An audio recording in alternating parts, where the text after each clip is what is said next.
يخصص مركز الإمارات للسياسات مؤتمره السنوي ملتقى أبو ظبي الاستراتيجي هذا العام لمناقشة مظاهر وعوامل الاضطراب وغياب الاستقرار في العالم. فعلى مدى يومين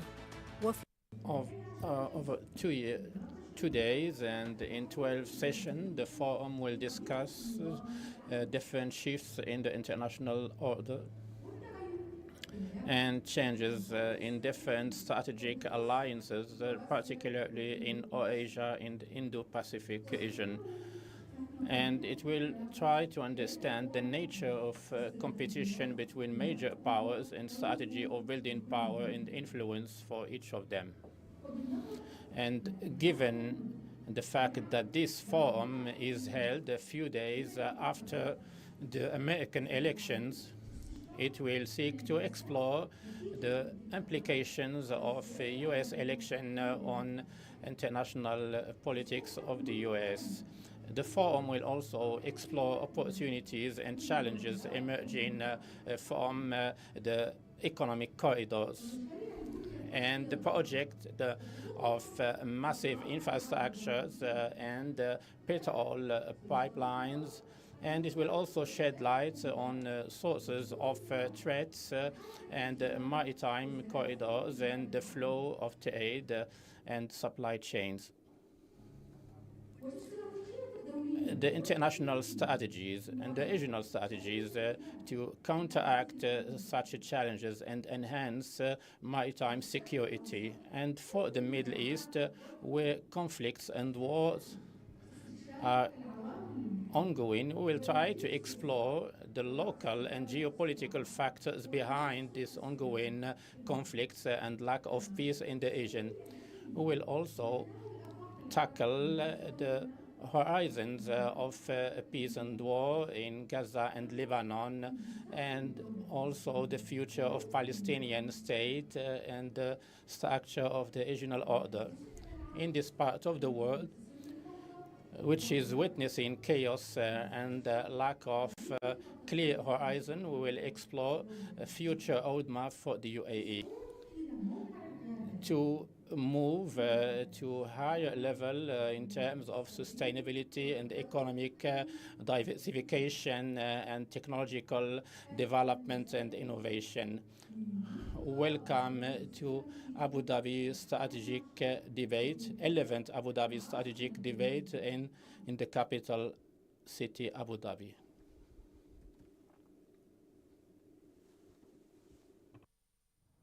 سيداتي وسادتي. Ladies and gentlemen, we will start the forum with the opening remarks by Dr. Ibtisam Al-Kazbi, President of the Emirates Policy Center. The ADSD proceedings with opening remarks by EPC President Dr. Ibtisam Al-Khatbi. Dr. Al-Khatbi, the floor is all yours.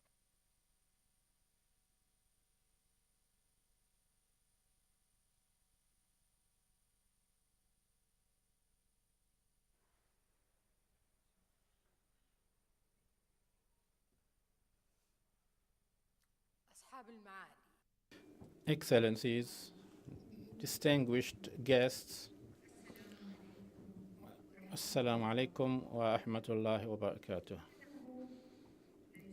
It is my pleasure to address you today through the 11th Abu Dhabi strategic debate, which has become an annual platform where the Emirates Policy Center gathers thought leaders, policy makers, and experts to address the dynamics shaping regional and world orders,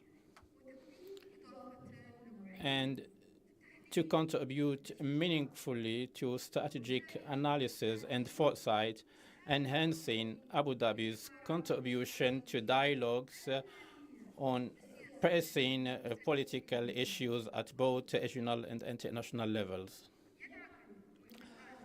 Our theme this year,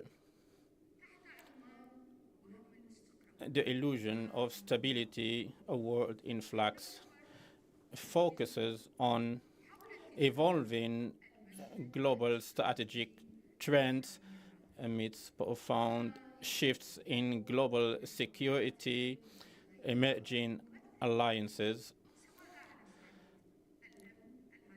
and rising militarization, and the changing roles of great powers, with special emphasis on the persistent instability in the Middle East, particularly given the ongoing regional tensions and conflict. And if we ask, why is there an illusion of stability and turmoil in the international order?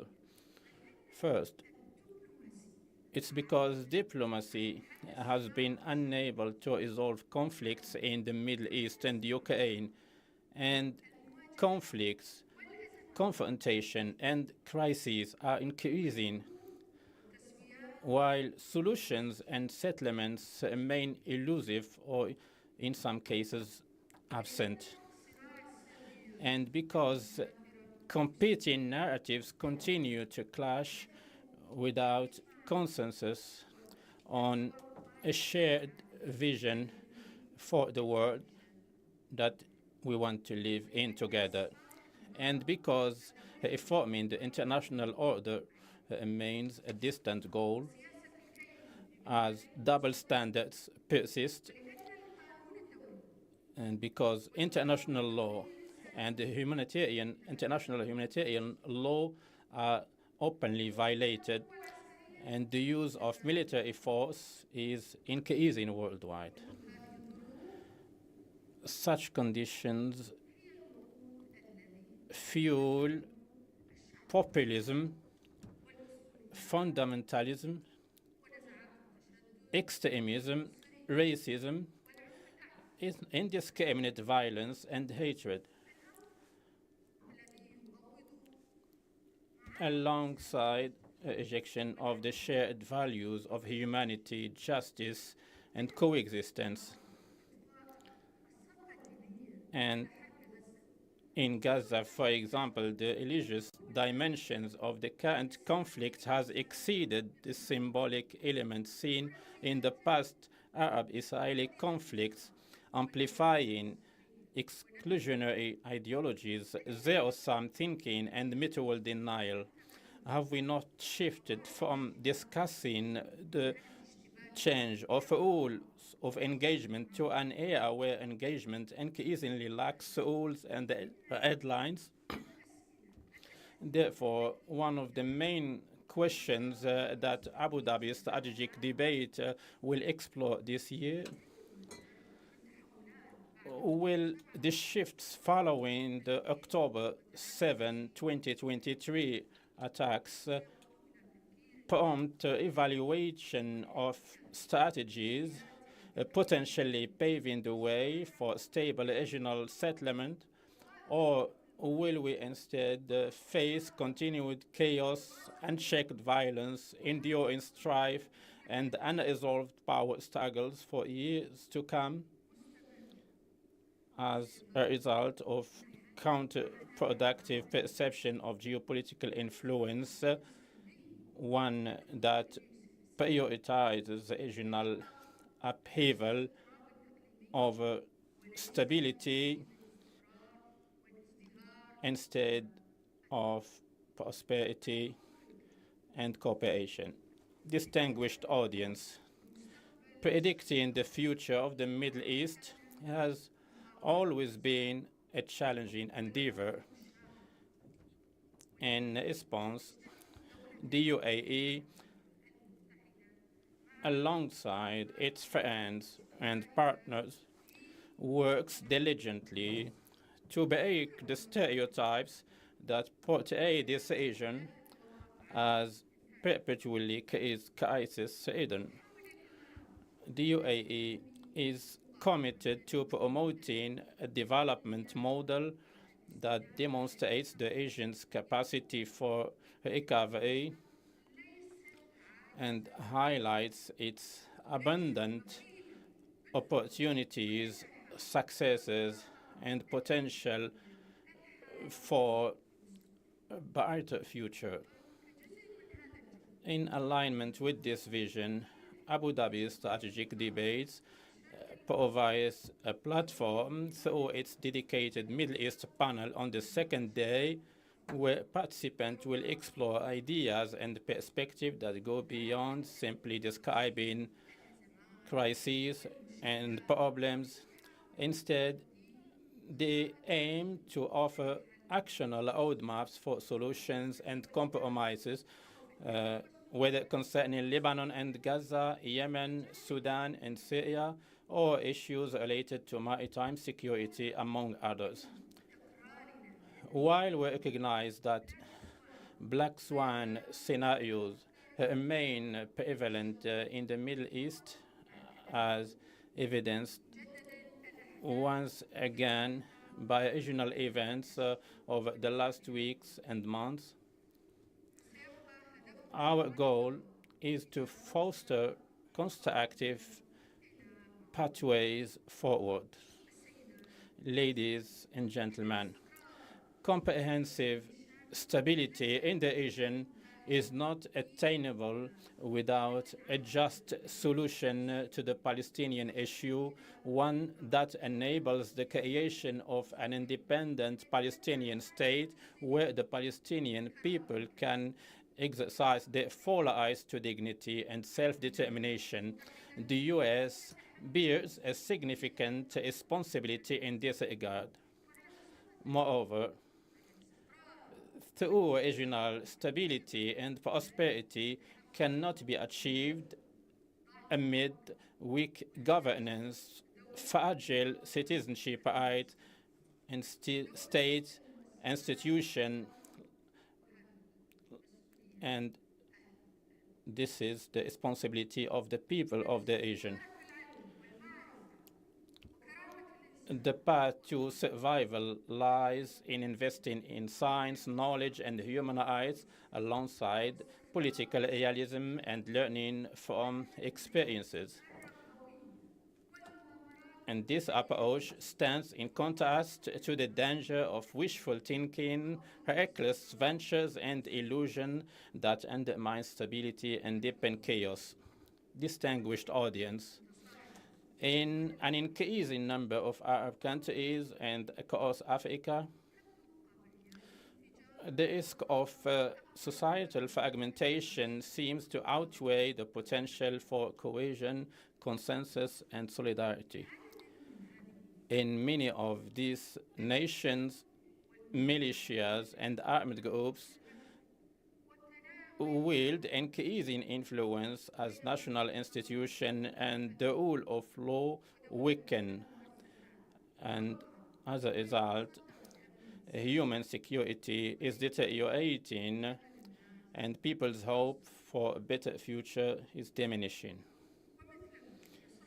Just as we recognize the regional power present in the Middle East, we can also speak of broader international disorder marked by fragmentation, divisions, imbalances, and heightened polarization that have intensified over recent years. And this is what we will explore in the first day of our forum.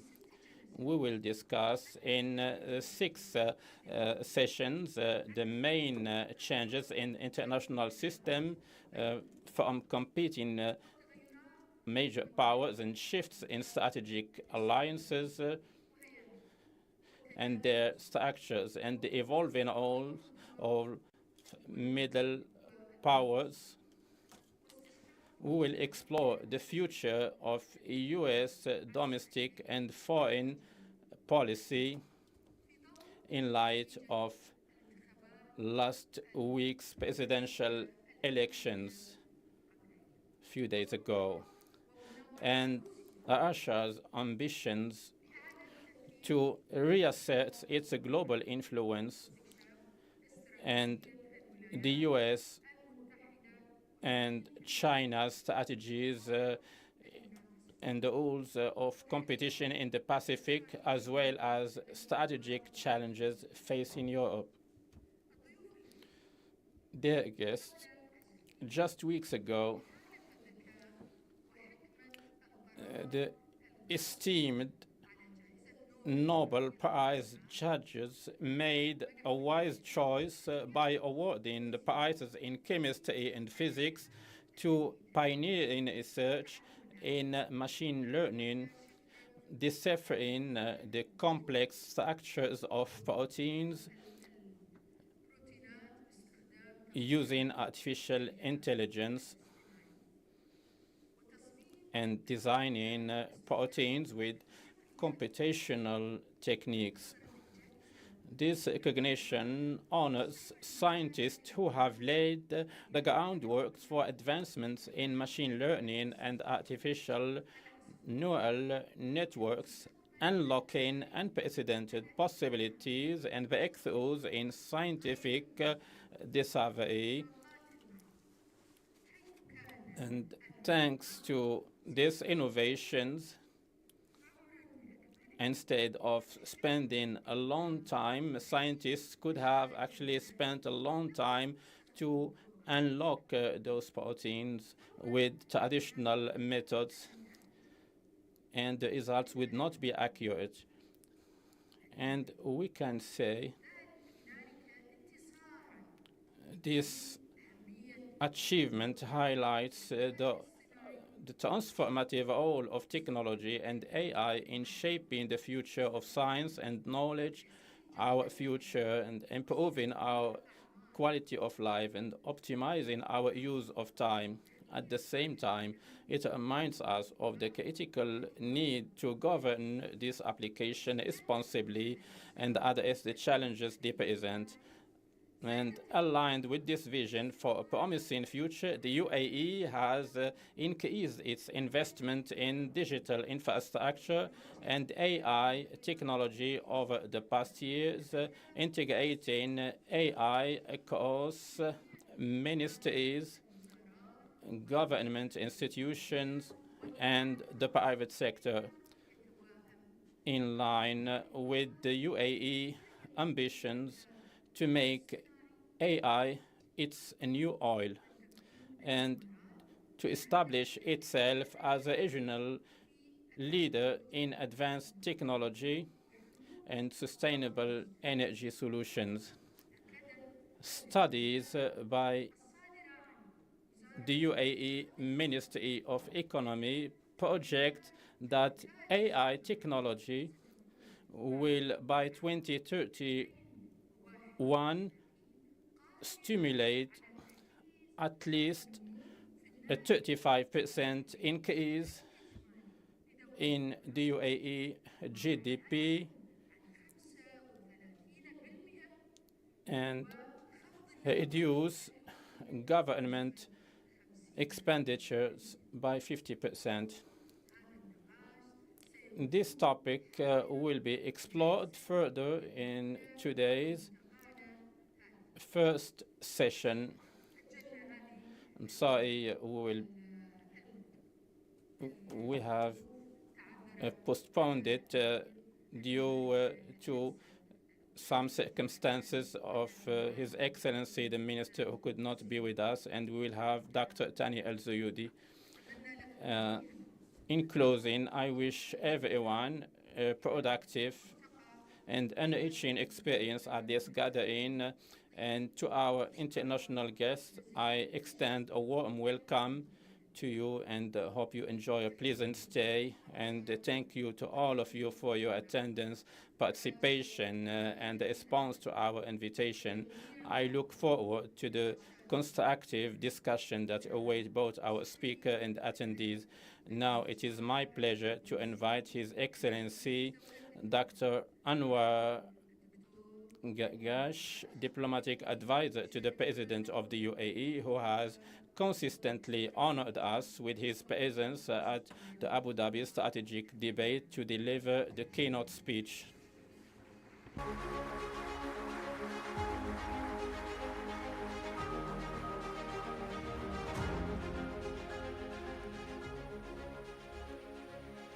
السلام عليكم.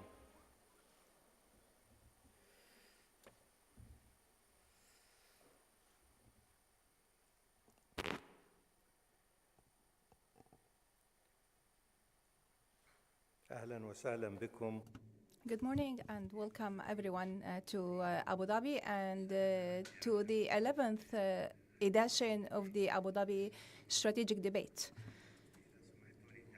Allow me, my keynote address will be in English. Your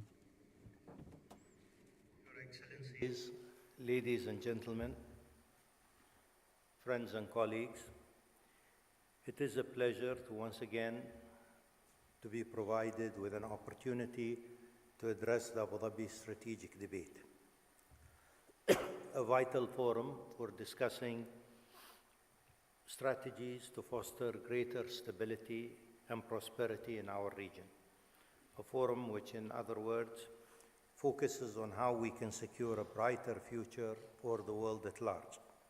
To begin with, it has been undoubtedly a particularly difficult year, both regionally and internationally. Multiple conflicts causing untold distress and suffering with immense humanitarian impacts and consequences becoming ever more urgent. Today, I would like to highlight the human costs in our region of foreign policy decisions. It's a pressing and crucial issue that lays at the heart of our region and the international community. Although the Middle East has traditionally suffered from the humanitarian impact, I believe that these considerations historically have not been prioritized in regional conflicts. We must recognize that humanitarian considerations in our region should no longer be an afterthought in the face of political upheaval. Instead, they must be integrated into the fabric of decision-making processes. And it is critical that the lives of people should become the primary driver.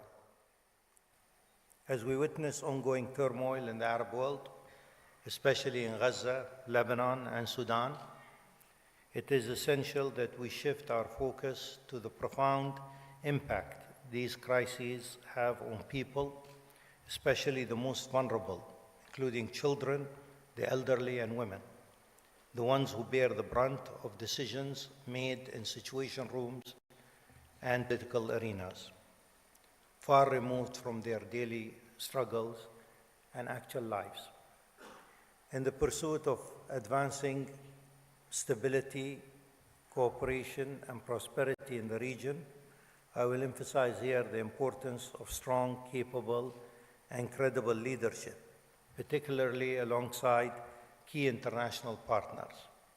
So let us reflect on how we can work together towards a future where human dignity and safety, in other words, the basic humanity of all individuals, are at the forefront of political and diplomatic decision-making.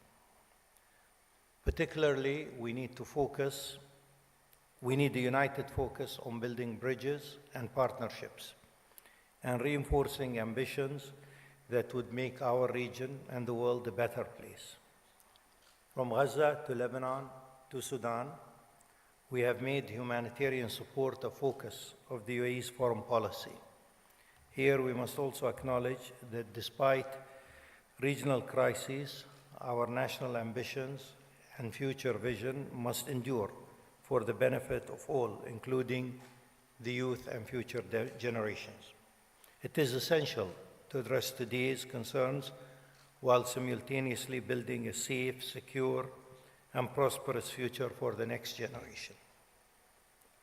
The parallel track of addressing regional challenges and working toward the future is one that the UAE believes is essential in these difficult times. This advances our broader and collective goals for inclusive progress and development. Ladies and gentlemen, we come together at a crucial moment for the Middle East, one that demands compassion, dialogue, and action.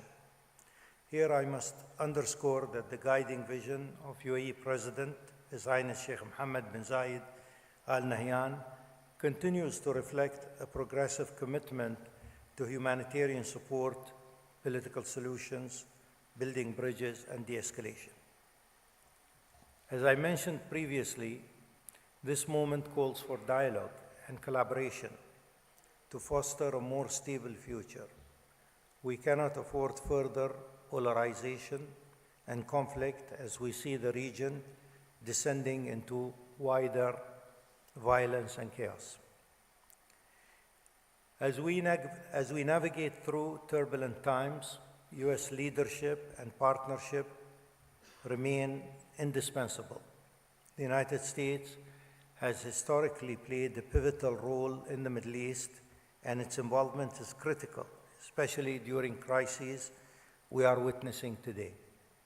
However, it is essential to recognize that involvement is never enough. We need robust leadership that prioritizes humanitarian considerations alongside strategic interests. We must ensure that decisions made take into account the human costs associated with political actions. This requires a paradigm shift, one that integrates humanitarian perspectives into the strategic calculus. With an incoming American administration, we must avoid reactive and piecemeal principles at the expense of a comprehensive approach that aims to maintain regional security and stability. His Highness Sheikh Mohammed bin Zayed Al Nahyan has congratulated President-elect Trump on his historical success, and the UAE will continue to work closely with the United States in this strategic and institutionally based relationship. We stand steadfast in our belief that actions which violate international law and undermine national sovereignty only exacerbate the situation and heighten instability. The complexities of the region require a steady hand and a clear and consistent vision. As we have seen, the recent cycle of escalation between Israel and Iran cannot become a permanent feature of the strategic landscape of our region. This must be addressed through a political framework. Breaking this vicious cycle is crucial to be able to ultimately progress to practical, sustainable, and comprehensive political solutions. At the present time, it is vital to identify that not all crises stem from the Palestinian issue, yet it undeniably remains central to the conflict in our region. As we have come to recognize that the policy of containment has failed, we acknowledge that this interconnectedness demands that we approach the Palestinian cause with a high degree of pragmatism, advocating for a solution that ensures the dignity and rights of the Palestinian people while promoting peace and stability in the region. I reiterate, we need a serious political horizon to resolve the Palestinian-Israeli conflict through a just and comprehensive peace in line with the two-state solution and the establishment of an independent Palestinian state. In the war on Gaza, we have seen that the current agenda that has led to more than a whole year of war is being driven by extremists on both sides, from the Israeli and Arab side. And it is essential that we find a center ground and a path forward. The plight of civilians in the Gaza conflict is heart-wrenching, and the systemic violence they have endured is criminal and unacceptable. As part of our historic commitment to the Palestinians, the UAE has been at the forefront of providing urgent humanitarian assistance to the Gaza Strip. However, the people of Gaza, without doubt, need much more. They need to live in security and stability, as opposed to conditions where they find themselves displaced in their own country. Palestinians deserve a government that is able to manage their affairs, in these difficult times in a credible and transparent manner. Looking at Lebanon, the UAE has stressed the importance of reinforcing the unity of the country, national sovereignty, and territorial integrity, emphasizing steadfast support for the people of Lebanon in this difficult period. Our principal position has consistently underscored the central role of the national state and its institutions. It is imperative that the national state retains exclusive authority and sole control over weapons, military, and defense functions. Therefore, the presence of militias and private armies must not be tolerated. I believe there are three key points to consider regarding Lebanon. Firstly, the importance of a concerted international effort to facilitate the distribution of humanitarian aid and assistance, with a focus that prioritizes the protection of civilians and provides sustainable and effective emergency relief. Secondly, the importance of electing a president in Lebanon at the earliest opportunity as a crucial step for reaching a ceasefire. And finally, the need for the international community to provide support to the national state and its institutions, including the Lebanese army, to support it in carrying out its duties, especially in enforcing state sovereignty over all Lebanese territory. Yet, in both Palestine and Lebanon, a drastic reform is essential for the world to step in and provide considerable support. Since day one of the current crisis, the UAE has actively provided humanitarian relief to the Lebanese people, reflecting strong fraternal ties and conveying a message of hope and unwavering support rooted in Arab and humanitarian solidarity. Another unfolding crisis we face is in Sudan, a country that is grappling with the lasting impact and residual effects of more than 40 years of military and ideological rule. The priorities with respect to Sudan should include achieving an immediate ceasefire, securing a political process and national consensus towards a civilian-led government, as well as providing humanitarian support. Underlying all these priorities is the preservation of Sudan's territorial sovereignty, which is presently at risk, fueled by the country's ongoing instability and civil war. The wars and crises threatening Arab and regional security shed light on the importance of restoring the concept of the national state and upholding its independence and sovereignty. The era of militias, marked by sectarian and regional conflicts, has taken a significant toll on the Arab world and continues to burden the region.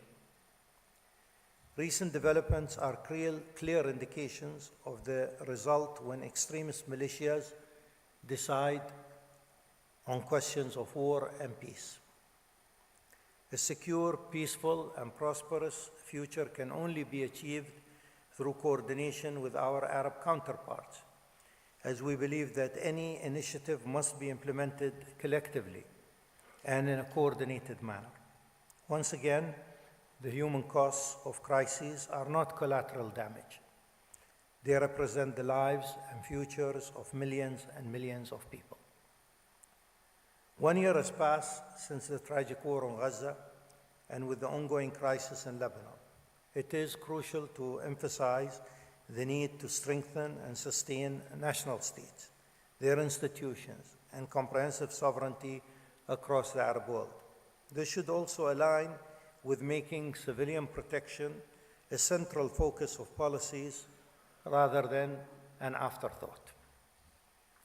Historically, many regional political leaders viewed humanitarian costs as a byproduct of crises, an unfortunate reality that accompanies conflict.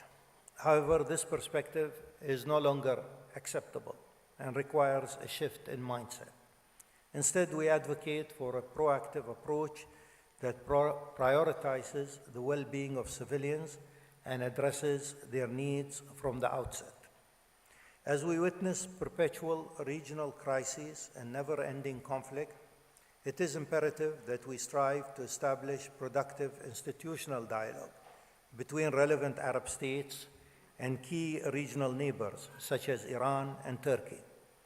We share a common goal in preserving national sovereignties and interests and preventing confrontation. However, we lack the political tools to achieve this. It is therefore vital that we seek to ensure that the Middle East takes responsibility for its own security and prosperity. This will require a concerted effort from us all to prioritize diplomacy, de-escalation, and the concept of political solutions for all forms of crises in the region. Ladies and gentlemen, while managing a tense and difficult regional political environment, the UAE believes that work and progress must continue. The region and its people are capable of producing success with the right vision and commitment. The UAE is a living example of that. Our President's recent historic visit to Washington serves as a significant example of the importance of our bilateral relationship and also reflects our vision to build a safe and prosperous future for the next generation by leveraging our investments in innovation, technology, sustainable energy, and human capital. During this successful visit, we witnessed the reaffirmation of the UAE's strategic partnership with the United States and accelerated cooperation across future-focused sectors such as AI and advanced technology. This includes an alignment on global and regional challenges and conflicts. The bilateral relationship with the U.S. continues to strengthen in important areas, particularly around technology, space, investment, and climate action. One of the key motivations behind the UAE's focus on advanced technology lies in its commitment to addressing the complex challenges of climate and energy transition. Recognizing the urgency of collective action on climate, we have been at the forefront of global efforts, as evidenced by the historic UAE consensus, embodying a unified commitment to tackling climate change. The UAE vision is to transform our country into an international nexus for investments and economic innovation. This includes encouraging an inclusive ecosystem for entrepreneurship and creating advanced laboratories for emerging economic opportunities. Our strategies focus on diversification, underpinned by scientific and technological achievements. Our approach to AI, backed by strong national support and strategic partnerships, underscores a clear commitment to becoming a partner for AI and technology innovation.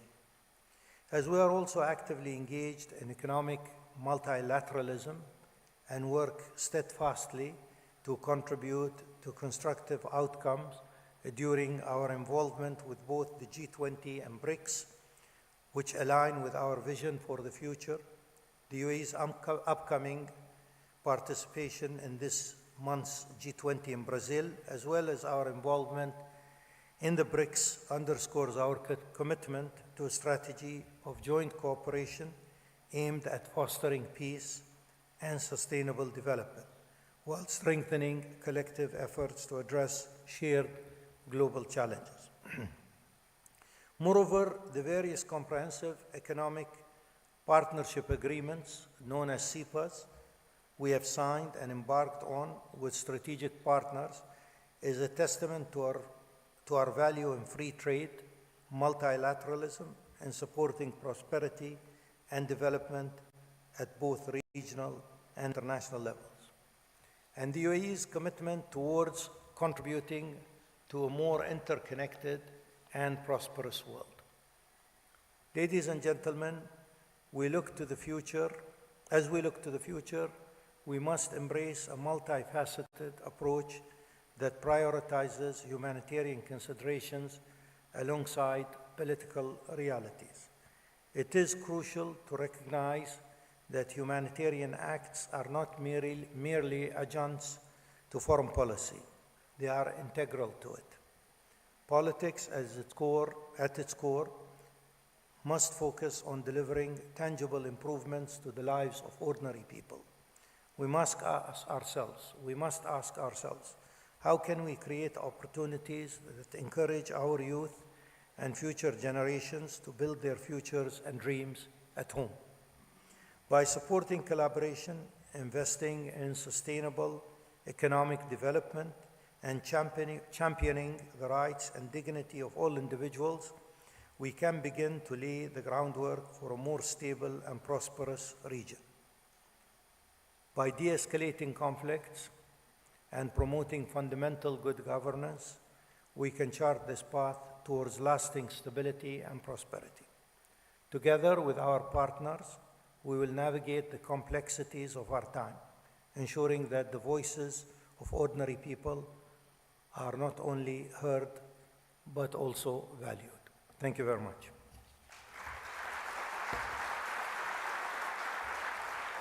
السيدات والسادة مدراء الجلسات والمتحدثون. Ladies and gentlemen, moderators and speakers, we invite you to the podium to take a group photo. Please proceed. Moderators and speakers, please join us on the stage for a group photo.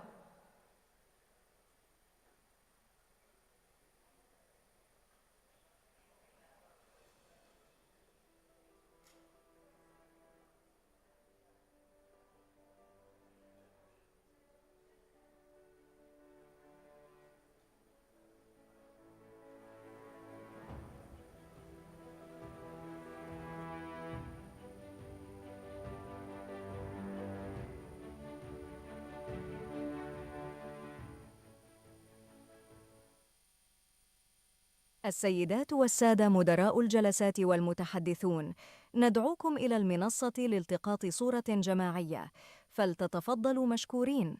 Ladies and gentlemen, moderators and speakers, please join us on the stage for a group photo.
سيداتي وسادتي، ستبدأ الآن الجلسة الأولى تحت عنوان عالمنا اليوم: تنافس، تنازع، تفكك. Ladies and gentlemen, panel 1 entitled What World Are We Living In? Competition, Contestation, Fragmentation will start now.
سيداتي وسادتي، ستبدأ الآن الجلسة الأولى تحت عنوان عالمنا اليوم: تنافس، تنازع، تفكك.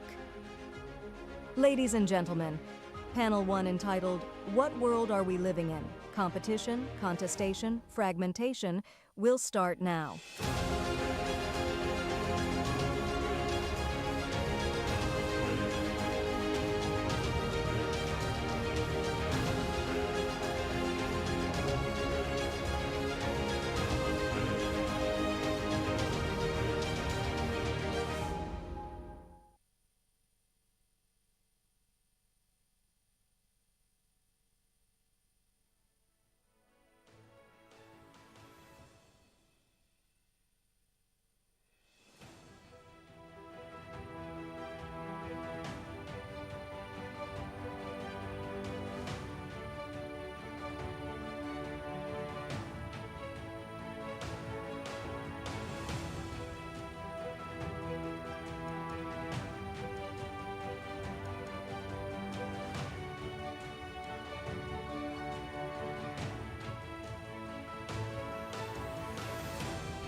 سيداتي وسادتي، ستبدأ الآن الجلسة الأولى تحت عنوان عالمنا اليوم: تنافس، تنازع، تفكك.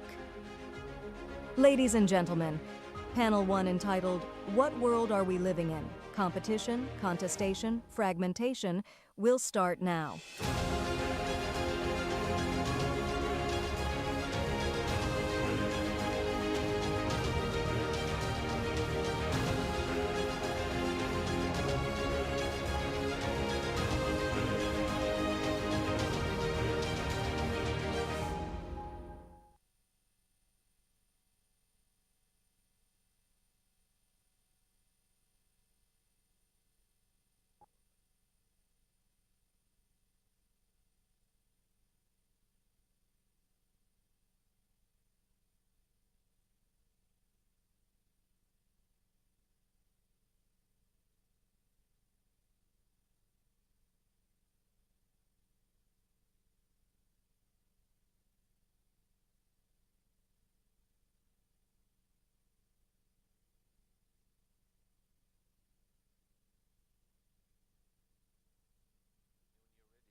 Okay?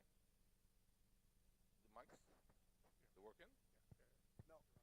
Hello.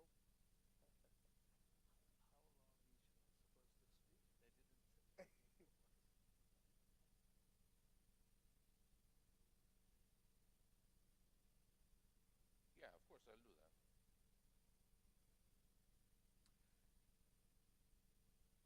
صباح الخير. Good morning. It's a great pleasure to be back again in ADSD 11th anniversary. And allow me at the beginning to extend my gratitudes and thankfuls to Dr. Abtissam Al-Kitbi, the president of EPC, for keeping the great work and bringing the best minds to discuss the issues of our time. Thank you, Dr. Abtissam, and thanks to EPC. And I'm delighted today, extra delighted, to be joined by fantastic, outstanding experts and speakers to discuss a very simple question. It's actually easy to the extent I can't think of any questions to raise. And it's about what world we are living in. Tell me if this is not a simple, direct, easy questions. Well, the most important questions are simple and easy. The challenge is to find simple solutions and answers to them. And I'm joined today by these minds in order to try to answer that questions. And before providing ideas about the world itself and the competing explanations of what kind of world we're living in, whether it's great competitions, great power competitions, the back of it, the return of it, contestations of values and norms and ideological divides, or a fragmented type of world, I want to invite my speakers, after I introduce them, to describe the world we live in their own way of thinking and understanding, in a word or in a sentence. And I'm delighted to start introducing His Excellency John Alterman from CSIS. Of course, John is known for what he is, the expertise he can always bring to the table and to the international discussions. So, John, the question is for you. In a word or a sentence, what world we live in? Thank you very much, Zaid, for having me. Thanks to Dr. Ibtissam. It's a real honor to be here. I remember being in my office, and she told me she had this idea to start a think tank. And I think what you've done is just so remarkable with the debate with the think tank, so congratulations. I think that the title this year, A World in Flux, captures so much. When I was on the policy planning staff of the State Department, they talked about moving to the post-Cold War world. Now we're in the post-Cold War world, economically, politically, diplomatically, technologically. the world is at an unprecedented inflection point. Yeah, John, this is much more than one word or sentence. Thank you. So it's a flux. Flux is my word. Okay, thanks. Now, Mr. Samir, of course, Samir, we're very delighted to have you, president of the Observer Research Foundation, ORAF, in India. So we agreed for you to say only one word, not even a sentence. Look, I think 2 words should suffice. There's clearly a moment of reckoning. So I would use the world is at that moment of reckoning. We have some responses that we need to produce. And I would also say rejuvenation. Many regions are actually now reaching new heights. So it's reckoning and rejuvenation at the same time. Interesting. That's your way. And of course, we're delighted to have our distinguished scholar from China, who's in Geneva Graduate Schools, Professor Chong, who asked me to say that word. In your own words, how you describe the world? Dangerous. Not for us. Yes, well, I think it's dangerous for 2 reasons. One is there is a major Cold War unfolding, but not just a Cold War, because the real Cold War, there is a mechanism for maintaining stability. Now we don't even have a mechanism at all for maintaining stability among the major powers. So that's what I'm talking about. Danger is more like pre-1914 rather than the first Cold War. Yes. Well, thank you very much. I'll actually stay with you and stick to continue this conversation, if you allow me. And I'm going to pick up from where you left. So it's a dangerous word because of the nature of distribution of power, the nature of powers itself and who holds in these power, or because of the very, very dividing ideological lines between those who are having power. So what makes it dangerous? Well, I really don't think there is a major ideological clash. This is a Cold War, I believe 2.0, chosen by the West. I'm talking about United States. It's not necessity. I think it's a choice.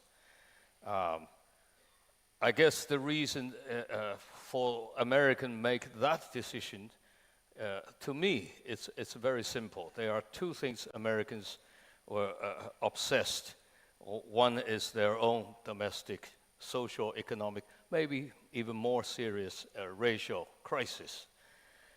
There is always a need when a country is deeply into a crisis. In this case, of course, the United States is divided right in the middle. We haven't seen that situation since Abraham Lincoln time. So the second point, therefore, because of the crisis, there is a need for externalize its domestic crisis, exporting its domestic crisis. I guess this is the main driver behind this. Besides, of course, the other side, we talk about China, Russia, and others, also reacted in the way they believe it's a rational reaction, but sometimes also not quite rational. So we are talking about this situation today similar to pre-1914.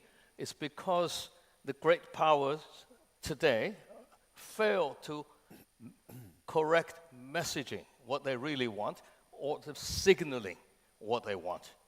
This is where the real danger is. This is where a Sarajevo could trigger a major crisis. Okay. So that's what worries me. Yes. Thank you very much. This is very, very interesting. I find it hard to agree on the comparison between the situation and pre-1914, but I think lack of some clarity is absolutely prevailing, and that might cause a lot of problems. I'll bring it back to you, John, and the overlapping ideas of this conference, as I've seen it in the brochure of APC, it's about this illusion of stability which actually caused by a world in flux, as it's said and as you described it, which makes us dangerous, and also as Samir has described it correctly. But also there is an assumption that the world actually is moving to be multipolars, but with this multipolar system, there is a kind of new dynamics, including the minilateral is more important than multilateral. That's regionalism. And also swing states, middle power and swing states are playing much more role than we used to know before. So what do you make out of that? How does that sound and looks to you? I mean, you're right that the assumption that there are just 2 or 3 poles in the world clearly is breaking down. I think from an American perspective, most Americans seriously underestimate American power, American influence. I think sometimes that misunderestimation creates strange behaviors. Yeah. But we're still going to have to get used to how the world operates according to more ad hoc relationships, fewer clear rules, fewer expectations. People will misjudge, and that will create conflict. And I think that, as I said at the very beginning, there is something technological going on. There is something social and economic going on, and how the international system absorbs those kinds of changes strikes me as something people haven't completely grappled with. What kind of world China wants, I think is a little bit unclear. What kind of world the United States is willing to invest in is similarly unclear, especially after the last election. So I think we're in a period of profound uncertainty. Well, this is amazing, and I can't but agree. It's uncertainty. It's absolutely true. And what strikes me is what world we're living in, or what world great power wants to see or to create or to invest in, as if it's a matter of a choice. And Professor was saying it's a matter of a choice. And that brings the role of leadership and the decisive role different leaders play in deciding the course of actions in different countries and powers.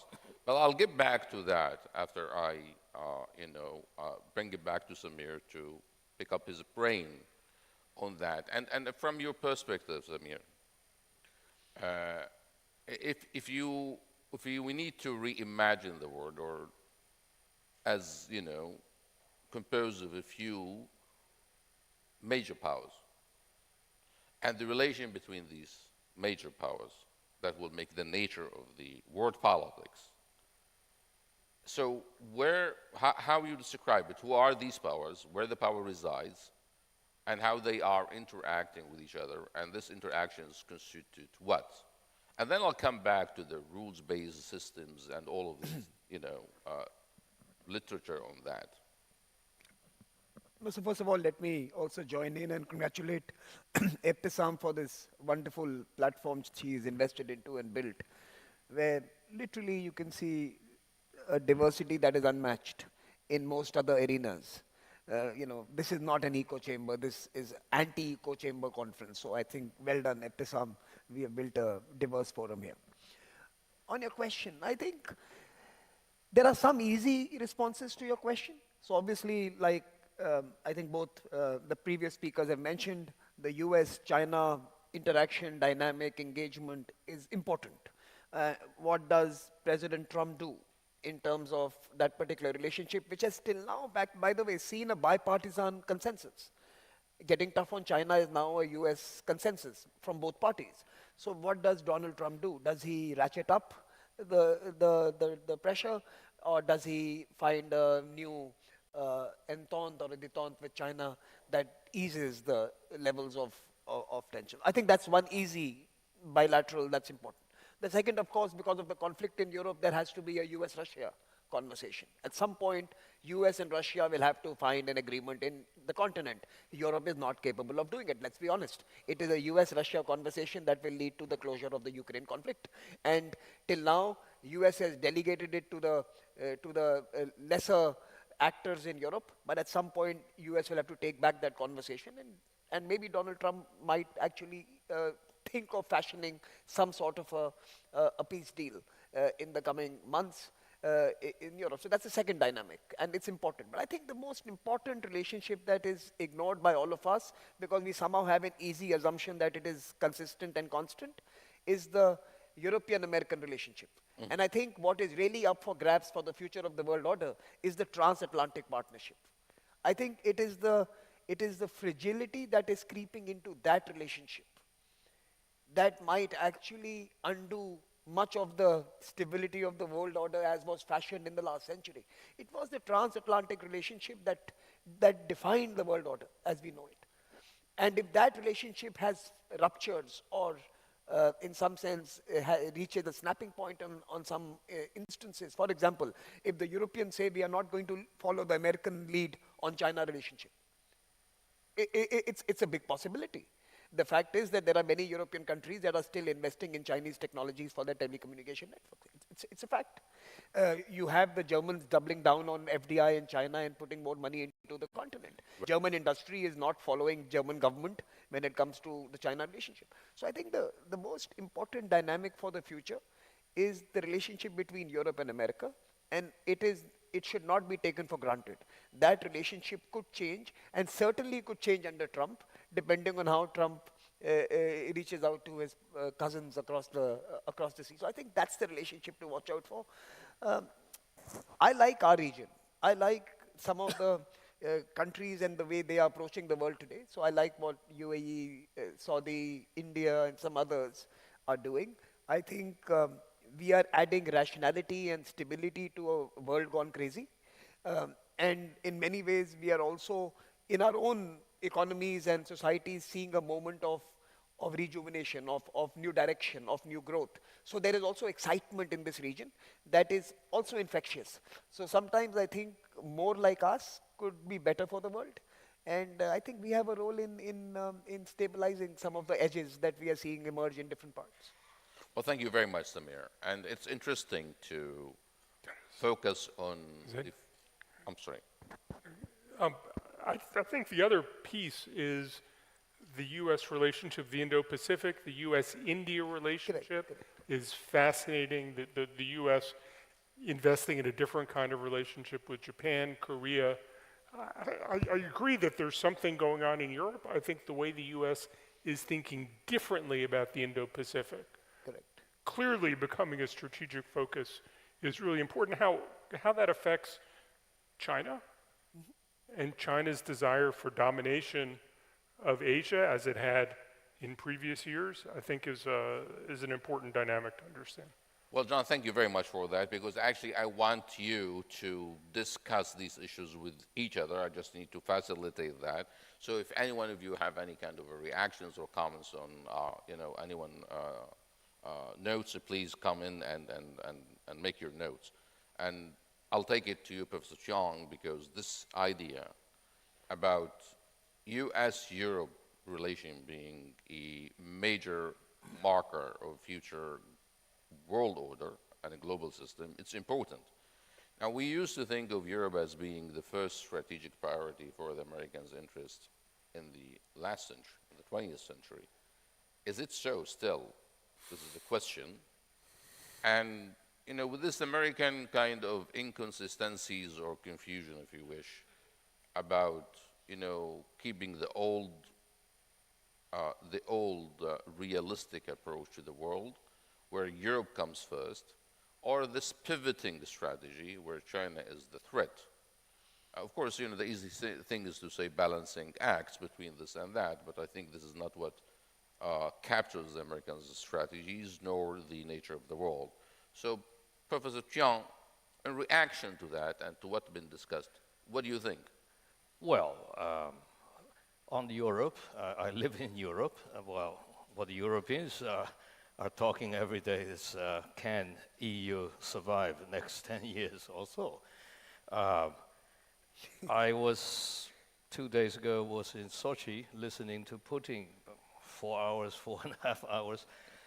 I don't agree with him on everything, but at least one thing struck me. He said, what's the problem with the EU, Europe? There is a brain deficit. Well, I guess that is probably the EU problem. They don't know how to get together, really. My view is this about EU. If EU don't continue to pursue what they used to call strategic autonomy, nobody, including China, maybe even United States, in the long run will not take EU seriously. Now, they abandoned that idea. When von der Leyen came to power as the EU president, she said, I want to be the president of geopolitical autonomy for the EU. Yeah. But because the Ukraine and all the other issues, EU basically become, I will say, jackal in a sense, that just follow what Americans trying to do. Fine. If that's their choice, that's fine. But look at what a mess they created so far. Yeah. All right. Yeah, John. It strikes me the EU has a problem because it's consensus-driven, so it can't really act. So I think that constrains the EU, but European countries have some of the largest economies in the world. We have the educational and economic ties between Americans and Europeans. There's a sort of strategic comfort. I think you're going to see that enduring. The question is how it endures, how it is complemented by deepening US relations with Asia, whether there's a European accommodation, understanding of Asia. It's complicated partly because of colonial reasons and others.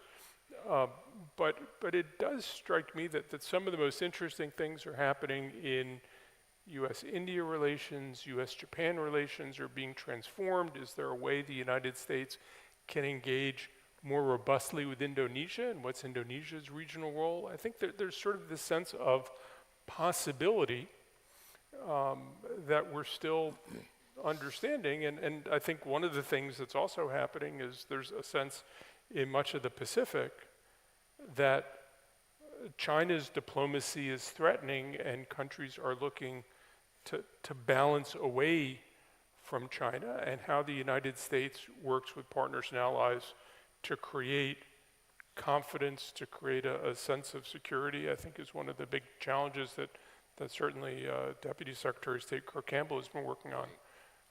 How much that is going to be a priority in the Trump administration, I think we still don't understand how the Trump administration is going to think about geopolitics. That the president-elect tends to think about individual relationships. I think he thinks that he understands President Putin, he understands President Xi.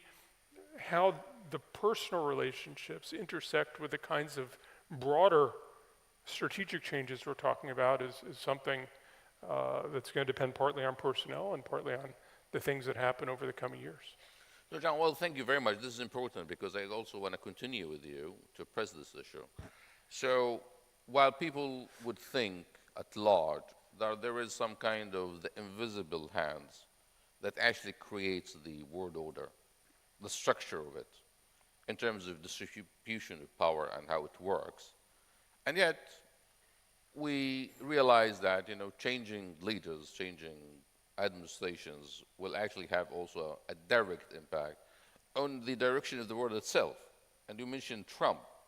So in your views, this is the reality, this is the real world that we know, and how power is distributed in it, and how different players are seeing their roles and the world around them. And yet comes a new strategy, a new foreign policy that deal with the same world, but also take it in different directions. So how that is happening? Well, I would argue even more importantly that the nature of the world order is predicated on the idea that people have a fairly good expectation of how the United States will act and when the United States will act, and those issues are relatively bounded. Okay. The premise of the Trump administration will be that letting people have expectations of US action strengthens others and weakens the United States. And the United States is strongest when people don't know what the US is going to do, and people come and try to influence what the US does, and that's the way the president will be able to extract things from other leaders, because they will try to sway his thinking. Right. I think that's the near-term consequence, that actually US power will grow disproportionately larger. I think the long term is likely that countries will feel they need to hedge against American abandonment, American action, but it seems to me that the question for order is always predicated on understanding in fairly narrow bounds of US preferences, US actions, what the US is willing to invest in. And we are entering a period where the president will work very hard to undermine expectations. Right. And keep everybody off balance with the idea that he can determine where to go and extract more advantages for the benefit of the American people. Well, I appreciate it. Thank you very much. Now, Samir, I'll take it back to you. Now, following the same discussions and debate about this strategic priorities and the role of the U.S. in this new world order and the world order itself, and given the idea that militarization actually has become a new reality in the international relations and the new world order, and a new alliance has been shaped and formed for the last few years, and some of them is flux in itself, some is stable. So from your point of view, and from your part of the world, Asia and Asia regional dynamics, how is the world order is playing in Asia, and how Asia is shaping the world itself? Asia is very large, so I think it's difficult to really respond from an Asian perspective. But I think different parts of Asia are certainly readjusting their foreign policy and influencing the world order. Let me, for example, give you an ASEAN example, East Asian example. This year, a few months ago, they had a survey where for the first time, more ASEAN countries see China as their first partner and US as the second partner. In fact, 4 out of the 7 big ones, 4 out of the 7 big ones, now see China as their preferred economic partner and preferred regional partner. So they are balancing the AUKUS, Quad, and other US geopolitical alignments in the region by deepening their economic and other cultural and diasporic integration with China, depending on which country you are in. ASEAN has always balanced in that region. Okay. They have always balanced. They have never allowed a single dominant partner to emerge. They have played all sides. Sometimes they have played themselves as well. So ASEAN are past masters at doing that. Now let's come to South Asia. We have been non-aligned. We built a non-aligned movement in the last century. We had 100+ countries come together and create a third space, not with Russia, not with Soviets, not with the Americans. We created a third space. By the way, that third space still exists. Yeah. And that third space is now huge. That third space is bigger in GDP terms than either of the two corners. So when you talk about a bipolar world, you are ignoring the fact that global GDP, global growth, and global dynamism does not belong to either of the two. So you can have a Cold War with each other. We have a hot world that's growing and it's dynamic. So I think there is a third space that still exists in Asia, which is not going to be aligned at the corners. It is going to hold its fort, and it's going to be more promiscuous because we have more agency. We will sometimes partner with China for certain issues. We will sometimes partner with the Americans. Sometimes we'll go alone. And I think that third space is really what has emerged in this century. In this century, 60% of global growth this year and many years from and henceforth for many years, 60% of global growth is going to come from the developing and emerging countries. And that is where I think the world order will find a reconciliation between these two extremes that we are trying to deal with. Pardon my saying so, a non-transparent China that is not willing to behave like a superpower, and the only superpower of the world, America, which does not believe it is one because it is more caught up with defining pronouns than defining the global political architecture. You know, they're so caught up with their own inner ideological. So you mentioned ideology in the beginning. Yes. And I agree with you. Sorry, I agree with John. I don't think there is a, it was you actually. I don't think there is an ideological divide across countries. The ideological divide is within countries. And I think that is expressing itself in geopolitics. It is American domestic politics divided. It is the European countries who are facing divisions within their own politics. And it is that division within their own countries that is expressing itself in the choices they make in international relations. So I think it is the internal ideological divides that are more pronounced. As far as the world order is concerned, this is naked power play. China believes its time has come. It has a scheme for the world, and it is exerting itself. Americans don't want to cede space, and they're preventing that from happening. This is naked power play. I don't think there is any morality in this debate, or there's any ethics in this debate. They are amoral, both sides. Okay. And we have to hold the third space. Thank you very much, Samir. And, you know, as you mentioned it, as they say also, all of global politics is local. And this internal domestic divide actually shaped the geostrategic outlook. Now, Professor Chiang, I'll take it to you with the very pressing questions maybe in the minds of so many.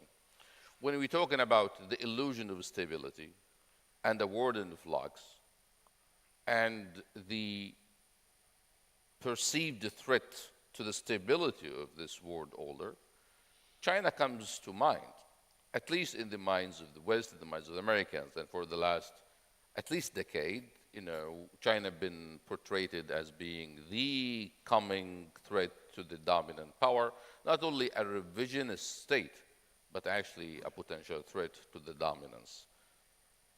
What do you think of that? Well, first of all, what is order we're talking about?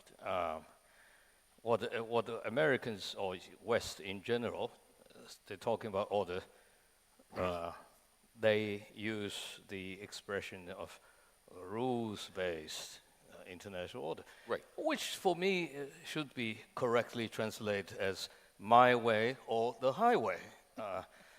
It's my order, it's my rules, so, you know, if you don't do... Now, that's the first thing. It's completely misguided. And it's not even working today, especially, I would say, after this clear double standard expressed, demonstrates itself during this, the Hamas and Israeli conflict. It's become so clear, global South, I'm talking about global majority, there is no rules-based, or even the G7 has to admit, okay? So this is one thing. I think it doesn't make any sense anymore. It should be banished. For me, that phrase should be banished. The second thing is order itself.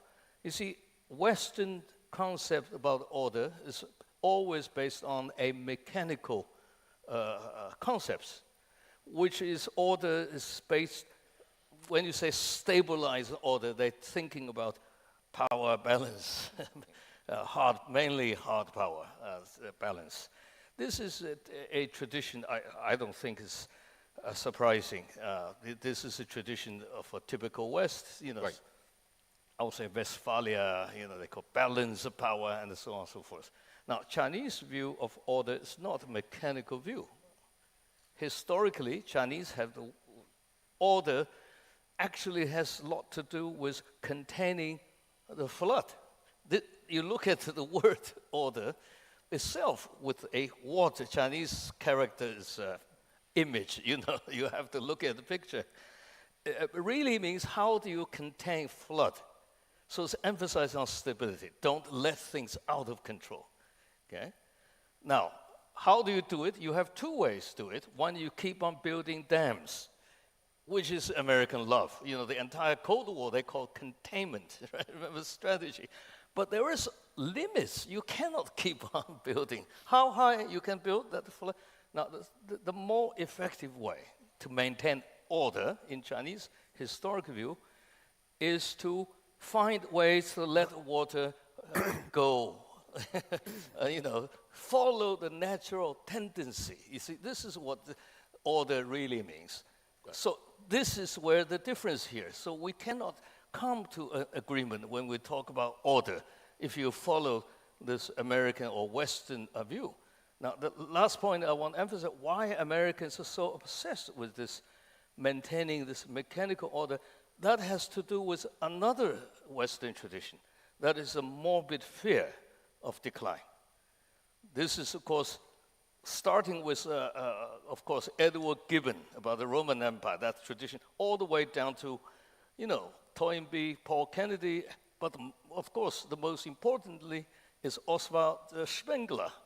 I will say current Western anxiety about China has a lot to do with Oswald Spengler's obsession about the decline of the West. So this is, I think, in my view, this is a psyche of the United States politicians, plus a racial aspect, okay? Yellow peril. Right. Nobody reads Spengler anymore, but we know his book on decline, but we have to read Oscar Spengler's last book before he died. It's about technology. Now, I quote what he said. Nobody read it anymore. 64 pages. He said, yellow or the colored people should never be allowed to command the technology because they're going to destroy white people's world. So for me, the current policy making, the rules of those policy making and psychology, for me, it's very, very historically relevant. Go back to these fundamental framework of thinking. Yes. I'll continue with you. Can I just make yes, go short ahead, intervention? Samir, go ahead. One, I just want to clarify that colored people are doing well with technology. I mean, just so that we all... And we have quite a few in the United States. Exactly. So I think we are doing well. So let's not... so that's one point. But on a more serious note, I think, look, the previous speaker makes a point that you have a rules-based order stitched together by a handful of countries that were independent in 1945. Literally 4 times the number of nations today are independent and sovereign countries. So therefore, even if you were not to take the debate to the extreme as it was presented, you could still argue that those who were sitting on the table were insufficient to represent the world that exists today, and therefore that order that we are seeking to defend may not necessarily be worthy of that defense, unless we reform it and tweak it and rewrite it substantially. For me, it is a perpetuation of the colonial project, because the colonial masters and their allies were sitting in the room defining the post-war order, and the form itself is jarring, and it requires complete revision. It requires new voices of today to be sitting. Right.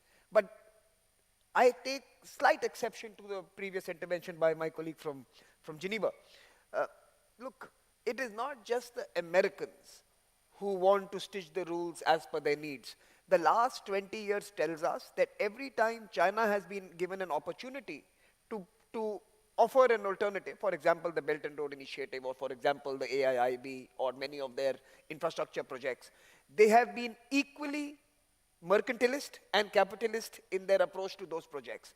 Self-serving Chinese policies are also equally at fault. So I don't believe that power corrupts only one end of the spectrum. Power corrupts everyone. And I do not believe that there is a moral and ethical proposition coming out of Beijing. It is also equally driven by promotion and propagation of their own interests and power. And I think that's the only point. It's not, there's no one villain in the room. There are all of us who are equally implicated as we implement our policies. That's all I'm trying to say. Samir, this is very exciting. And yes, power corrupts everyone in power, but almost everyone. I'm going to take it back to Professor John before I come back to you, John, for very impressing and pressing issues. This Newton mechanic physics of your balancing powers, and not the quantum new physics in it, and when my way or the highway. So Chinese tried their own way, which is their own way or the highway, and they tried for long to provide an alternative to what we know as a rules-based system. It was not attractive at all. And, nations and states are not very fond of what the Chinese have to offer. So what do you react to that? Professor Chiang. For me? Yes. Okay. Well, I think for me, the most frustrating thing is the puzzle, the way the US or the West, particularly I'm emphasizing US because I live in Washington quite a bit the last couple of years. The think tanks are not doing much thinking. They're talking, they're competing who is more hawkish. Even that is losing value because everybody become hawkish, right? So, but then the way they talk about Chinese intention sounds to me is entirely without historical intuition or sense. There is no sense about history. When you say Chinese want to dominate the world, try to displace the United States, this is the predominant thesis in Washington. First, there is zero historic evidence the Chinese ever wanted to. The second, in practical terms, why they wanted to dominate the world. Remember, if you want to displace the United States, you have to take upon all these responsibilities. Hundreds of military bases, you have to be performing police of the world. You have to spend 40% GDP, the 6% or 7% GDP on the military. You have to be obsessed with the military, side of the competition. You have to keep ahead, which in the end probably are not good for the well-being of your own people. I have not seen any of those. Even in Beijing, I haven't seen this is the intention. Now, do they want to keep influence or maintain influence in the surrounding area?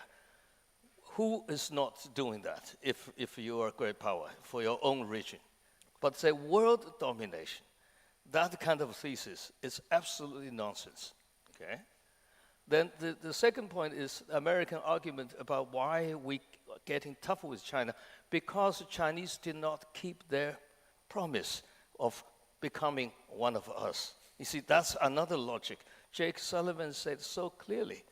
Because historical trajectory, 40 years ago, we thought, this is of course known as convergence theory. When China economy takes off, eventually their political system will become, coming to us.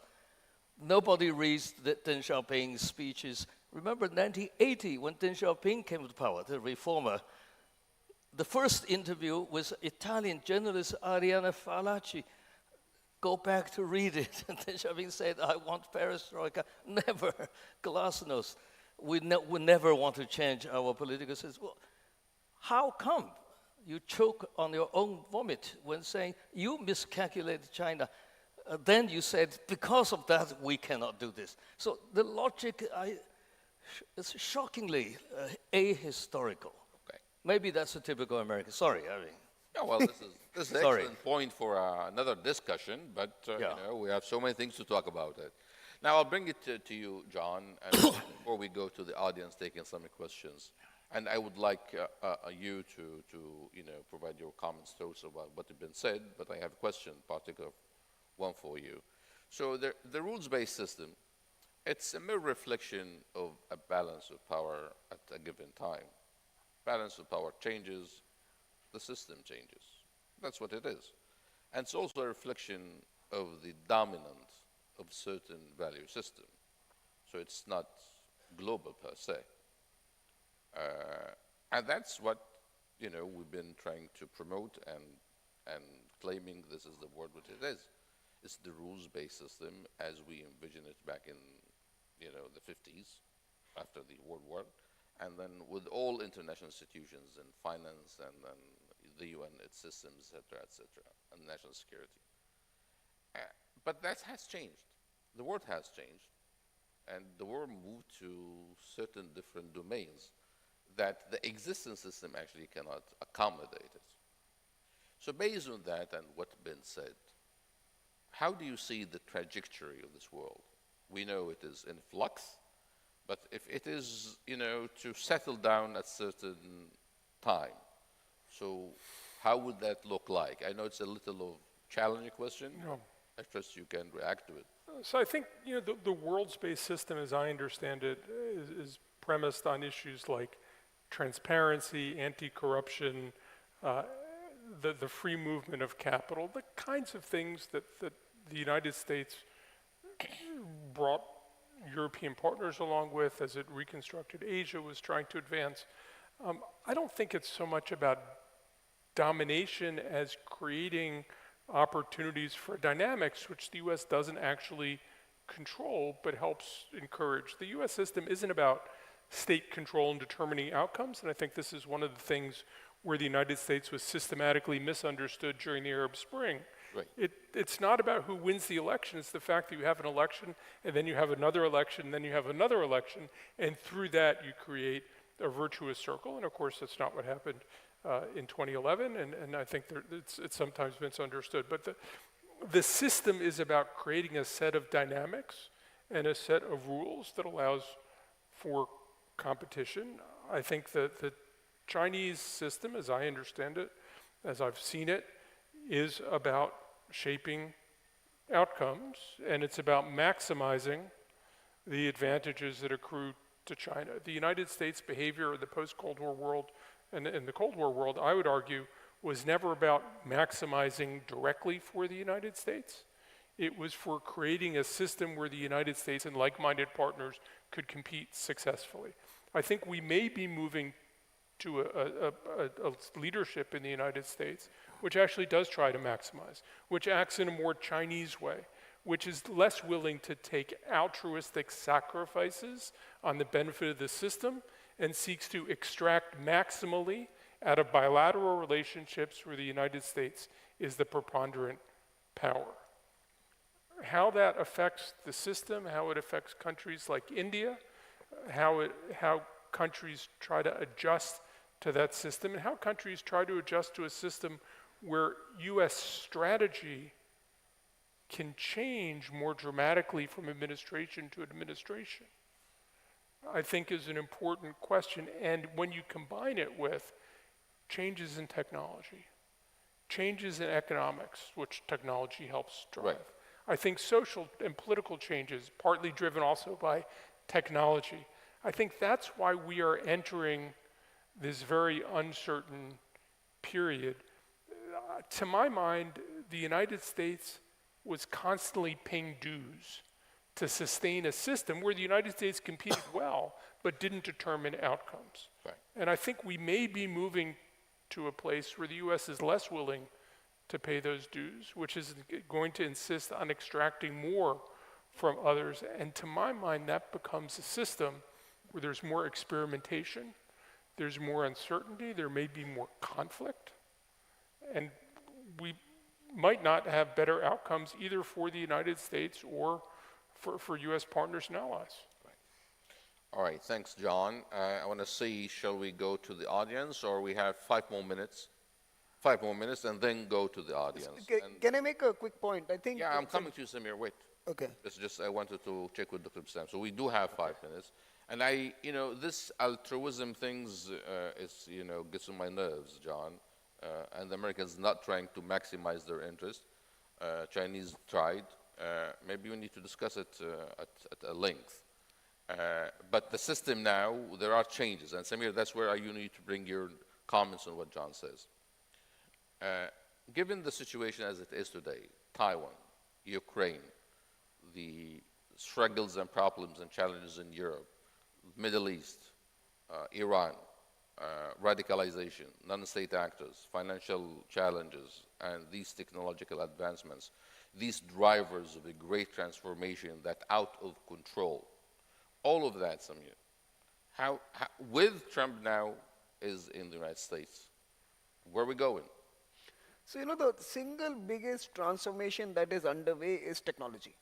Okay. Let's be honest here. So whether you want to respond to climate, whether you want to respond to development issues, whether you want to have political advantages and military advantages, technology is perhaps that single space that is going to shape the future. And here is my take.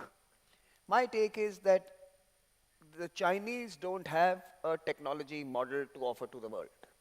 Okay. The Americans call it Silicon Valley. And Silicon Valley is deeply integrated with all parts of the world. The Chinese have not been able to mirror and put together a global offering that partners with technology centers around the world, there is a deep distrust because of the opacity of the Chinese system. The American system, we all criticize, we all hate, we all love to hate, and we all yet engage. Because as one of my colleagues and friends mentioned some time back to me, Americans, while being hegemonic and while being dominant, created an offering for the world where they allowed their own politics to be penetrated by you. So you can go and stand outside the White House and abuse their president. You can go to their television channels and criticize their policies. You can write on there, you can go to their think tanks and challenge their own decisions. So they allowed their democracy to become more open to all. The Chinese don't have any similar model. Technology requires trust, and the Chinese don't have a platform that promotes trust in China. I think it's not an impossibility. I'm not saying the Chinese can't do it, but I think if there is one thing that is missing right now is the deep distrust of the relationship between Chinese technology and the Communist Party of China. And therefore, even countries like in this region, whether it's in the Middle East or South Asia, when it comes to technology, we are all betting on US partnerships and not Chinese partnerships. And that is true, right here in Saudi Arabia and UAE, in many other parts of West Asia, South Asia, and even ASEAN. You see when it comes to tech, it's the US that is beginning to create partnerships. And therefore, in the days ahead, unless the Chinese dramatically open their own way of engaging with the world, and it's not going to happen in my lifetime, but it's likely to be American tech and American partnerships that are going to shape the future of the world. Well, I can't agree more, unfortunately, but it is what it is. Now, Professor Chiang, to that, and I'm going to challenge Samir on that, because there's also an evident, clearly, that Chinese had made an extraordinary leap in technological advancements, especially the new technological outlets, which, if taken seriously and continued, of course, open society and open systems is much better for advancements, it seems, most of the time, it's especially in historical terms. But Professor Chiang, how you react to that? The Chinese system wouldn't help China to thrive? Well, on technology, I only want to say that small garden, high wall, that's American approach, is not going to work. First, two things. First, historically, there is no success story of block technological division, cross national borders. British Industrial Revolution is supposed to be able to dominate the world for a while, but look, all the key core technology leaked out anyway. Chinese used to keep the three major, as a national secret, that our technology to maintain trade advantage in history since the Roman time. That is silk production, porcelain, and the tea. But eventually, they were stolen. The tea was stolen by British, so they had the Darjeeling, So we know that. We experienced that. So we don't believe this is going to work. The second thing is they forgot about Cold War history when they're driving thousands of Chinese scientific minds who studied in the United States, driving them back to China, which is exactly that they're doing. The Chinese top scientists, because they persecute, discrimination now, very much. So they were coming back to China en masse these days. Their first generation responsible for our atomic bomb. It's 1964, don't forget. So what's called the self-reliance principle was rekindled, which will, to me, I would say, release enormous energy for technological, plus authoritarian system has its own advantage of organizing these things. Right. So, I don't worry about that. And there are also the challenges, because I have questions. Yeah. So there are also challenges people like Jack Ma seem to have come up against the party and have lost. And that disincentivizes people from seeing a future in China and developing in China, as Samir suggested. Right. Well, thanks, John. Well, it's been very exciting. Thank you all. Now we take it back to our audience here. I have names, so I have Sayyid Sajabur first, and then I think I have Salih Al-Ma'aita and others. But I'll start. No, I only have Sayyid Sajabur. Okay. Yes, Mr. Sayyid Sajabur. Is it working? Thank you. It's really a very interesting panel, and I appreciate everybody. I have two questions. First for Dr. Alterman, and that is the issue of legitimacy deficit globally for the U.S. Yes, if you are talking about international order, it is not just mechanic, it's not balance of power, it's not just technology, it is also a normative setting in which it seems the U.S. is increasingly having a deficit, especially when we go to the issue of the Middle East, not just recent Gaza conflict, go back to the history of U.S. involvement in the Middle East and double standard. So to what extent the U.S. is aware of this fact, and to what extent it's going to manage and how? This is my question for Dr. Alterman. My second question is for Dr. Samir and Professor Ziong, and that is the reality of the Global South as a factor in changing or in shaping a type of new order. To what extent do you think Global South is a reality and is able to shape and to impact? Furthermore, is China considering itself as a part of the Global South, or it's a type of in-between? Thank you. Thank you, Saeed. I have another question from Hassan Al-Hassan. Mr. Hassan. Yep, thank you very much. I just wanted to challenge what seemed to be the panel's conventional wisdom that China has been unsuccessful at exporting or forging international partners. Open model that has allowed it to flourish and develop a global footprint much more easily. Now, how is that still true to the extent that, I mean, Bloomberg released an interesting infographic that looks at how China has done since 2015 to 2024 in 13 technology areas that they've identified under their own made in China industrial blueprint, and it shows really how over the past decade China not only has caught up in many areas like robotics, semiconductors, UAVs, and many other areas of technology, but has also, if you look at the digital Silk Road that China has propagated under the Belt and Road Initiative, you clearly see a lot of success in creating partnerships, especially and including in this part of the world, not to mention the UAE, Saudi Arabia, and others. Whereas what we see in the US is a tendency to go in the opposite direction. With export controls, the Gulf states' frustrations with obtaining access to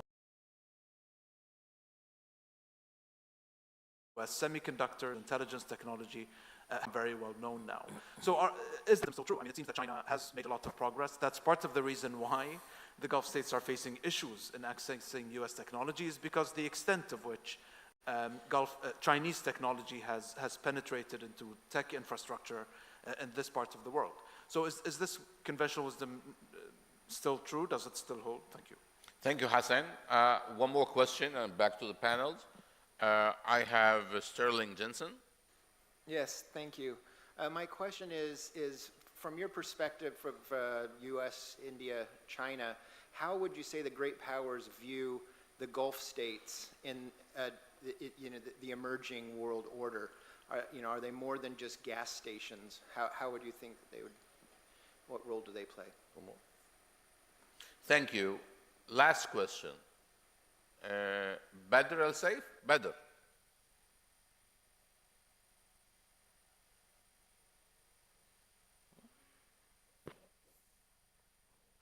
You taking notes? I need. Oh, I lost good morning. track.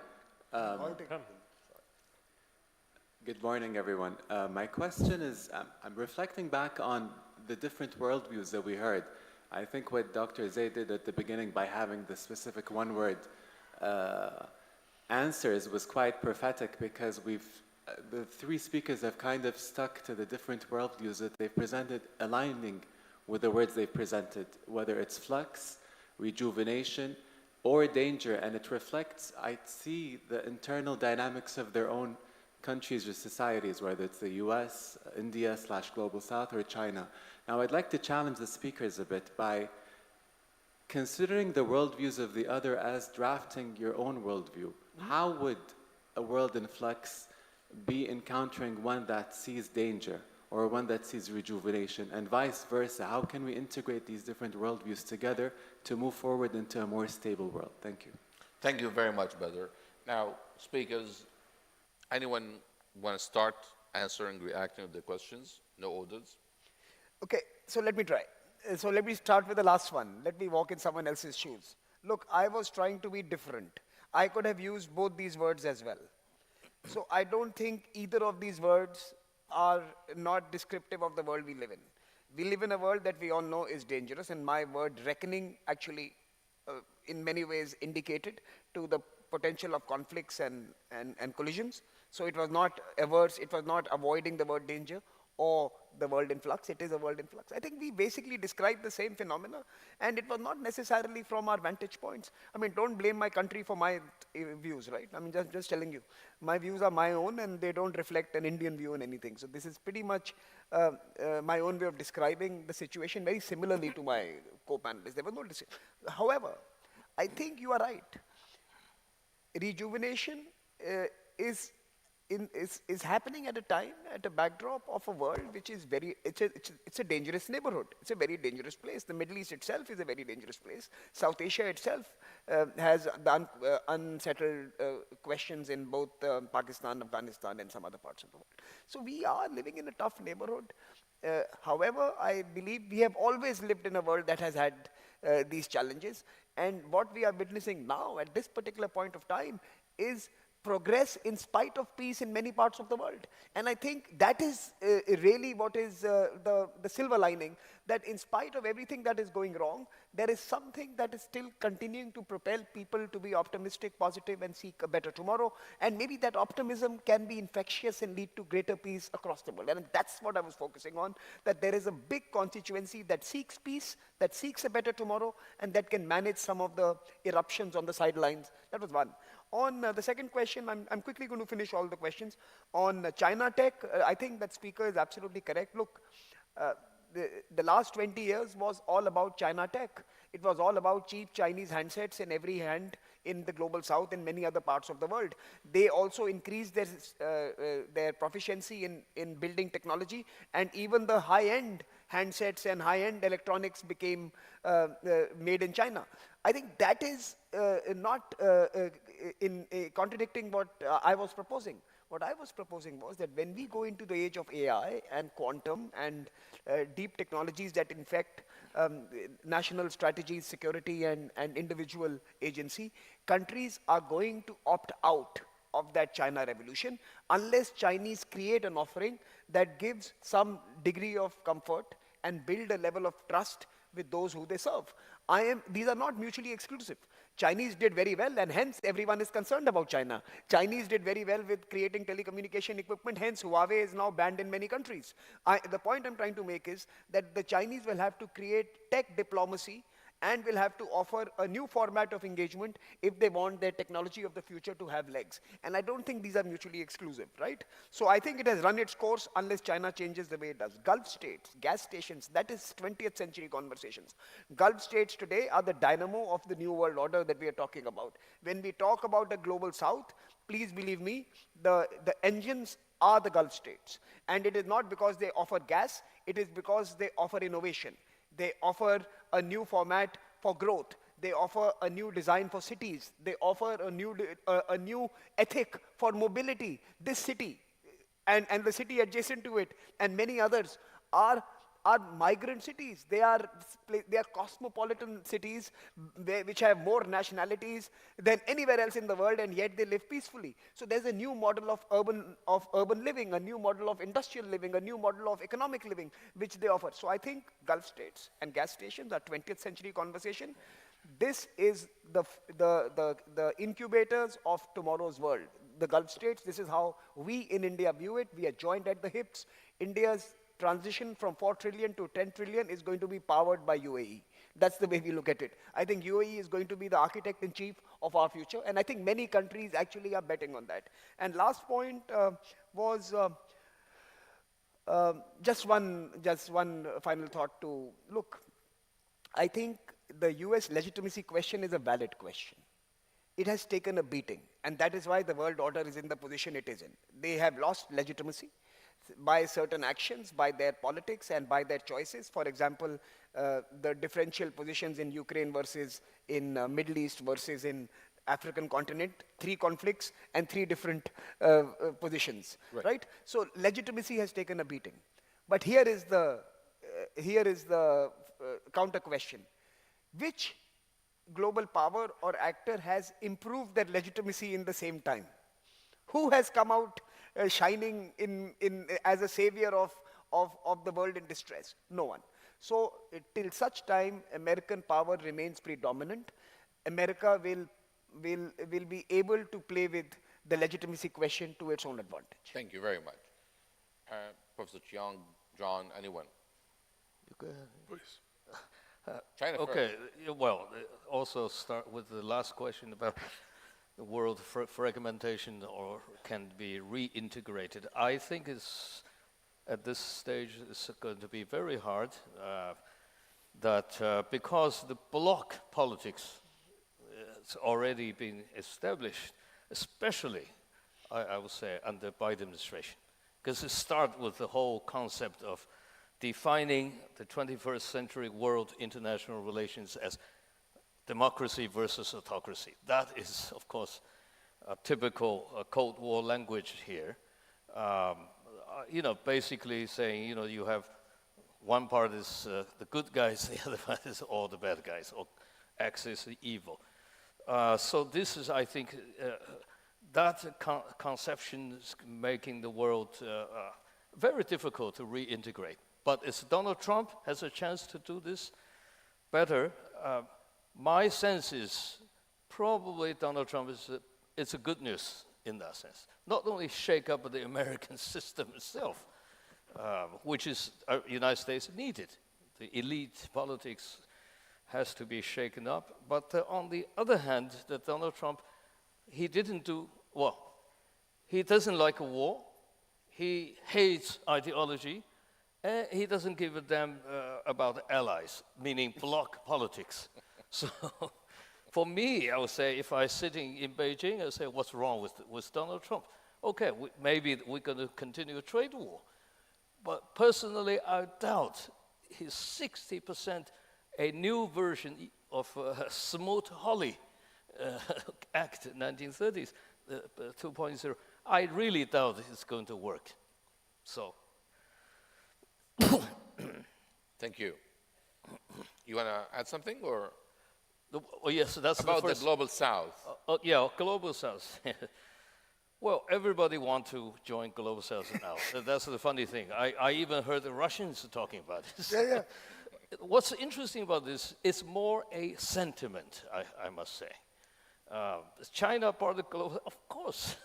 China loved to be. Remember during Mao time, Chinese Mao created a theory called the Three World Theory. Correct. This is the 1970s, right? Superpowers of first world, capitalist West, and the Soviet Warsaw Pact, they are second world. The rest, what they call third world. China at that point almost self-appointed as we are the leader of the third world. Now today, what's interesting about the Global South, not just economically interesting for China. Chinese been doing that already. Belt and Road, I don't have to explain it again. The global reach of Chinese economy. But the other point is global diplomacy here.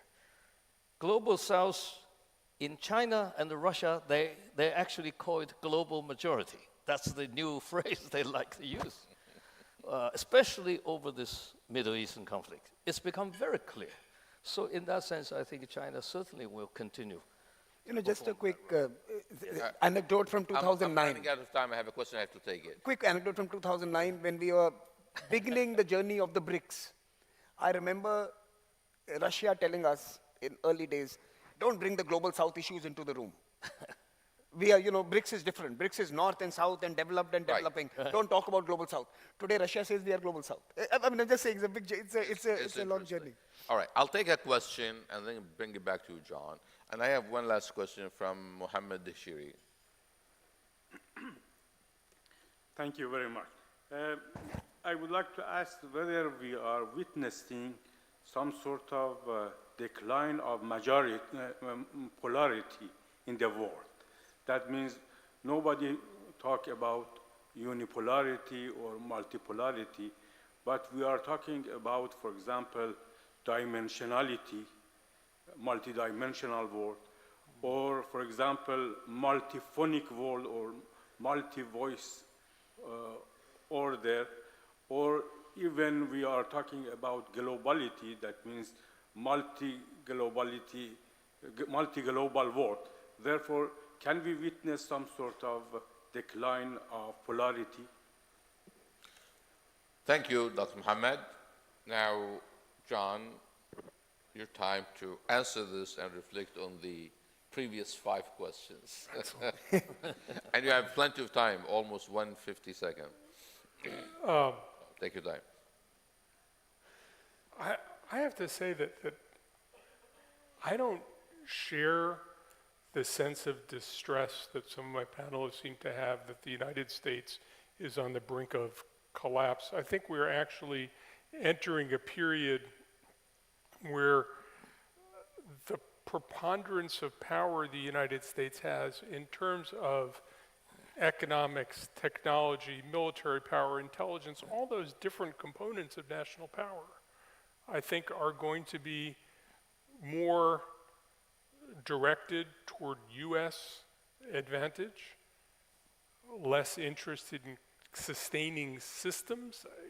Whether that works out well for the world, I don't know, but I don't think we're looking at a picture of American decline writ large. I think the world's perception is going to be, how do we constrain the United States broadly, because the U.S. really does, in terms of population, in terms of all the tools of national strength.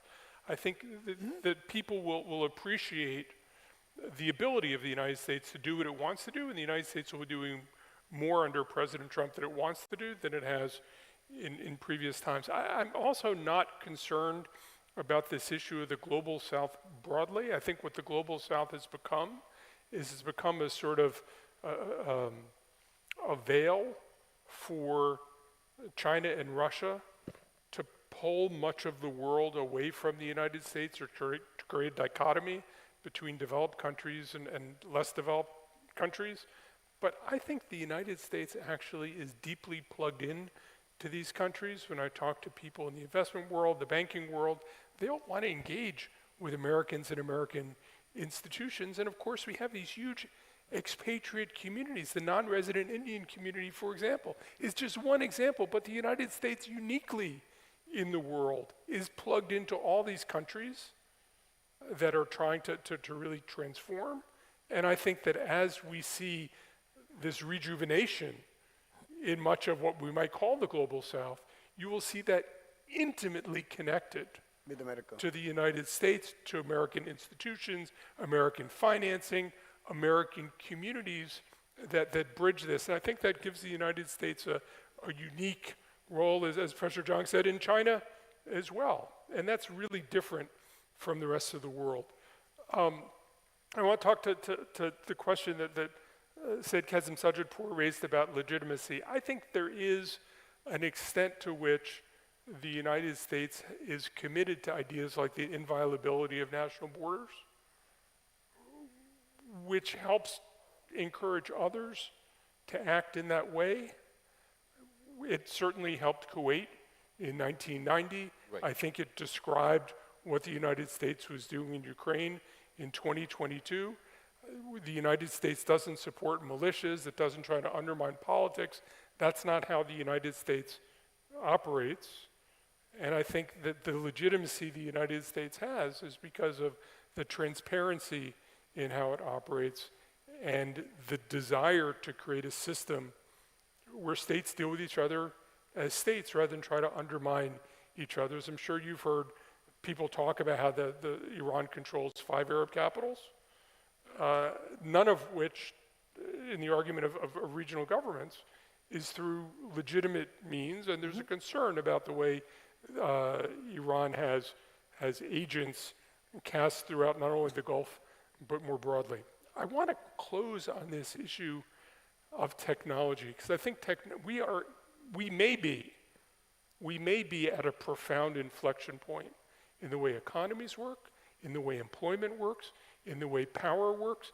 We're putting arguably trillions of dollars into artificial intelligence. We don't know how that will play out, but I think if we're serious, we have to consider the possibility that the role of government may be profoundly transformed in 10 years, that the balance of power, the distribution of power in the world may be profoundly transformed in 10 years because governments that have access to AI will work completely differently than governments that don't have access to AI. The nature of technology is you never know how it's going to come out. You make a lot of bad investments and a few really good ones, right? Venture capitalists, if you're good 1% of the time, you're an all-star. And we're in this venture capital mode. But I think if we're serious about the future, we have to accept the possibility that we may be in a profoundly different world 10 years from now. We may be in a very similar world. We may not be able to muster the necessary regulatory framework to harness this. This may be the principal driver much more suddenly than energy transformed geopolitics in the 1940s. Technology may transform geopolitics, and we could be in a whole different world. Well, I can't thank you enough for this very, very exciting, our distinguished scholars' discussions. Thank you so very much for your inputs, insights. I know we needed more time, but that was excellent enough. And thanks you to your audience. Thank you all. Thank you.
سيداتي وسادتي، ستبدأ الآن الجلسة الثانية تحت عنوان رقعة الشطرنج في آسيا، اللاعبون والتحركات والقيود.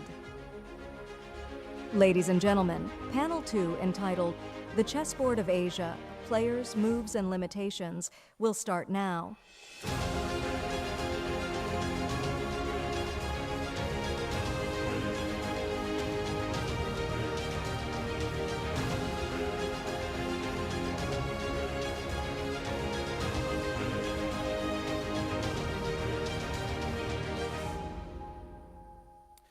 Hello, everyone. First of all, I invite you to take your seats to be able to start. I've been told that lunch is after that, and I've heard that they are planning to postpone lunch if we don't get on with it now. So let's do that. My name is Ahmed Abudoh. I'm the head of China Studies Unit at EPC and Associate Fellow with Chatham House in London. Let me start by thanking Dr. Ibtisam Al-Kidbi and my colleagues at EPC for organizing such a great event as usual. The kickoff was great. The panel before us was very important, not just because it was the first panel, but also because it nicely laid the groundwork for us to build on what has been discussed before us by these great analysts. And this is important because the world order that has been discussed cannot be reflected perfectly in any other place than Asia. That's because the strategies of the regional powers, the global powers, and alliance building will most likely, at least in my view, determine the shape of the the international order in the future. And because we are discussing such a huge question, I'm delighted today to be joined by a panel of celebrity experts, high-caliber scholars and policy practitioners who spent tremendously long time thinking about these questions and addressing them. Here to my left is Dr. Victor Gao. He is the chairman of the China Energy Security Institute and the chair professor of Suzhou University and vice president of the Center for China and Globalization. Next to him is Mr. Sunjoy Joshi. He is the chairman of the Observer Research Foundation in New Delhi. He is also a visiting associate at the International Institute of Strategic Studies in London and a distinguished visitor to the program on energy and sustainable development at the University of Stanford in the United States. And last but not least, my friend, Senior Colonel Joe Bo. He's a senior fellow of the Center for International Security and Strategy at Tsinghua University and a China Forum expert. Before we start, let me address the elephant in the room. That is President Trump's sweeping victory in the United States elections. This is very important. Whether you like him or not, you are absolutely entitled to hold whatever opinion and view on him. This room in particular has been welcoming and accommodating of all opinions throughout the years. But for me as a moderator, his victory is both good and bad news. Good news because none other than Trump can make international affairs that spicy, interesting, and sometimes volatile and chaotic. And this is important for scholars and experts because it forces us to get out of our comfort zone and try to roll out some new takes and ideas on international affairs and especially Asia. It is bad news because inevitably all our discussions throughout these days will be influenced by this event. So I encourage myself and our speakers to, of course, dissect the short-term implications of that without losing sight of the long-term trends and dynamics. One of these dynamics is that Asia is a super region in transition. And I really like the title of this panel because whoever put this title captured it very well. It is a chessboard. In East Asia, you've got China, a major power, great influence all over the world through its BRI initiative and more recently, other initiatives such as the GSI, GCI, and GDI as well, adopting a more assertive, sometimes coercive approach in the South China Sea and around Taiwan Strait. But at the same time, it is going through tremendously harsh economic headwinds while it is trying to restructure its growth model. You also have the United States, which the previous distinguished speakers touched on.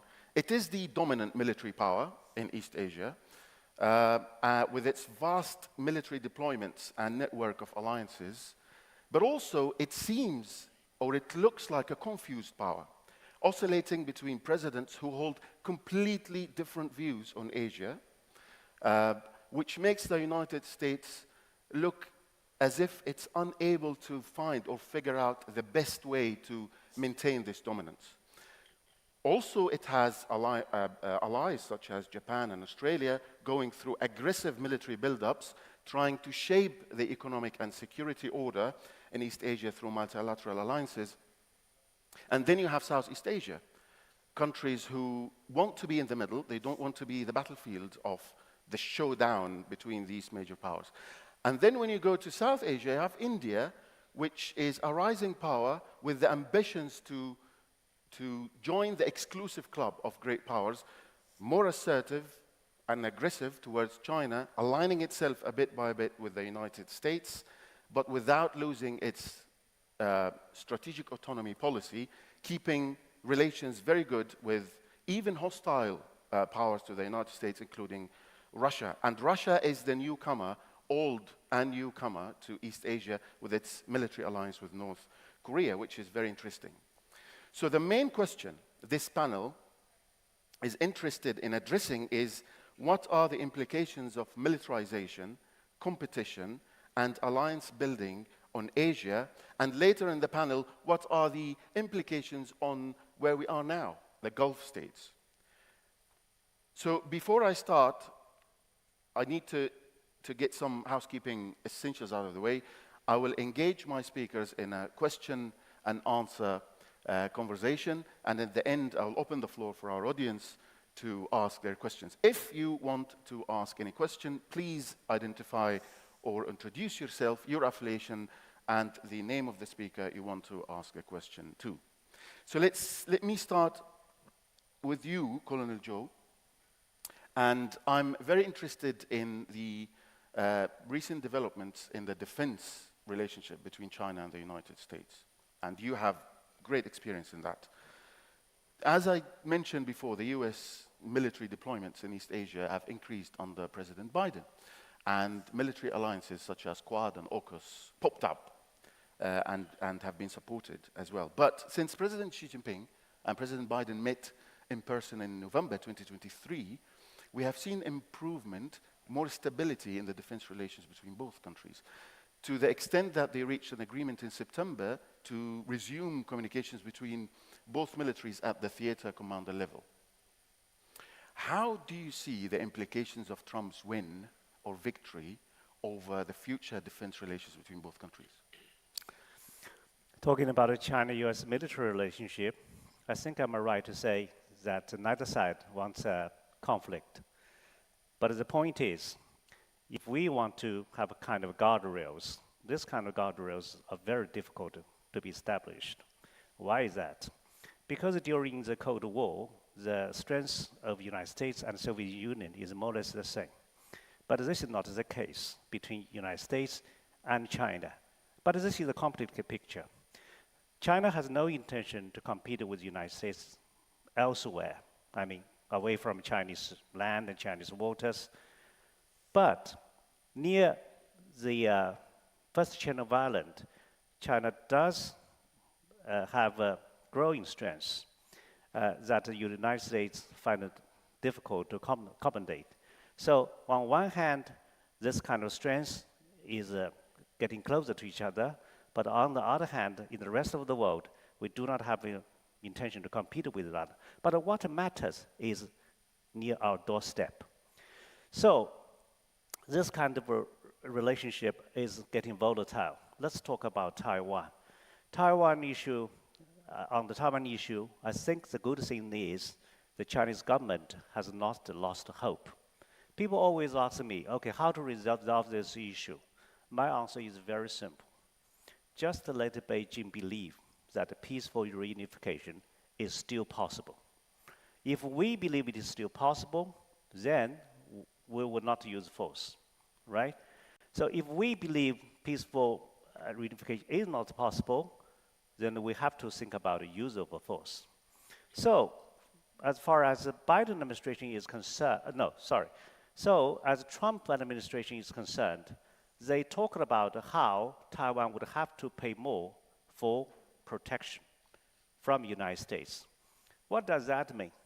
It's not a blank check from Taiwan to say, okay, this is what you want. Okay, fill it in with whichever sum you want. This is your protection fee, okay? So protection fee may just come as more American arms sales to Taiwan, right? And that would make mainland China more frustrated. And we are going to do something, definitely. I mean, it's not a direct attack, but see what happened. Every mistake, either on the side of Washington or on the side of Taipei, would be examined by us carefully. And we're going to do something. And that may change the status quo irreversibly in the favor of the mainland. I'll give you an example. What happened after Nancy Pelosi's visit? We changed the status quo. We've sent aircraft to fly across the medium line, and this has become more frequent, and this won't be reversed. Thank you. That's very interesting. Although we jumped the gun a little bit on Taiwan, but it aligns neatly with my second question to Mr. Jushi on the same subject, because President Trump might have unintentionally given the nod to China when he said that he will not use military power to deter China from making a military move on Taiwan. But he will prefer to use tariffs and taxes. Some would argue that this might be exactly what China wanted to hear, or not. I'm very interested to hear your view, but not from the perspective of the United States more, but from the perspective of India, of course, first and foremost, and also its allies and partners in Asia. Ahmed, you've asked me this question, and you've positioned me between a Chinese speaker to my right and a Chinese speaker to my left. Okay? That was intentionally done. Intentionally, strategically. That is where you've placed me. And if you look at the map of India, that is precisely where India is. We have China to our north, we have China to our east. We share a 3,500 kilometer long border with China. We have to live with our neighbor. We have problems, and those problems are historical, they're legacy problems, and we have resolved them from time to time as we move forward. You recently witnessed what happened in Kazan. After all the skirmishes we've had and a lot of acrimony between the two nations, there was some kind of a solution or a compromise reached. I would like, sorry to interrupt you, but I would like to come back to this because I'm actually interested in that and I want to expand on it. Yeah. But let's start first with East Asia, the militarization around Taiwan. See, as far as the militarization around Taiwan is concerned, India, in the larger policy, as far as the Indo-Pacific is concerned, there are similarities in the position of the US and India, and there are key differences. For India, the Indo-Pacific does not just stop from, Bollywood to Hollywood. The Indo-Pacific is a much larger construct, which extends, and India's core interests in Indo-Pacific are, yes, there are core interests in the East, but there are far deeper concerns which India has to its west in the Indo-Pacific. And that is where India has differences with the US. On the East, yes, there are many similarities, very, very, very common points which we share. with the United States of America. But when we look at the larger construct of the Indo-Pacific, our view of the Indo-Pacific is not the same as that of the Pacific Command. So there are the subtle differences which you have. And India has made it very clear time and time again that it does not view the Indo-Pacific as a security architecture. It looks at it as a much larger, not just security. For India, security is not just a binary vision of defense security. It's a security which encompasses economic security, security of shipping lanes, security of transition, energy security, and that is a much larger vision of security which we share with many other countries in the region. And that is where we are at pains to explain, both to the Chinese and to the Americans, that yes, we are part of the Indo-Pacific, but still we are not part of the AUKUS. We are out of the AUKUS. We are out of very pure defensive structures of engagement. So you must understand this, and our outlook towards Taiwan remains the same. Well, because we are at it now, and this is a very interesting explanation of how India sees the Indo-Pacific, but as you alluded earlier, the meeting between President Xi Jinping and Prime Minister Narendra Modi was very, very interesting and actually unexpected, and a lot of people were taken by surprise by it. A lot of people exaggerated it as a final solution of the border issue, but also decisions like opening the Indian market for Chinese companies to come gradually in and end the restrictions on investments was also very important and interesting.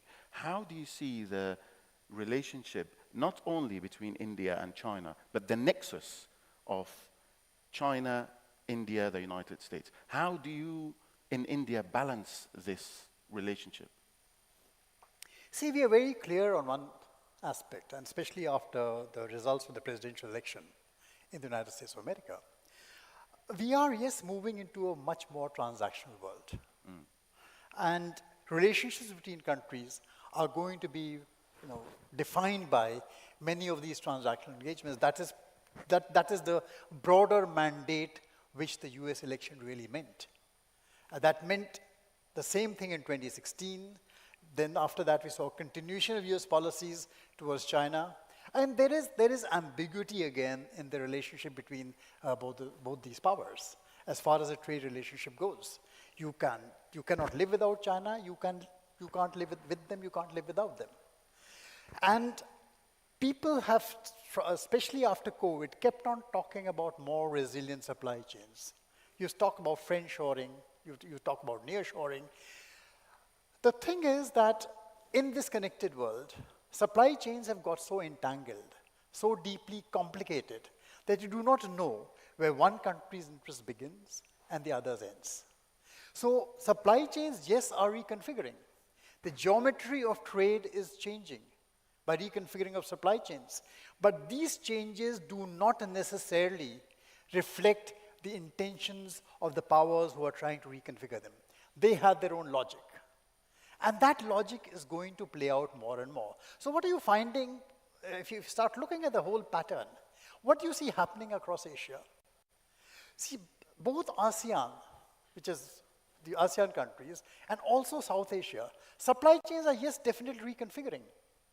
But they are more reconfiguring as becoming the connectors between diverse partners, former partners who no longer want to really talk to each other, who are today engaged in kind of trade attrition with each other, slapping tariffs. The reconfiguring of supply chains actually is working to rebuild connections. And that is where I think many Asian countries are today positioning themselves. So when you start understanding the very complex relationship which you find ASEAN countries, many of the countries in this part of the world, including India itself, with China and with the US, please understand that. The world, the geometry of trade is changing, but not necessarily changing in ways which maybe the US wants or maybe even the way China wants. That's very interesting, because the idea of reconfiguration of supply chain might actually materialize after Trump's victory, because he essentially threatened to impose 60% tariffs on Chinese goods. And I would like to go back to the United States-China relationship with Dr. Gao, because as you know, President Xi Jinping repeated his emphasis many times on the high quality development over the fast growth rates. And the National People's Congress Standing Committee just approved a huge stimulus package to reach the growth target of 5% this year and also reinvigorate the economy. On the tech side, President Xi Jinping put forward interesting concepts like new quality productive forces, self-reliance in science and technology to be able to survive expanding Washington export restrictions on advanced technology. But after Trump's threatening to impose this huge tariffs, I think we will see recalibration of supply chains in the whole region. We will see acceleration of decreasing reliance by international companies on China, diversification, and a lot of other dynamics. How do you see these things? Thank you, Ahmed. First of all, allow me to thank EPC, headed by the distinguished Madam Director, for organizing this 11th ADSD session. I think this conference cannot take place at a better time. It's just in the aftermath of the results of the US presidential election. Now, also allow me to congratulate Donald Trump for being elected in such a decisive win in domestic politics in the United States. And now the Republican Party is in control not only of the White House, but also of the Senate, of the House of Representatives, and President Trump and the Republican Party probably have greater influence at the Supreme Court level and other federal court levels. So I think in the coming 4 years, starting on January the 20th, President Trump will shake up the United States as well as shake up the world. And most of us are holding our breath as to see what President Trump will do or will not do. As far as China-US relations are concerned, Donald Trump has threatened to go maximum in terms of imposing law to the United States. But allow me to mention one thing. Trump never tells the American people who pays these tariffs. China doesn't pay any single penny of the tariffs imposed by the United States on Chinese export to the United States. The tariffs, whether 25% or 50% or 60%, or as threatened up to 100% for the EV cars, are paid in its entirety by the American people. The high tariffs imposed on Chinese exports to the United States is one of the reasons why inflation runs high in the United States, and high inflation erodes the living standards of the American people. In a sense, the higher tariffs imposed by the United States government under President Trump before, now under Biden, and to be imposed again by President Trump, will cause high inflation in the United States. It's not sustainable. Now, Ahmed, you talked about reconfiguring the supply chain. The supply chain is never carved in stone, but Rome is not built overnight. China spent the past 46 years in economic reform, opening to the outside world. So if you really want to change the supply chain, to squeeze China out of the supply chain, you probably need to spend another 46 years to come to change it. And the world is changing. I think the fact that President Xi Jinping keeps talking about the new qualitative productivity, which is a tongue twister in itself, really means China needs to rely on technological breakthrough, on scientific breakthrough to increase, boost its own productivity, and completely changing the ways of doing things in China. From the Chinese perspective, let me tell you how China looks at the world right now. China believes AI revolution is real, and AI revolution will completely shape the world. And the real competition is not between China versus the United States. The real competition is between AI on the one hand, which is changing rapidly, versus Homo sapien. All of us are Homo sapien. So if China and the United States really just compete, especially in the AI sphere, the ultimate winner may not be China or the United States. It may be AI. AI may gain its own independence and its own conscience and subjugate all of us, human beings, as a second-class citizen. What's the fun of that? China and the United States, the two leading countries in AI revolution, eventually need to come to terms with how they need to cooperate rather than confront each other or a zero-sum game to kill each other using AI as the instrument.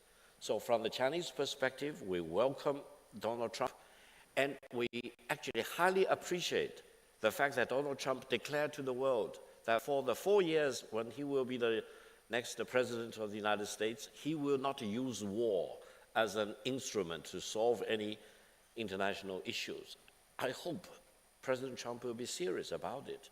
And I would really highly recommend that if he achieves that, he should be awarded the Nobel Peace Prize. Really, he will really make a very important legacy for mankind if he can prevent the United States from engaging in war, direct or indirect, proxy war of all kinds in the world. So let's wait and see, let's hold our breath to see whether President Trump will really do miracles to preserve peace and avoid using war. Other than that, tariff war, China is very confident. Why? Because if Trump has a way to force China to pay 100%, 60% of the tariffs the US government imposes on China, China will feel the pain.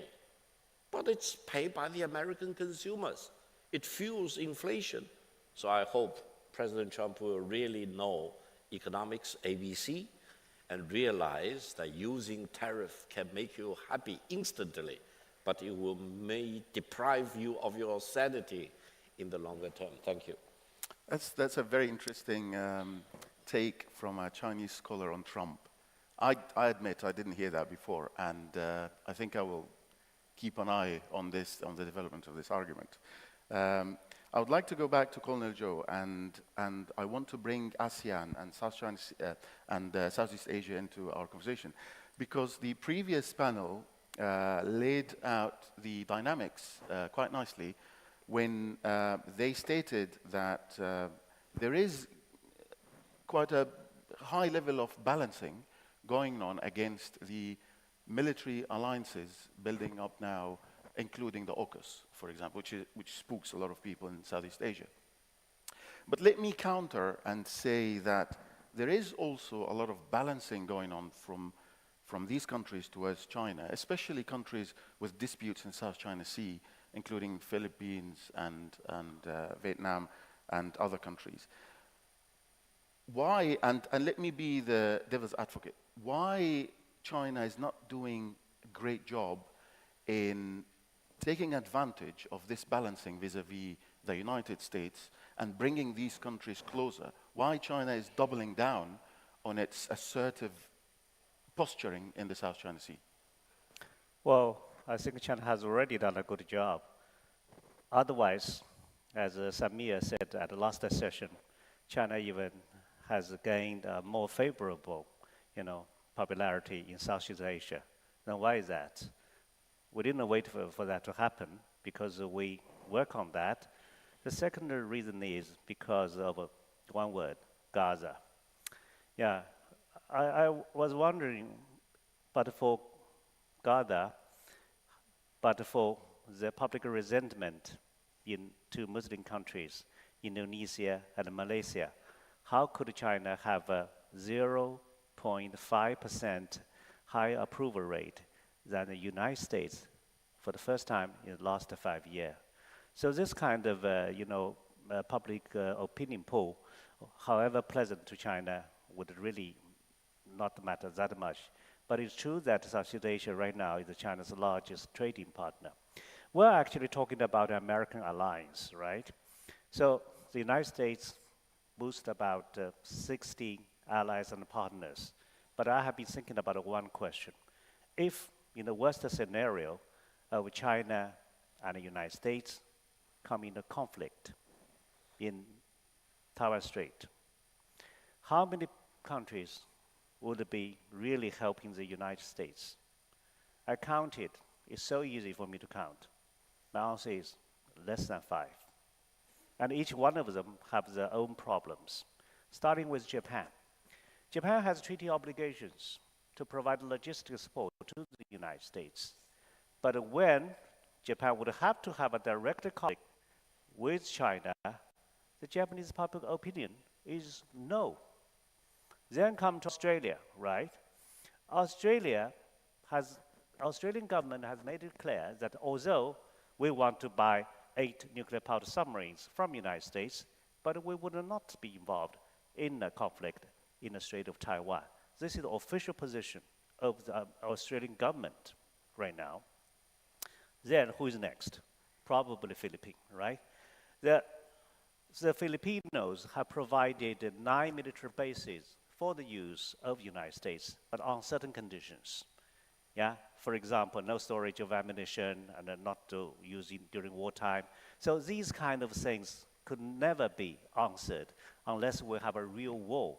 But it shows how regional countries, even the die-hard American allies, are really, really worried about a conflict with another nuclear weapon state.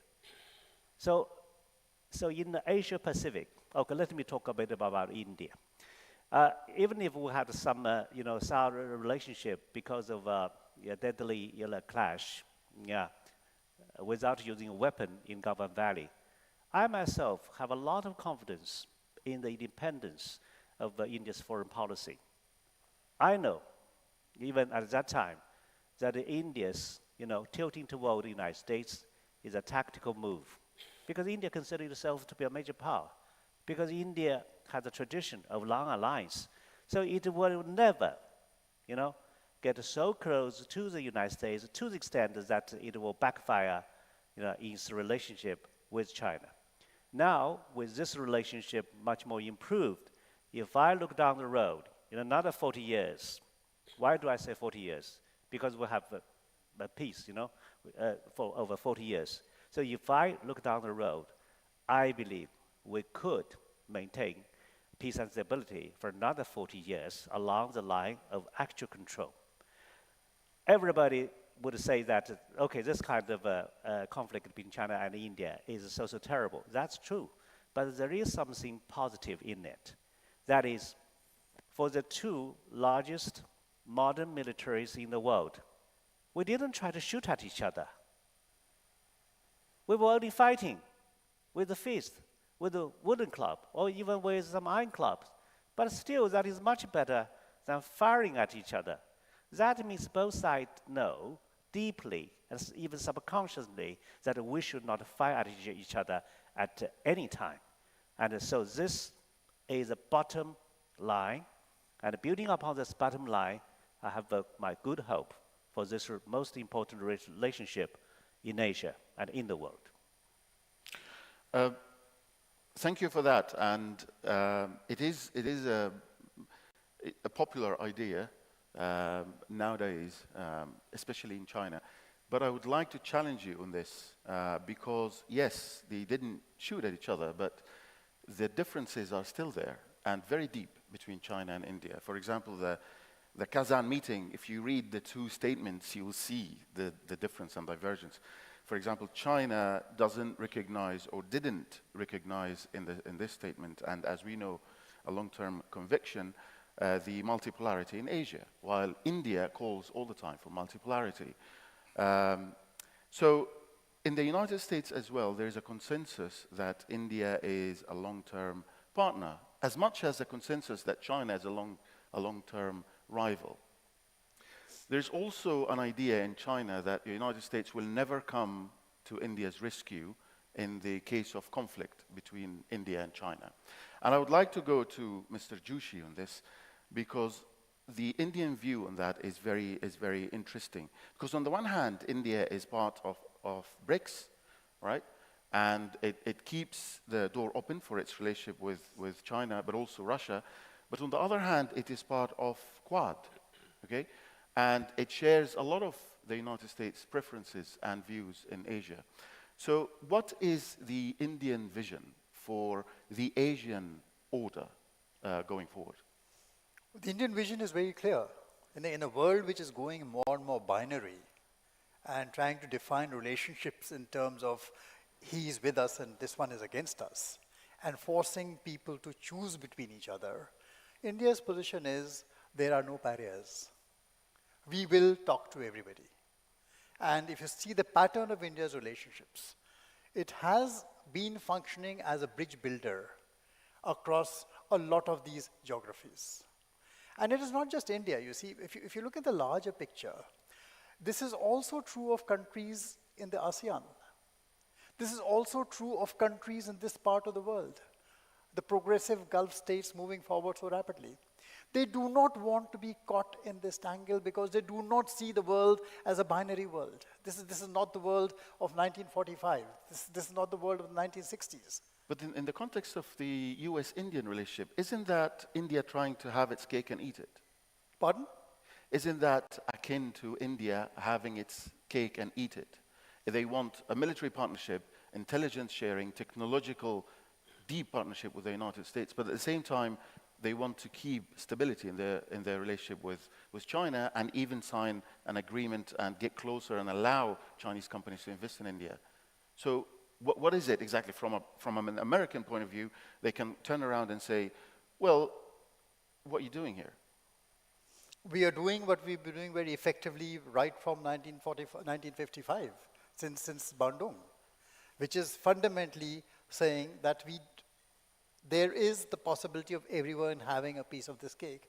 And the real emphasis, as far as India is concerned, see, countries like India, countries like ASEAN, countries in West Asia, and across Africa waiting in the wings, these are forward-looking countries. They're not looking back. They have the power of youth. They have the power of dynamism. They have to move forward. They will continue growing. And they do not grow at their own peril. So for them to keep the engines of the economy churning, that's why I said right in the beginning that for us security is a much larger concept. It is not security defined in terms of arms and war and armaments. It is security defined in terms of progress, peace, and harmony for everybody, because that is the only way these countries can move forward. So we are forward-looking countries. So it is not about having our cake and eating it too. It is making people understand that there is nuance. There's nuance to all these relationships. And you cannot be in a situation, whether it is in Ukraine, whether it is in West Asia, where you are not even willing to conduct basic diplomacy and talk to each other, where you try to play cancel politics and try to cut out the other one through either sanctions or you even through completely sabotaging the interbanking system, the SWIFT system, which has had disastrous consequences on most of the developing world. So if South Asia, the global South is apprehensive today, and we understand those apprehensions, they are apprehensive because they do not like what they see. So they would definitely like to move into a very, very, very different kind of world, which that is what we are really trying to do. Whether we try to do it as being part of the BRICS, whether we try to do it as part of the SCO, whether we even try to do it as part of the Indo-Pacific and the IPF and all these other arrangements, IMEC, which we're all part of. Let us come together. Let us please come together. Dr. Gao, you want to say something about that? Yeah, Ahmed, if you allow me to make several very brief points about China, India, and the United States. I think as far as the United States is concerned, its best case scenario is to tie India onto the American bandwagon of anti-China hostility. Now, for India to be tied onto the US bandwagon of hostility against China would be a nightmare, because China and India each has a population of more than 1.4 billion people, and they are neighbors to each other, thousands of kilometers of common boundary. And if war breaks out between China and India, you are talking about a war involving close to 3 billion people in the world. There will be no more peace for the rest of the world. And I always tell my Indian friends, and I have high admiration for India as a nation, the worst enemy of India is not China. The worst enemy of India from a war perspective, and we have Colonel Zhou, formerly with the PLA in China, the worst enemy for India in terms of war is the Himalayas, because New Delhi is only about several hundred kilometers away from the mighty Himalayas. The Himalayas rises up from low altitude all the way to about 7,000 meters, if not 8,000 meters above sea level. Now, in any warfare, and I'm not a military expert by any stretch of the imagination, you always capture the high ground, you capture the peak, etc. So, from the Indians' perspective, if you want to fight a war against China, China is not your enemy. The Himalaya will be your enemy because you are shooting all the way to the sky as if. And if you cross the Himalaya, it's not plains, it's not lower altitude plains. You are talking about the Tibetan plateau, thousands of kilometers to the north. So you are talking about a military impossibility if you are talking about the war between China and India. Now, if the United States, and I hope not under President Trump, of course, encourages India to fight a war against China, you need to overcome the mighty Himalayas. You travel throughout the world, you travel throughout the Arab Peninsula, etc. You see no such terrain as you have to confront the mighty Himalayas. So for China and the Indian people, the two superpopulations, let's talk about peace. And we keep talking about these territorial disputes between China and India. The China-Indian disputes were not created by India, and they were not created by China. Who created these territorial disputes? The British colonists, when they ruled India in the form of British Indian Empire. And neither China nor India should be held hostage by the British Indian colonists who want to push the boundary of India into Tibet, into Xinjiang, into many other directions, etc. And the Indian people should never expect that you can achieve goals laid out by the British Indian colonists that the British Indian colonists failed to achieve in their own way. So let's talk about peace rather than war between China and India. That's the only right way for these two great nations. Mr. Joshi, please. Yeah, just a quick corrective. You see, the conflict between India and China, see, the military conflict is, I would push that to the side. There are other problems too between China and India. And trade, yes, is a region where there's a problem. India's trade with China is hugely unbalanced. It is not the kind of trade which can continue forever. And one of the pressure points between India and China always has been the kinds of barriers which China keeps putting up to exclude certain kinds of trade with India. And that's a problem which most of the world has with China. So there, there India does make common cause with a lot of other similar countries who are in the same dilemma, which includes countries in Europe, which includes the United States of America. We have a problem. We have a trade problem with China.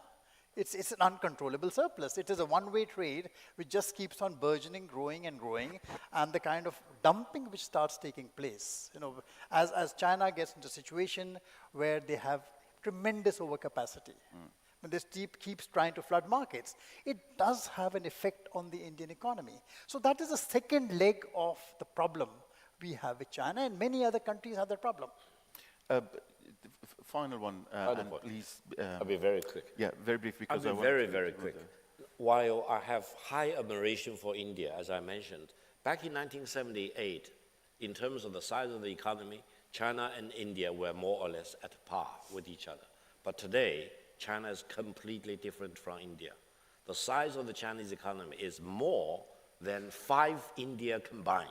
That means India is less than 20% of the Chinese economy. So, talking about China and India, China must have done something tremendously right over the past 46 years to really leap forward ahead of India as a size of the economy. And I hope Indian friends will really catch up. And eventually, China and India will be in the top 3 largest economies in the world. The sooner India achieves that goal, the happier I will become. The US economy is far larger compared to China. But if you start looking at the trade patterns with the US, India enjoys a trade surplus with the US. It's a much more balanced trade. And that is something which always brings the two countries together. Right. India depends on the US for balancing its trade. This is fascinating, actually. This exchange happened because it shows me the Chinese vision of India in the picking order of powers in Asia, and how they see India's journey and development. But I want to move on to my last question in this part of the world before moving to the Gulf, to Colonel Joe, and it's very short. It was very interesting to see the relationship, the military alliance between Russia and North Korea, which, in my view, could throw a spanner in the works of every power we just mentioned. What is the assessment of China of this partnership, and does it see it with skepticism or does it endorse it? You see, the Chinese government so far is having a measured, response towards this kind of allegation, because North Korea didn't admit that it had sent troops, to Kursk over Russia. But I have my own assessment. In one word, North Korea would not be a game changer in the battlefield of Europe. Why is that? Because Russia is already having an upper hand. So sending some North Korean troops to help Russians would be tactically useful, but it would not be that significant. The only beneficiary is Kim Jong-un. Why is that? Because even by sending 12,000 people, it's less than 1% of North Korean armed forces. That is totally affordable. And this 1% would be combat tested and combat hardened. That would be extremely useful for Pyongyang, right? And then, in doing so, North Korea might have what the best want from Russia, that is continuous economic support, including food and oil. But then there are 3 things in military fields, that is satellite, submarine, right, and missiles. Just imagine this. Even so long as the war continues, probably Russia will find itself somewhat obliged to give North Korea something in return, even in salami slicing manner. And that would be good for North Korea, given the huge gap in terms of military technology between Russia and North Korea. Yeah, please go ahead. If I may add a point, thank you, Ahmed. I actually recently attended a very important meeting about this DPRK soldiers in Russia. Allow me to mention several points. One is that the total size of the North Korean troops, currently at 12,000 troops, may be increased to 100,000 troops in no time. That's a lot of troops. Whether that will make break the deal or break the deal, that's another issue. Now, DPRK gets handsomely paid, $1,000 per soldier per month. How much goes to the soldier's own pocket, that's another thing. But you may ask whether the DPRK is really looking at this from a monetary perspective. No. I think DPRK, that's my personal assessment, will definitely ask for 2 things. One is the advanced technology of miniaturization of the nuclear warheads from Russia, and Russia has one of the best technologies in that. The second is the technology to improve the accuracy and the range of their missiles, including their ICBM missiles. But on the other hand, I completely agree with Senior Colonel Zhou. Russia seems to be on the upper hand, and this President Trump factor will definitely make the Russian-Ukrainian war probably completely turn it upside down on its head. So I think Russia has the advantage right now. Yep, Konjo wants to intervene, but please make it short. Just one word. Much has been talked about how there is an alliance led by the United States against an axis of China, Russia, and North Korea. This is total nonsense. The reason is very simple. Can you just remember when did China and North Korea did an exercise last time? I'm 61, I can't remember.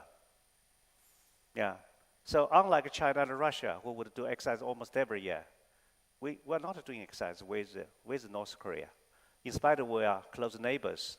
So long as China and the US relationship is manageable, there won't be such an alliance of the three countries.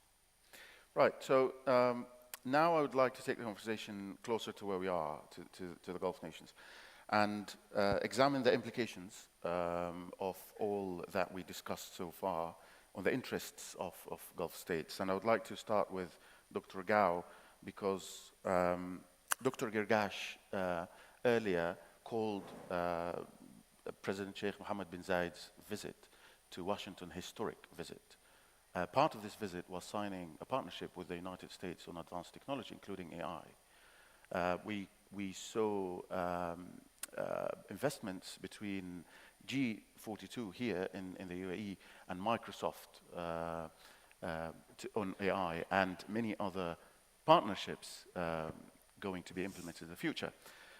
The pressing question I heard a lot here and from my colleagues who are from the Gulf, how does China see this close alignment between the United Arab Emirates and the United States on AI and advanced technology? Thank you very much. I think you are touching upon very important points right now. First of all, between US and UAE in terms of scientific technological cooperation, China has no interest to say anything about it. It's completely between UAE and the United States. How you want to structure the cooperation, it's completely up to you. China has no position to say anything at all. But I do want to say one thing. The US strategy of the chips war, etc., seems to be focused on several things. They want to deny China's access to the advanced semiconductor chips. They want to deny China access to the advanced quantum computing and the algorithm. But they forget the third pillar, that is the power generation. China now generates more power than many of the G7 countries combined. And China has one capability of adding new power capacities using a variety of means. And China has the world famous, what we call high distance, long distance, high voltage power transmission, meaning you can transmit power at great distance from one side of China to the other side of China. Therefore, what China is doing is as follows. Let me be very clear. One is that, as I mentioned, China used to spend $400 billion US importing chips from the United States, from Taiwan province, from South Korea, etc. China was very happy to do that. China was not a rocker of the boat. But once the United States want to deny China's access, China did one thing and is doing that. China is plowing in billions of dollars to develop high-end chips. And I can venture out to make one point. I believe in a matter of 5 years to 10 years, China may not need to import any chips from anywhere else. What does that mean? That means the US semiconductor chips may be decimated because the US government is killing the largest customer of the semiconductor industry of the United States. How can you survive this brutal war of chips war if China eventually achieves complete self-reliance and no longer need to import chips from the United States or from any other country? Now, the second point is even more important. As happened in many other industries, once China achieves complete self-reliance, China will not just sell to its domestic customers, China will start to sell throughout the world. That means when China reaches self-reliance in semiconductor chips, the semiconductor chips price will plummet. as it has happened to all the other manufactured goods involving China. Meaning, China again will become a major factor, not only in the manufacturing of the semiconductor chips, but in global trade of semiconductor chips. Therefore, if you follow the chips war strategy of the United States under President Biden, it's not going to save the US semiconductor industry. In 5 to 10 years, the whole industry will be completely changed because China will be completely self-independent. Now, in terms of quantum computing, there is only one quantum computing satellite in orbit right now. It's a Chinese quantum computing satellite. So I don't think the United States can really keep an advantage, if there is any, ahead of China in computing or in algorithm. Now, the third pillar, as I mentioned, is even more important. Without power, you cannot really achieve your AI revolution. And that's the point for example, India. India has all the other things, but power generation, that's a weakness in India. In many other countries, power is always a problem. Vietnam suffers from power deficiency. And if China and the United States compete in the amount of power to be added in the coming few years, let me make a promise to you. China will keep the advantage for the coming decades. Therefore, if you look at all these pillars of the AI revolution, don't believe that China will be left behind. Don't believe that the US chips war strategy will succeed, because the more pressure you apply to China, China really breaks out into greater excellence. That's why I did not agree with the previous distinguished Indian panelist when he said China's technology, AI, etc., are substandards, etc. No. If you keep listening to what Washington has to say, they talk about no other country but China. Why? Because they think China is a pacing threat, because China keeps moving forward. And I'm so happy to see that in UAE, your cooperation with Huawei is so good. The phone Huawei produced has one advantage that no US company can do. That is instant, seamless connection with a satellite. You say, oh, satellites, SpaceX. No, SpaceX satellites are low orbit, only about 300, 400 kilometers above your head. The Huawei connection is to high altitude satellites, about 40,000 kilometers above your head. Instantaneous connection without an extended antenna. That is the Chinese high technology. That's the scientific and technological breakthrough. That's what President Xi Jinping keeps talking about, new qualitative productivity. Thank you, Ahmed. Thank you. That was a great pitch for Chinese technology, and I'm sure the Chinese government will love that, especially here in the Gulf. But I would like to move on to India and take India's perspective on two things, two developments. Now we have regional escalation. We have the war, the conflict between Hamas and Israel in Gaza.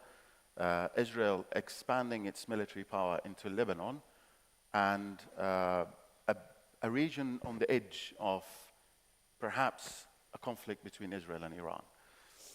This puts burden on countries who consider to normalize the relations with Israel, including Saudi Arabia. How do you see the impact? And the other development I would like to bring in the question is Trump, of course, winning the elections, and we all know his position on multilateralism, especially. How do you see the implications of these two developments on initiatives such as I2U2 and IMEC, the corridor between India, the Middle East, and Europe going forward, not only under Trump, but even beyond? See, all of the rising tensions, whether they be tensions in the South China Sea, which can have the potential to disrupt supply chains, or the more serious problems today occurring in West Asia. We don't like calling it the Middle East, we call it West Asia. The problems in West Asia trouble India deeply. And India's strategy all along in this part of the world has been, you see, I kept on talking about our division of the Indo-Pacific. For us, this is also the Indo-Pacific. This is where the Arabian Sea, we call it. The Arabian Sea links us irretrievably to this. This is our connectivity corridor into Europe, into Russia, into Africa, into a whole other host of regions. So this region becomes extremely important. And India's involvement in multiple projects across this region, whether they be the INSTC, whether they be IMEC, or the whole initiative on the I2U2, India wants to work with all partners. It's reached out. It reaches out to Iran. It reaches out to Saudi Arabia. It reached out to UAE, strong bonds, Israel. It even reached out to Israel to make the IMEC a possibility. And for us, that was important. Now, if there's a setback there, if there's not going to be peace in West Asia, our position, at least my position, is very clear. I don't know what Indian government thinks, but my position is very clear. This does not just have implications for India. It has far more serious implications for Europe. See, Europe cannot forget one basic fact which you keep telling them, that the problems of Europe which spill over across the Mediterranean are not going to be solved within the borders of European nations. They will drive the rift across Europe. Those problems will need to be solved here. That is where the problem is. And the solution has to be found for the peace of this entire Afro-Eurasian region. It's absolutely imperative, and imperative for all countries, including China, including West Asian countries, and Africa and Europe, to find a solution right over here. And the sooner we do it, the better. Colonel Joe, I would like to build on the earlier question of the instability in the Middle East right now. A lot of criticism directed towards China is that its approach is not really meaningful in terms of bringing stability and security to the region, and even carrying out meaningful mediation. The deal between Saudi Arabia and Iran, China didn't do the heavy lifting in the mediation. China also invited the Palestinian factions to Beijing, and the Beijing Declaration, which didn't seem to me to be an agreement in itself. It's just a declaration on principles, general principles. The United States reached out to China many times to speak to the Iranians and the Houthis to tame down their attacks in the Red Sea, but China was not responsive according to them. What do you say to these criticisms, especially when China is staying far away, lecturing the United States on what to do in this conflict without getting its feet wet? Very good question, and it's really important for me to talk here about how China look at this region. First, let's look at China's diplomacy.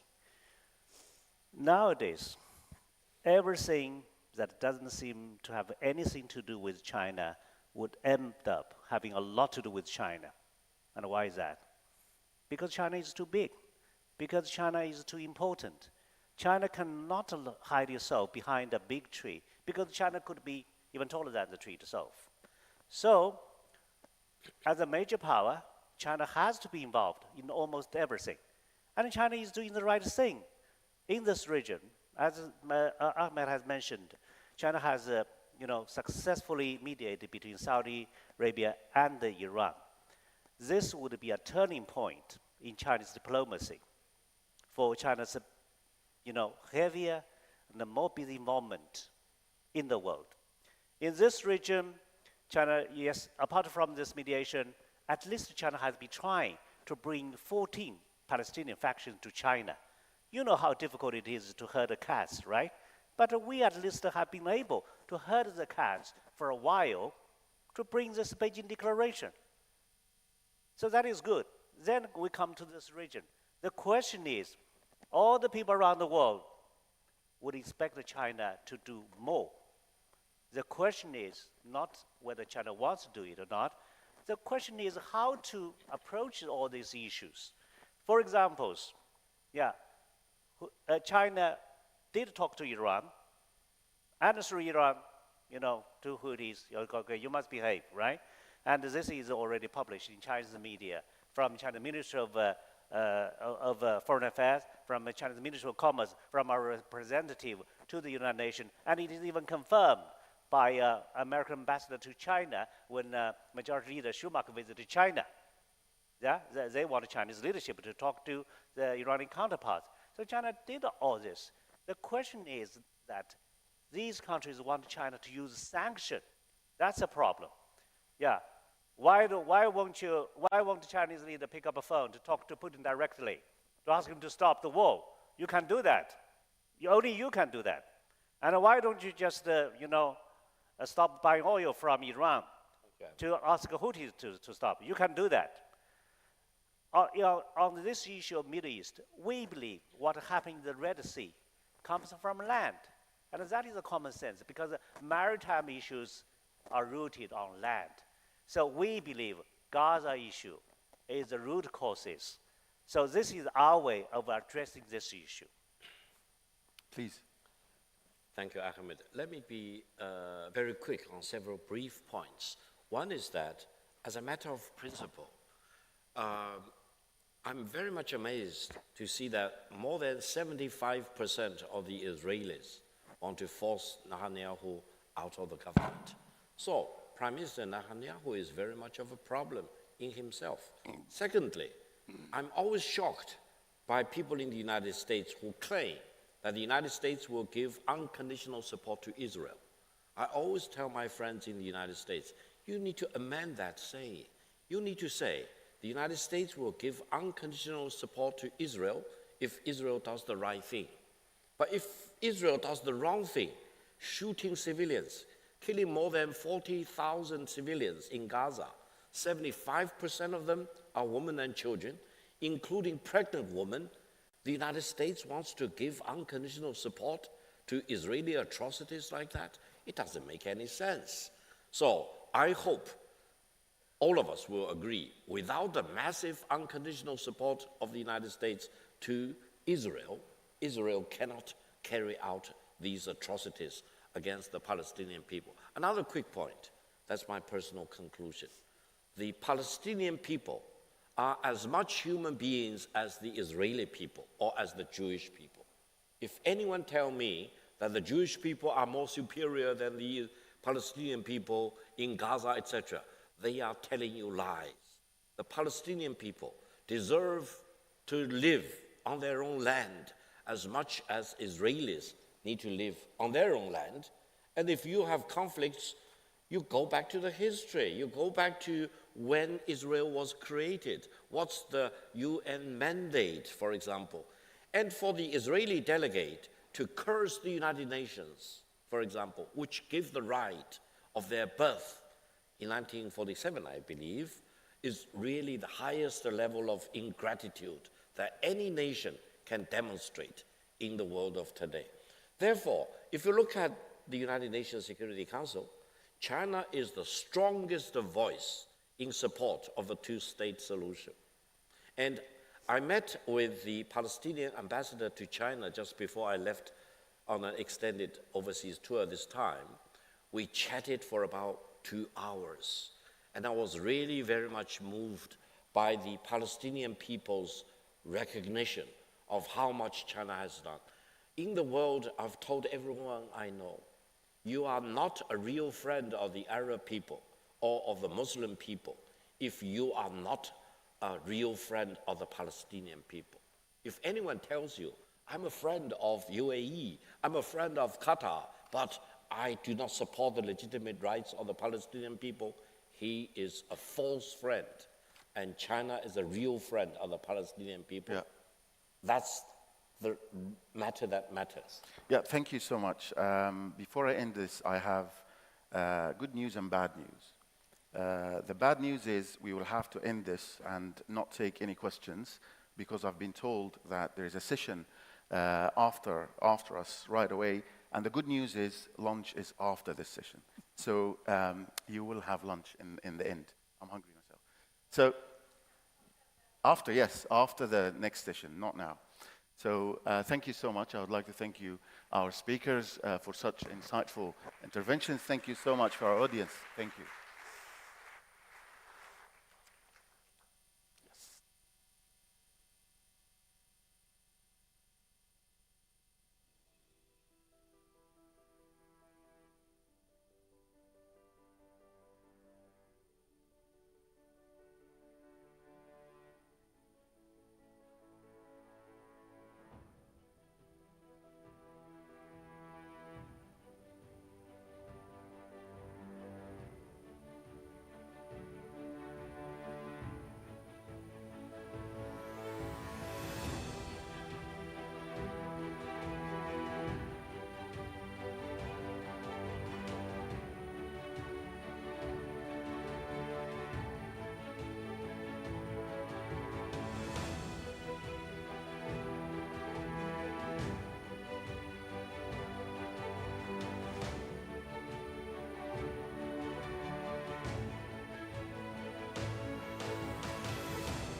سيداتي وسادتي، ستبدأ الآن الجلسة الثالثة تحت عنوان التنوع والانقسام في الولايات المتحدة، إعادة تعريف دورها العالمي. Ladies and gentlemen, panel 3 entitled Red, White, and Blue, Reimagining America's Global Role will start now.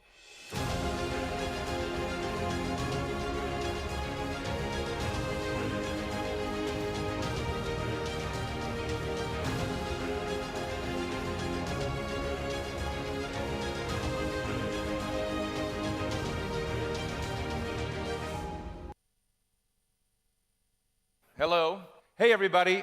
I'm Steve Clemens. I'm contributing editor of the National Interest, and I am a fan of Ebtissam at Kebi, and I have enjoyed being here every year, I think, since the beginning, and having a spicy conversation.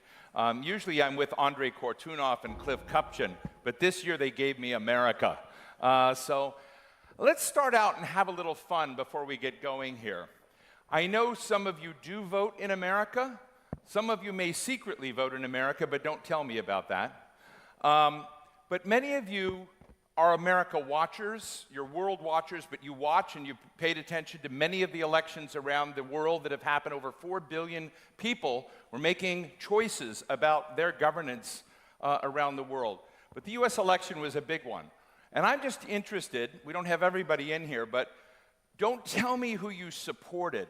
But how many of you thought Kamala Harris was going to pull this out and win? Throw your hand up. My friend from Iran. How many of you thought Donald Trump was going to win? So overwhelming. So for you, at least, this election was not much of a surprise. Let me figure out what my American friends here think.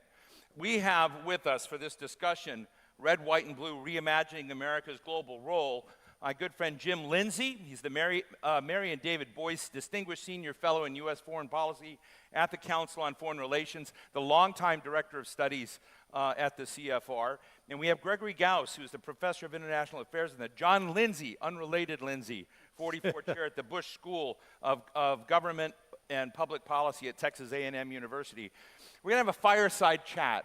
And I want to take a lot of questions. So we may even weave your questions in here earlier than we have, because I want to be more interesting for all of you than lunch coming ahead. But let me just start out, and I want to ask a kind of facetious question, but not so much, Jim. On a scale of 1 to 10, how likely is it that a state dinner will be held in Vladimir Putin's honor in the White House in the next 4 years? 3. 3. Gregory? 7. 7. So I say that because if you went into most, I would call strategic class discussions in New York or Washington, I think many people are not ready for that, even beyond a 1 possibility. So Jim, tell me a little bit more, you know, as you kind of look at the dashboard of America's equities in the world, its role in the world. We go back to that old political science tension between continuity and discontinuity. Mm-hmm. Why don't we get rid of the continuity? What are going to be the big discontinuities? Well, Donald Trump is going to be the big discontinuity. Yeah. I think he has made it very clear he has a very different view of America's role in the world than past presidents. And he has for a very long time, going back to the 1980s, been critical of what I guess we could loosely call American global leadership. The idea that America advances its security in its prosperity by leading others, by building an alliance system. His argument has been that in many ways America's friends, partners, and allies are more of a threat to the United States than its adversaries. And his argument is that on the one hand, our friends, partners, and allies are quite happy to ride on the coattails of American military power. And while they're doing that, they're busy taking jobs away from the American people. And that's his worldview. And I would expect going forward, he will act on those views. I mean, let me just underscore that. Donald Trump has been basically saying America being engaged in the world has resulted in Americans getting ripped off. Yes, right? Go back to September 2nd, 1987. Yeah. full-page ad, New York Times, Boston Globe, Washington Post. Laid it out there. The only real difference is maybe changing names of some of the countries. So, Greg, what does that mean for allies and friends of the United States? Are they gonna? Can they depend on the United States? Can they depend on a Donald Trump-led White House? Can they pay more for affection? They can certainly always pay more for affection, but I think it's going to differ from place to place. I think the European allies are the... How is the Gulf going to do? The Gulf's going to do okay. Okay. I do think that the Gulf countries, one of the most interesting things about this election, as opposed to the last two, is the Gulf hasn't been an issue. All right. President Biden campaigned in 2020 saying Saudi Arabia was a pariah. Right? There was none of that in this election. And I think that the Gulf states will be just fine. And I think that there's actually a bit more of a consensus in Washington on the need for good relations with the Gulf states. However, I think people in the Gulf are going to be very worried about the increase in, or the return to a maximum pressure policy on Iran. Because we know what the maximum pressure policy led to in the first Trump administration, which was the attacks on the Saudi oil facilities in September of 2019.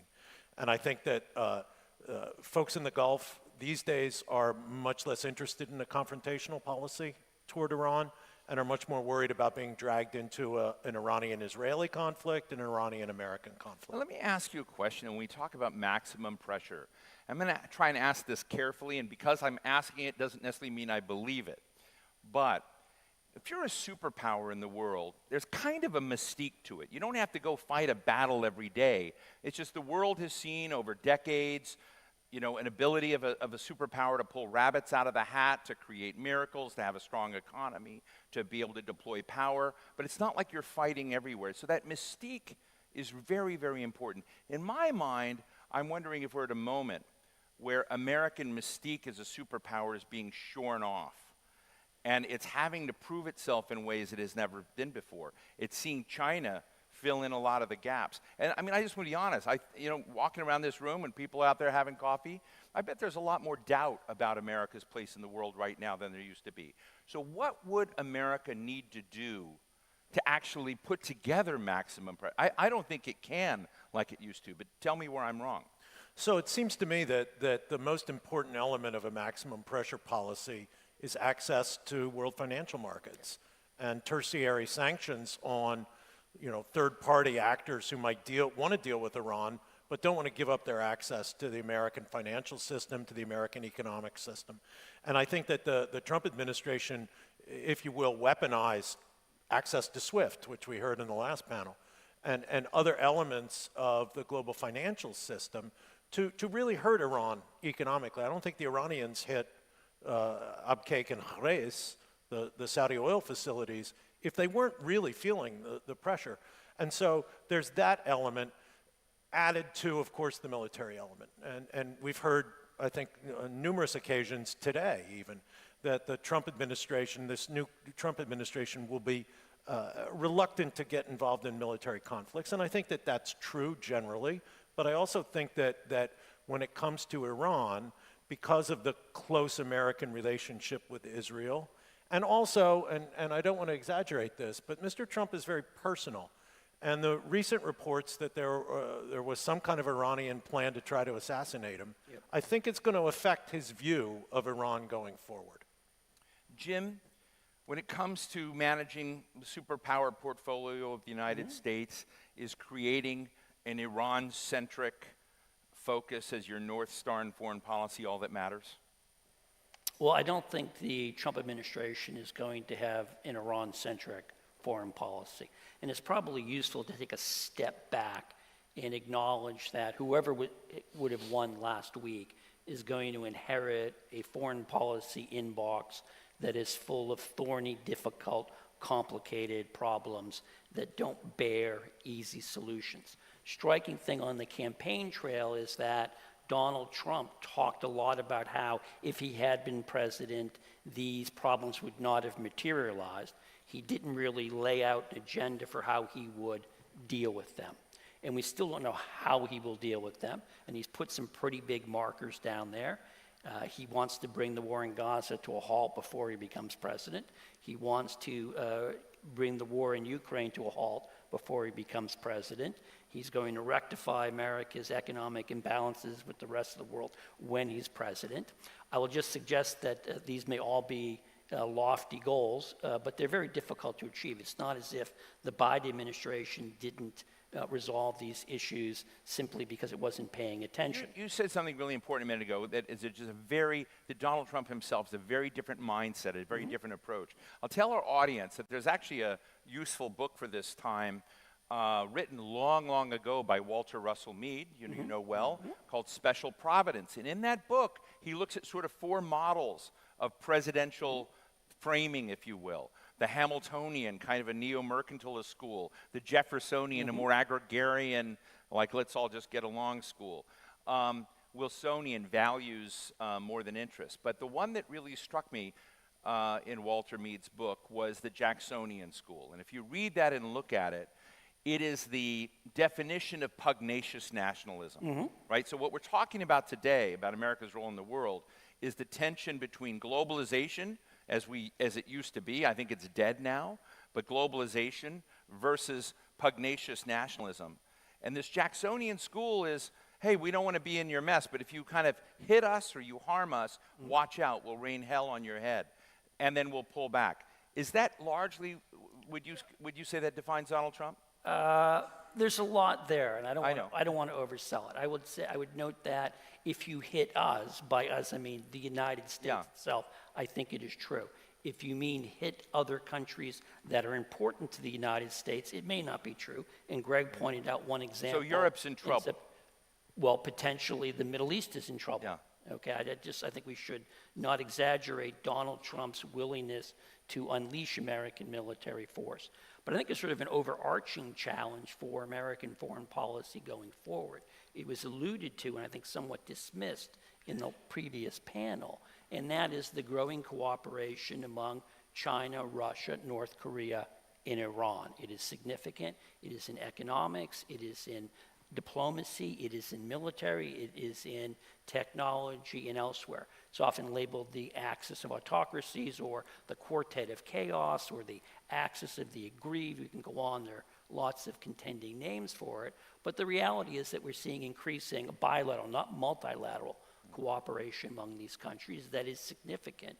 And it is frustrating American foreign policy objectives around the world. The most obvious one would be the case of the war in Ukraine. The United States clearly wants Ukraine to win, or at least to hold on to its territory, and the fact that Iranian, North Korean, and Chinese support has enabled Russia to carry out a war in Ukraine that otherwise would not be able to do so. So the question then becomes, actually really 2 questions. One, what is the future of this alignment? It's not an alliance, but it's certainly an alliance of convenient or overlapping interest, but also what is the proper American strategy for dealing with it? We don't really have a good sense. One just final point, really important to stress, the Walter Russell Mead notion of presidential leadership focuses our attention on presidents. But presidents are not the only ones who get a say in this. What's going to matter a lot is who do they surround themselves with? And with Donald Trump, there's a great big question mark as to who is going to staff his national security team, what do they believe, and how well will they work with each other. And that's something we're going to see unfold over the next several weeks. But there's just a lot about the Trump administration that we don't know, and I understand there was a natural tendency to want to fill in the blanks, but this may be a time to actually wait and get a bit more information before we start drawing out hard and fast conclusions about what is going to happen.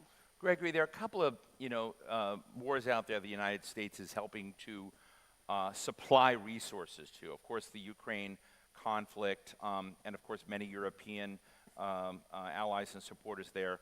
And then we've heard in the last session with Dr. Gao and others talking about the Gaza crisis in Israel and now Lebanon, more broadly, in the U.S. Major weapons supporter there. Are these conflicts and how they come out defining conflicts for the United States right now, where if it abandons them, it sends a signal about America's role in the world? If it stays with them, it sends an American signal about, I'm just wondering, as Big Brzezinski would say, there's some challenges in the world that have become so important because they define the way the rest of the world perceives us. Donald Trump doesn't seem to care very much about either one of these conflicts, but should the United States care about them? I would really distinguish between Ukraine and Gaza. I think that what happens in Ukraine is going to have significant geopolitical consequences going forward. And if you think, as many, many people in Washington do, one of the few bipartisan things in Washington these days, that competition with China is the single most defining issue for American foreign policy going forward. If you lose Europe, if Europe becomes not a partner of the United States, but kind of a floating player on the world scene, you've basically damaged yourself enormously if you're looking to compete with China.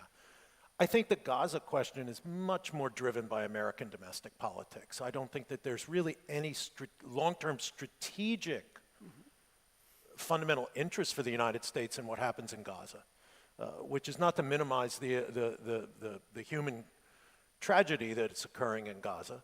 But in terms of strategic interest, Gaza is not that important. Ukraine is. And so I do think that there's a real difference there. But the drivers on Gaza, I think, are largely American domestic politics. So was this election won or lost by either of the candidates on foreign policy? Did foreign policy really weigh in when you look at the results of this election?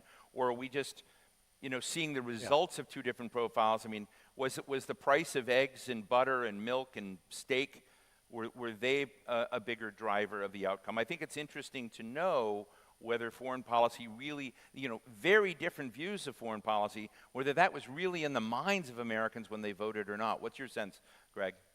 My sense is that there's no specific foreign policy issue that was significant in explaining this outcome.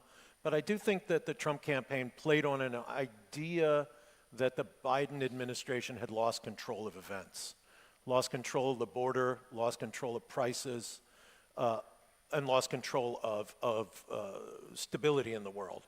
And I'm extremely skeptical of the notion that none of this would have happened if Donald Trump had been president. But that is something that the out party can always campaign on. It's the in party's fault. Do you think Donald Trump's Secretary of Defense could disappear for a while in the hospital without Donald Trump knowing? I'm not even sure that Donald Trump will know who his defense secretary is on most days. Okay, that may be fair. Yeah. But it is interesting. It comes down again to command control, foreign policy, national security, Jim. Lloyd Austin disappeared. He had a health challenge, disappeared. The president didn't know. It raised really interesting questions about Biden's competence and his awareness of what I think it really damaged him. What do you think? Well, I think if we're talking about things that damaged Joe Biden's competence or the perception of his competence, it was the way the United States withdrew from Afghanistan. Right. And I think quite clearly, if you look at American public opinion polling, that's when Joe Biden's approval ratings plummeted and they never really recovered. But I do think, that there is certainly a narrative out there, and I think we've heard it from some of our Chinese friends here, but we certainly hear it elsewhere, which is that the United States is in decline, that the United States and the West more generally is in decline, and in Asia is on the rise. That's something that Xi Jinping has said a number of times. Vladimir Putin has popped in as well. I actually agree with the way Greg framed the issue about foreign policy and the election. I think it may be a contributing factor to a sense that the Biden administration or the Biden-Harris administration wasn't sort of up to the task, but it really was a secondary or tertiary factor. This really turned on the fact that a lot of Americans were very unhappy about the state of the economy. It's clear in all of our opinion. I think also on the issue of the border. But I want to just sort of stress, even though the Republicans won the trifecta, or at least it looks like they've won the trifecta, taken the presidency, taking the Senate, taking the House, this election by no means was a landslide. Indeed, if you were to look at Donald Trump's election in terms of the popular vote margin over the last 8 elections, it's either 5th or 6th.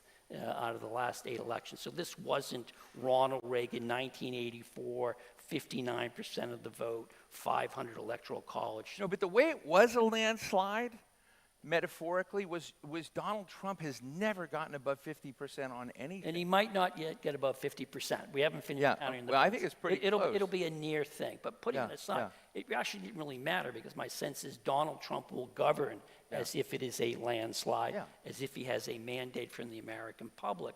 And this is why, in terms of American domestic politics, in 6 or 12 months, we could be in a very different place than that, because certainly the policies that many of Donald Trump's supporters want him to enact are deeply unpopular with the United States, which takes us to the question of all the things that Donald Trump spoke of that he was going to do. The real question is, how far is he going to go? How fast is he going to go? And how furious will he be when he does it? Because you could tell a story in which he's actually going to be able to pull off many of the major things that he has promised. But it's also easy to imagine a situation in which they bite off too much, create too much chaos, and find themselves much like the Biden administration did in their first year, seeing their poll results begin to head south. Look, I think the biggest change in the topography of America's foreign policy world is the overlay of economics as a key concern. And in that, I throw AI, I throw quantum, I throw semiconductor chips, I throw, a lot of these kind of next generation Are you going to throw tariffs in there? What's that? Are you going to throw tariffs in there? Well, I'm going to get to that. Okay. But it raises the question when you think about, again, coming back to this question of trying to forestall, if you're a U.S. White House, trying to forestall the perception of American decline, and you're recognizing China's and India's, candidly, unbelievable growth and success in a number of these cutting-edge technologies. America has now become a big industrial policy believer, which is, I don't know, Jim, it's kind of new for me. Well, no, I would say the Democrats have become, it's not clear Republicans have become I big think, believers. yeah, well, I think it's one of the questions I have to ask you is, will the CHIPS investments that have happened, will the big hand of government and investment that's a very new feature be something that is continuous because it's designed to essentially compete with China? Will that be something that Donald Trump will keep his hand in? Does that create both opportunities and obstacles in America's engagement with Europe and other parts of the world? Well, there's an awful lot there. Let me make us 3 quick comments. One, the United States economy is remarkably robust. It's growing at nearly 3% right now. And in that sense, if you look around the rest of the world, it's a shining star. If you think, secondly, about innovation, the United States is at the cutting edge of all kinds of innovation. That's not to say that India and China aren't making great strides. They are. But I would not argue that somehow the United States is, Great Britain circa 1960, somehow falling far behind. And I think the third thing going forward is going to be the question of what exactly is Donald Trump going to do on his economic policy, because it ties to the strategic policy, it ties to our alliance structure, and much, much more. Certainly Donald Trump gave the impression on the campaign trail that he's going to go after the Inflation Reduction Act, one of the worst named bills ever coming out of the United States Congress, because he doesn't like it, because it's Joe Biden's shining accomplishment. What he's going to discover is that this act, which no Republican voted for, is going to be strongly defended by governors in red states, because that's where a lot of the money went. It's going to be a big fight over that. But the bigger issue is going to be, does Donald Trump move forward on the very ambitious tariff plan that he has laid out? Because I think that, Greg mentioned transatlantic relations. We heard some discussion about transatlantic relations earlier today. That is going to really roil one of America's most significant strategic relationships. Greg, your thoughts on tariffs? And I'll say tariffs plus his immigration policies, which I think are very much designed around addressing essentially white working class or all working class people, driving wages up, cutting off the inflow of people into America, and protecting industries. Well, short answer, I'm against it. So I'm not a good representative for what's about to come. But it does seem to me that President Trump is mostly transactional on almost every policy issue, but he has a few fixed ideas. Right. One of those fixed ideas is that tariffs are good, multilateral trade agreements are bad, bilateral trade agreements are all about getting a better deal vis-a-vis the people who are across the table from you, and that tariffs are the way America can get those better deals. And this goes to competitors like China, it goes to allies like the European countries. It will go to Canada and Mexico, with which the United States is tied into a free trade agreement. I don't think that President Trump particularly cares about that. And then immigration, right?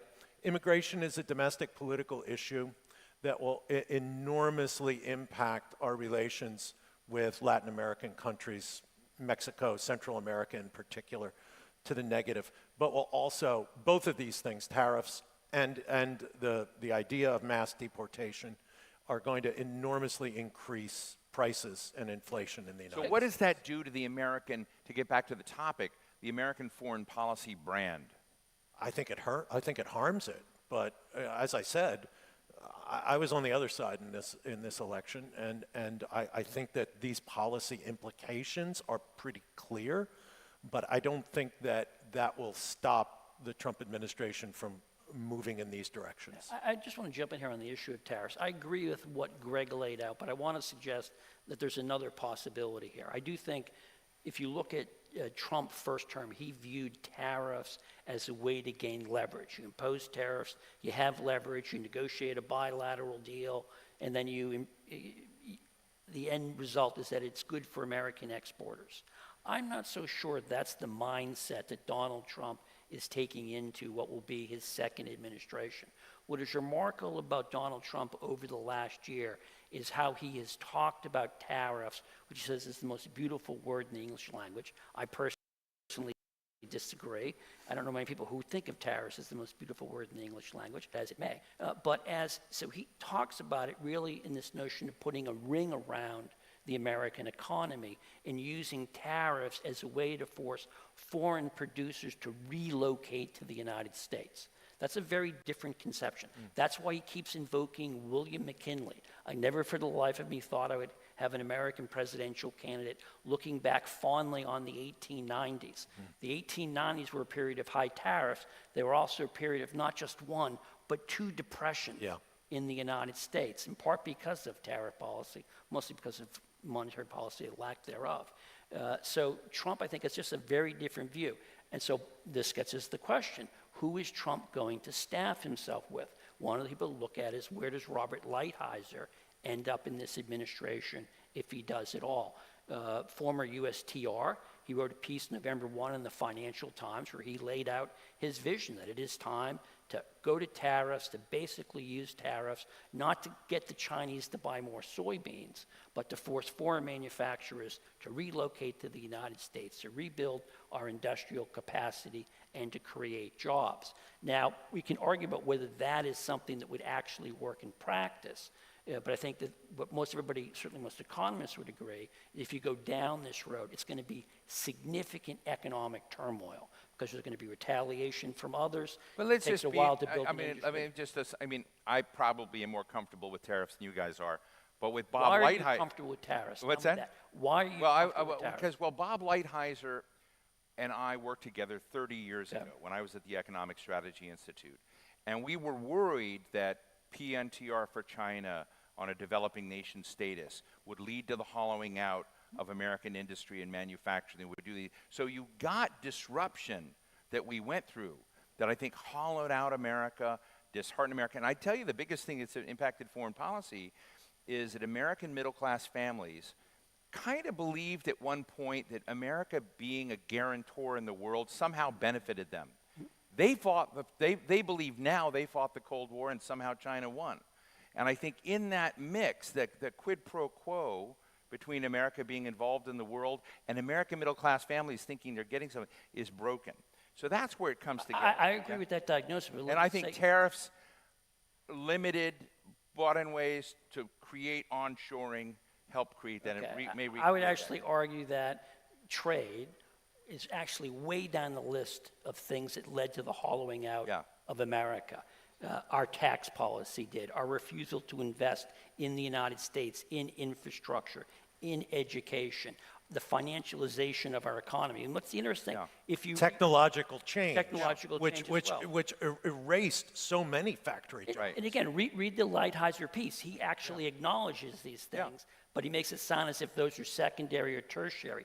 Those are the primary factors. But again, in terms of domestic politics, it's much more successful and appealing to say the problem isn't us, isn't the decisions that we made, it's them, those people who are treating us if you're unfairly. Mohammed bin Zayed and you're sitting in Abu Dhabi, or you're Mohammed bin I'm not Salman, worried you're about sitting in tariffs. Riyadh. No, but I'm just saying, if you're sitting around the world, if you're Xi Jinping, if you're Vladimir Putin, and you're looking at the terrain, and I'm not saying any of these people are alike, but you're just looking at America's choices right now, its decisions it's making, and this clear vector that pugnacious nationalism of some kind is here.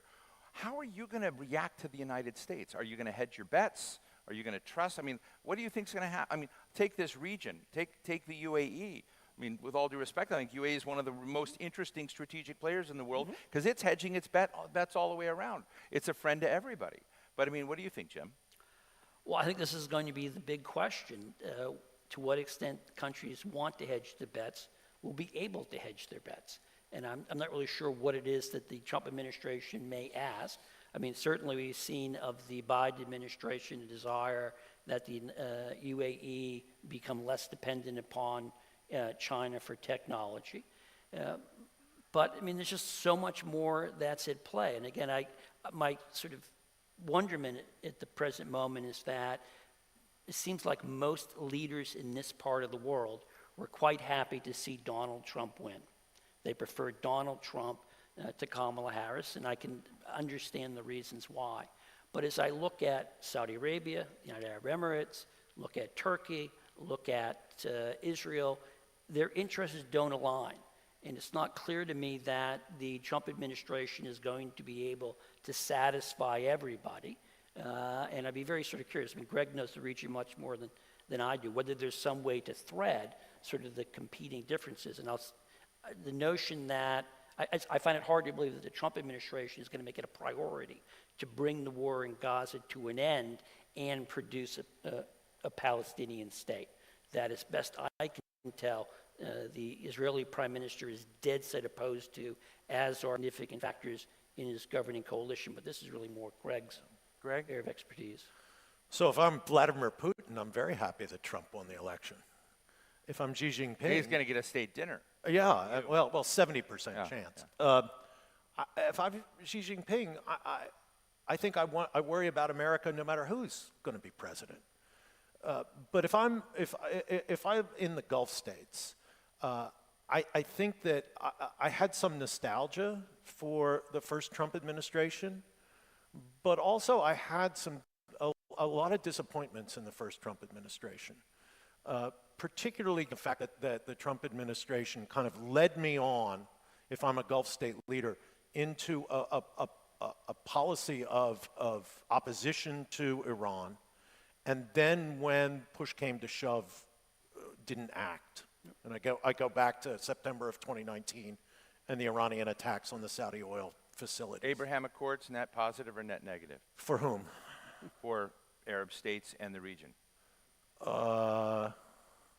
Look, I think that they're a net neutral for the United States because these were not agreements between Arab states and Israel. These were agreements between Arab states and the United States, right? They did nothing to get at one of the core, not the only, but one of the core issues in the region, which is the Palestinian issue, which we'll have a whole panel on and will be part of the discussions for all of us going forward.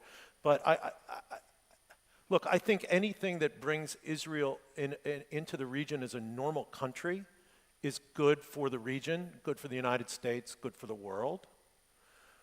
But that can't happen unless there's some kind of movement toward Palestinian self-determination. And while we all talk about a two-state solution, and it became the fallback position of so many actors after the October 7th, 2023 attacks, in fact, the likelihood of a two-state solution is very, very low because the Israeli political system has moved against it. There's very little leadership in the Palestinian community that accepts the idea of a two-state solution right now. The United States lost the historic chance to push for a two-state solution in the late 1990s, the end of the Clinton administration, where we held most of the cards. The changes on the world scene make it less likely that we move in that direction. So unfortunately, I don't see Let me ask you both a question here, and I'm going to be careful how I do this in our audience. I spend a lot of time, as much time as I can, with people who aren't middle-aged white guys in America, because I want to know how the younger generation looks at foreign policy. And I have to tell you, there's a generational change. They don't know the Cold War. They have no memory of the Cold War. The Israel-Gaza crisis to them looks like a social justice issue. If you go to Atlanta, you meet with a group of black leaders there. They don't know anything about foreign policy. Some of them do, but most of them don't. But for them, it's an issue of race, social justice, and other issues. You go into college campuses over the Israel-Gaza crisis. It's a different dimension there where it's not a Council on Foreign Relations framed debate. And I just want to raise that because all of that matters with regards to America's election as well. And you could really feel it in the tension over how Joe Biden was defining the world. And this disconnect, particularly with younger Democrats, but I also think younger people across the board. So I just want to talk about that internal dynamic that as we sit in the strategic debate here in Abu Dhabi, or we're talking with a strategic class at the Council on Foreign Relations crowd, do we need to push reset more aggressively? Because there's this subterranean tension over these equities in foreign policy that just don't match where, I think domestic drivers of foreign policy are really important, and I think most Americans don't buy what Washington is selling. Jim? Wow, big question. We could discuss this for hours. I actually think most Maybe Americans... 2 minutes. Okay. I actually disagree with the premise of the question. Go ahead. I think the vast majority of Americans are totally checked out or never checked into a conversation about foreign policy for the United States. I think it is a big mistake to look at Columbia University or Yale University or Harvard University or the University of Michigan and draw inferences about what young people are thinking. Those are outliers.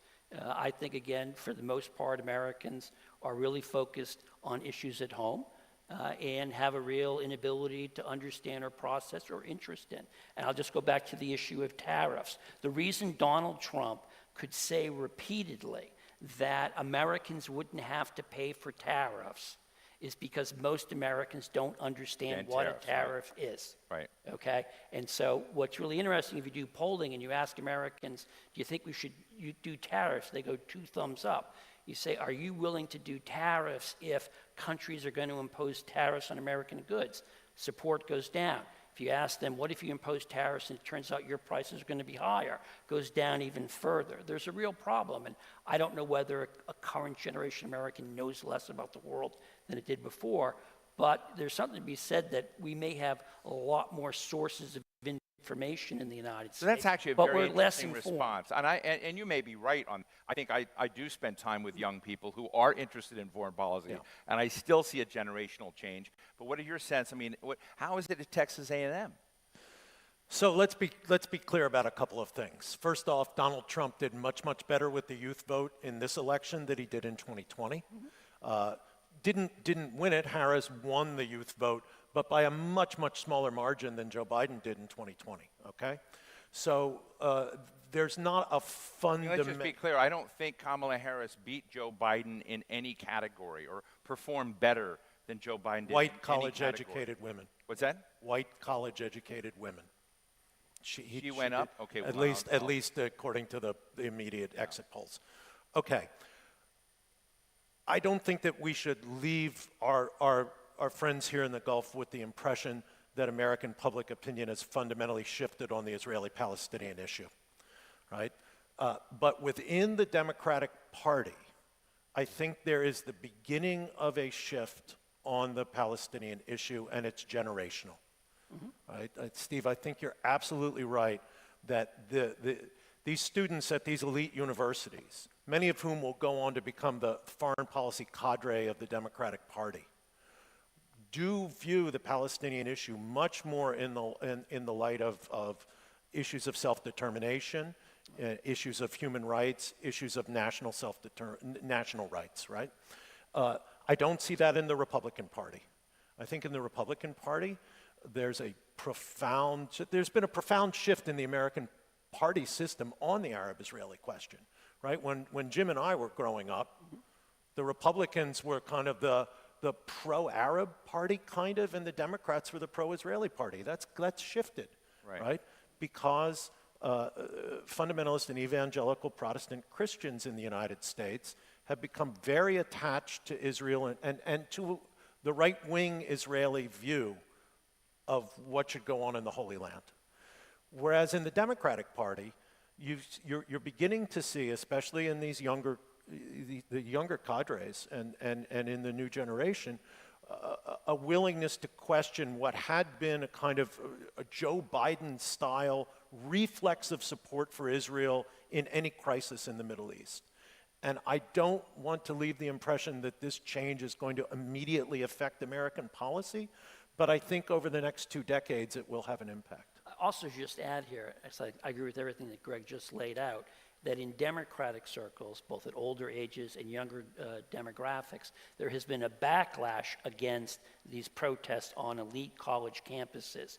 And what's interesting is that sort of assessments of Israel have become more positive over the last 6 to 12 months. And a lot of it is fueled by what they see as the misbehavior happening on college campuses. And this gets tied up to part of the reason why Donald Trump did well among younger Americans, the sense that political correctness or wokeness has really sort of choked off the debate, and that people are afraid of speaking their mind because the righteous people on the left will cancel them. And I think that is actually, when you think about the election that just transpired, it was, I think, an important factor. It would be hard to measure, but I think that drove a lot of people's assessments. The Democrats don't believe in free speech, the ability to sort of state your own opinion in what have you, that they're just basically a bunch of sanctimonious cranks who are always looking someone that they can sort of point the finger at and say, you fail our moral threshold. I want to ask you about energy and the kind of I impact. have none. Was that? I have none. You have none. I want to ask you about energy and the role of energy in kind of defining America's place in the world as well, and the kind of scramble for energy. And you can look at it, and the IRA may have been badly named, the Inflation Reduction Act, folks, but Senator Manchin, who played a good role in that, defined it as an energy security bill, not a renewable energy bill. Joe Biden kept calling it, and Kamala Harris, a renewable energy process. Manchin defined it as an energy security bill, arguing that Russia had weaponized energy in ways that had not happened before, that our allies needed to be backstopped. Lots of things were happening. And I'm just sort of interested in the energy connection then to climate, right? So Joe Biden is not going to COP. Kind of wonder if any American president is ever going to go to COP again. Yeah. So when you look at that tension between energy, environment, climate, how discontinuous is the future going to be there? Gregory? So first off, I think we have to recognize that America weaponized energy a long, long time ago in international politics. In many ways, the United States was the country that kept more oil off the market than any other country in the world, because of sanctions on Iran, because of sanctions on the Libya under Gaddafi, because of the most draconian regime of sanctions in the post-World War II period on Saddam Hussein's Iraq. Major oil producers all, right? Sanctions on Venezuela. The United States has kept an enormous amount of oil off the world market. And the United States has become, in the last 10 years, the world's leading producer of oil. Not because of policy issues, but because of technological change and the fracking revolution. Fracking invented by a petroleum engineer from Texas A&M. So just to put my university up there. Any Aggies in the crowd? It's at least one. Yeah. Gig 'em Aggies. And I think that it's important for us to recognize that energy has always been a political tool for the United States. Right. Now, how does that play in for folks here in the Gulf? I think that a president who comes in and says, drill, baby, drill, is going to be the core of his energy policy has to be somewhat worrying to people in the Gulf for whom the price of oil is still a major driver of their local economies and is an essential element to their transitional plans. Vision 2030 in Saudi Arabia relies upon a relatively high price of oil in order to fund the transition to an economy that will be less dependent on oil. So I think that drill, baby, drill is something that folks in the region should worry about.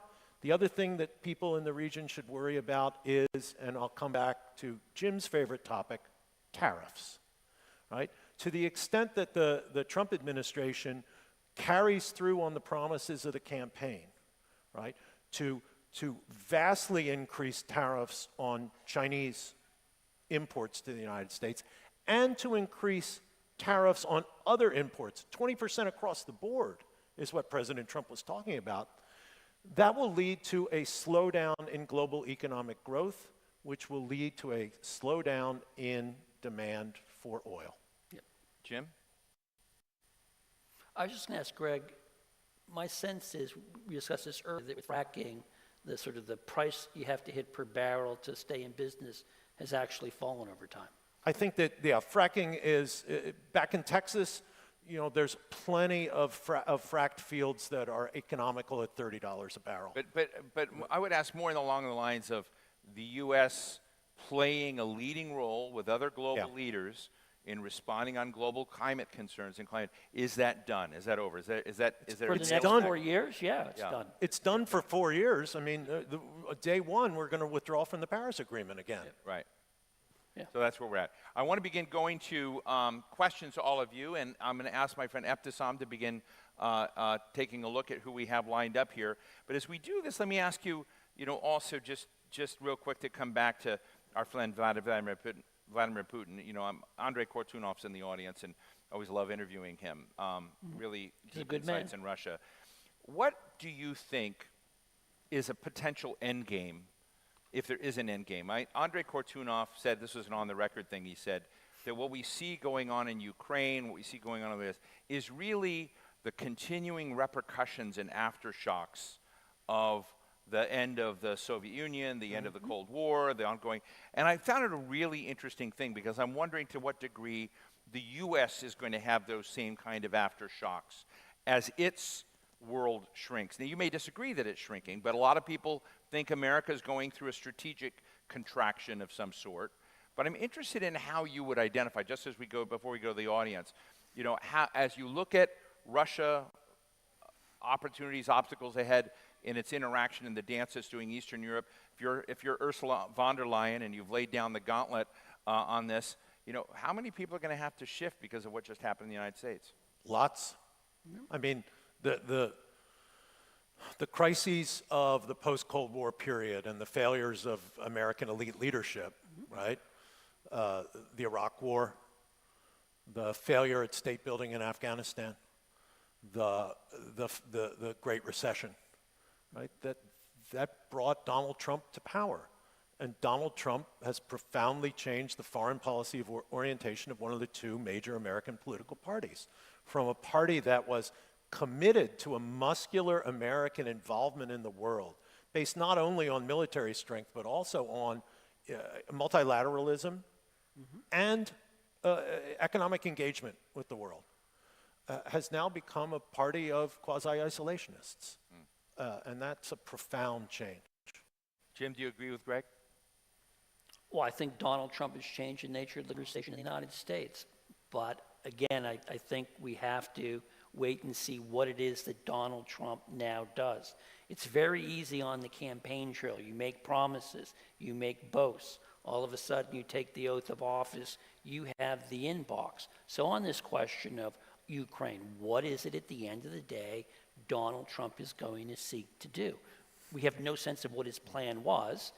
We're going to potentially find out. But we also don't know is what Russian President Putin's response to that is going to be. He just recently gave a speech where he made it clear he is not in a compromising mood, that if the United States is willing to capitulate, he is willing to accept the capitulation.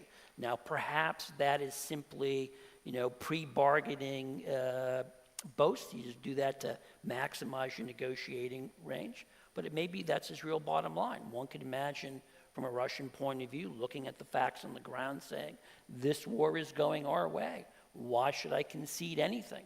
So unless Donald Trump delivers what it is that I want, I'll just hold out. And we'll find out if that is the case, how would a Donald Trump as president respond? Because again, he's put a big marker that he's going to resolve this. He could do it, it's easy one day. And again, don't think that in the United States, politics ends at the water's edge. Democrats have been knocked back on their heels.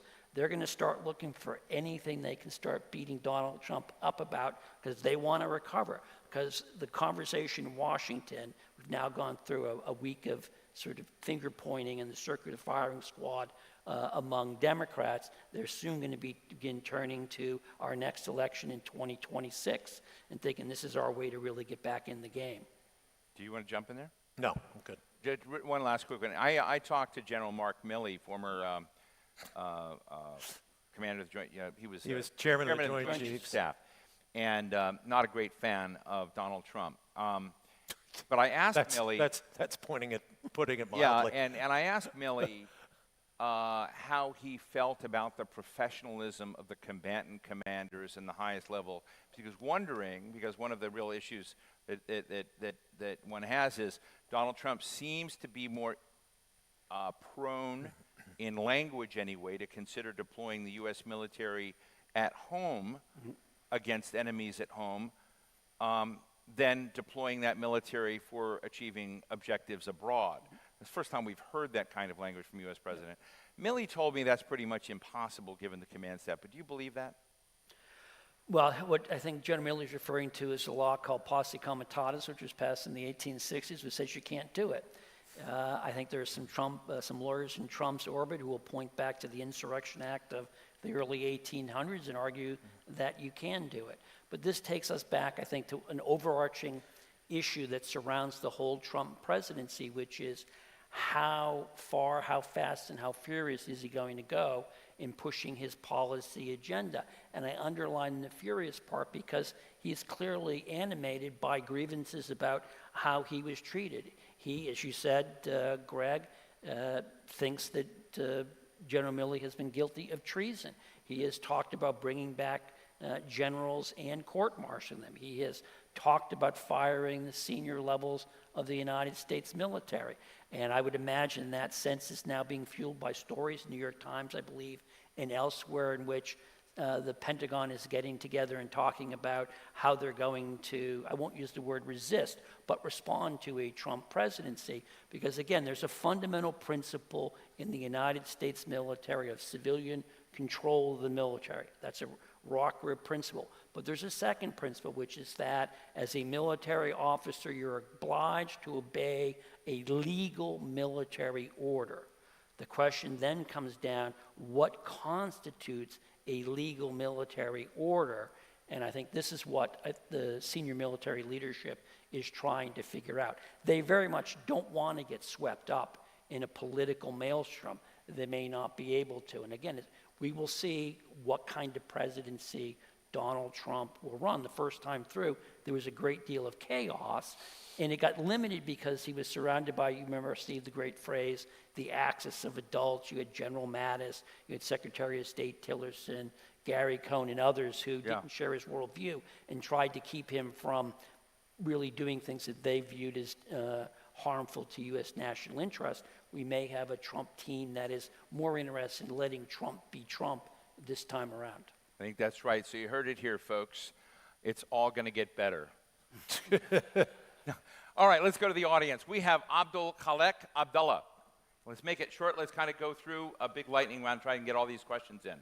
I don't know where you are. There he is, right here. Right here, Steve. Yes. Very quick, if you allow me 3 questions for your distinguished panelists here. The first one is, we are still to fully digest the strong Trump comeback, at least over here, okay? So this is amazing in the sense that here is this guy, unpredictable, eccentric, whatever you want to call it. you have something like 74 million American of all sorts have voted for him. 74 plus million American. So can any one of you, Greg, right here, can any of the panelists please demystify for us this riddle called America, this riddle called Trump comeback? That's first question. Second question, if I may, can anyone also just tell us how would Trump handle the Gaza war, the 1 year plus war in Gaza, any differently from Biden? In what sense? In which way? Can you please elaborate on that? And the third and final one, Steve, if you may. Look, the conventional wisdom until very lately has been that America is in retreat, America is in decline, whatever. There is this new conventional wisdom, we just heard it from John and among others, John Altman, among others, that America is back. Is that really sinking in with you guys in the panel? Thank you very much. Wonderful questions. Jim, why don't you take the question on... Steve, can we take all the questions, then we back to the panel? Would you like take a few questions together? Please Sure. do. Okay. How about Syed Sajadpour?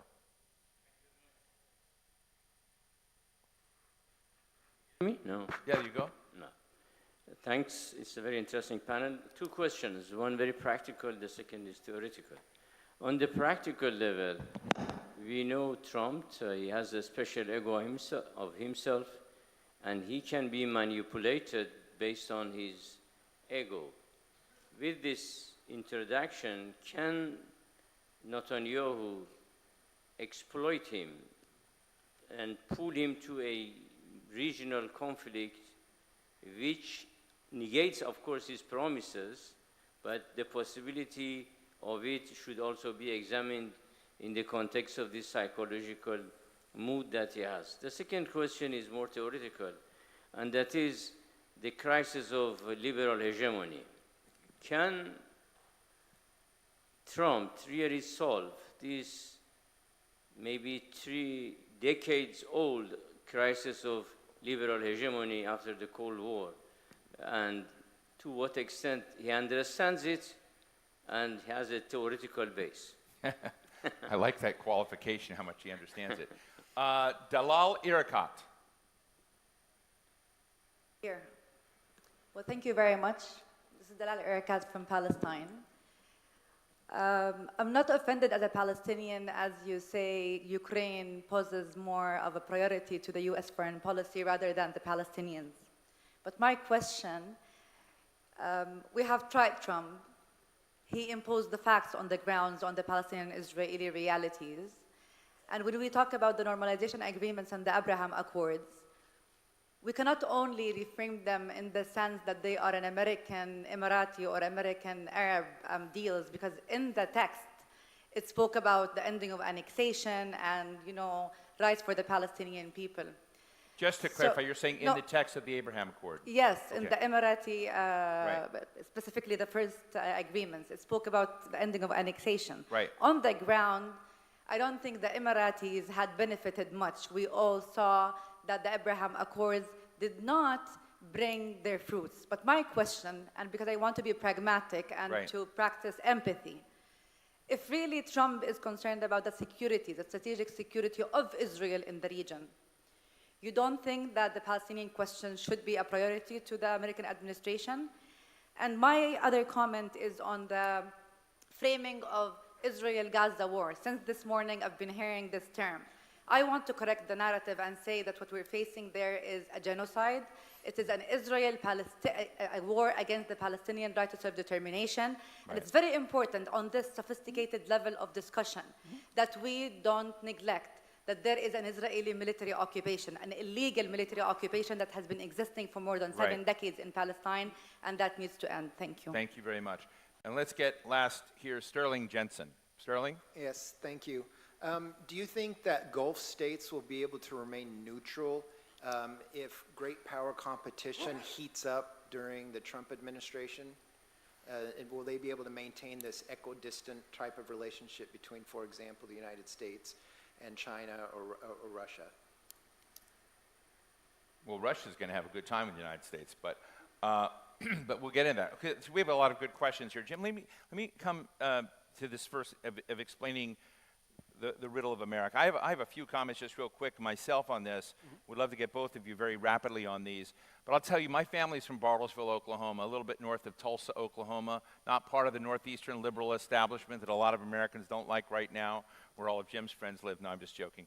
But if you're out there and you're kind of with people who feel, and it's been building for a long time, they feel they were not part of the fast track in America. They were demeaned. I tell you, humiliation in the sense that you've been humiliated by other people is a major driver of behavior in foreign affairs, but also in domestic political choices. And you have a huge number of Americans who don't want better policies out of Washington. They want to destroy Washington because they feel like it has wrecked them, particularly the 2008-2009 financial crisis, where the American economy, supposed to be the creme de la creme capitalism, turned out to be pretty corrupt. And they ended up paying the price for that, while they saw in bailed out financial firms in New York, over 5,000 people at these firms that were bailed out by taxpayers had $1 million or more bonuses within 1 year. That sense of unfairness has driven a lot of rage and anger, and it has nowhere to go. And that's what I would add. But Jim, your thoughts? Well, first I just want to say, forgive me for my poor manners, I want to thank Dr. Ibtisam for organizing this wonderful conference and giving me the opportunity to come here to the Gulf to meet all of the wonderful people in the audience and to chat with you, Steve, and you, Greg. I want to begin. You grew up in Oklahoma. I went to college in Michigan, and I taught in Iowa for 12 years. So I have lived in flyover land, as it's called, and I think what you point to is quite right. People were quite angry for lots of reasons. What I will say about sort of the Trump comeback, one thing to keep in mind is that virtually every incumbent government that was up for re-election in 2024, the so-called mother of election years, lost. Right. And there's, I think, a general thing, take away the specifics of America where people are unhappy for a variety of reasons. They believe their governments are failing them, and in essence, they pulled the lever to say, get rid of these bums, bring in somebody new. Right. Quick thought, 30 seconds? No, I'm good on that. We can go Okay, on let me ask you about the Gaza war and conflict, where that is. How would Trump be different? I don't think Trump will be different.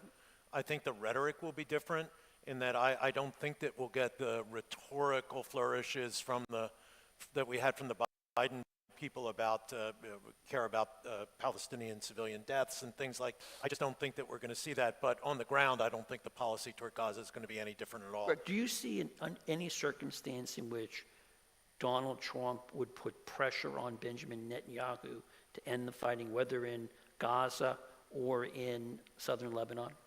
No. Okay. And I just say, Tony Blinken has been in this, back and forth a zillion times. Whoever is Secretary of State in the next administration is not going to make those bilateral trips. I mean, I think the one place where Trump might put pressure on Netanyahu is on Iran. Jim, is the U.S. back or the U.S. in decline? I'm not sure what U.S. being back means. When Joe Biden won in 2020, we heard America is back over and over again.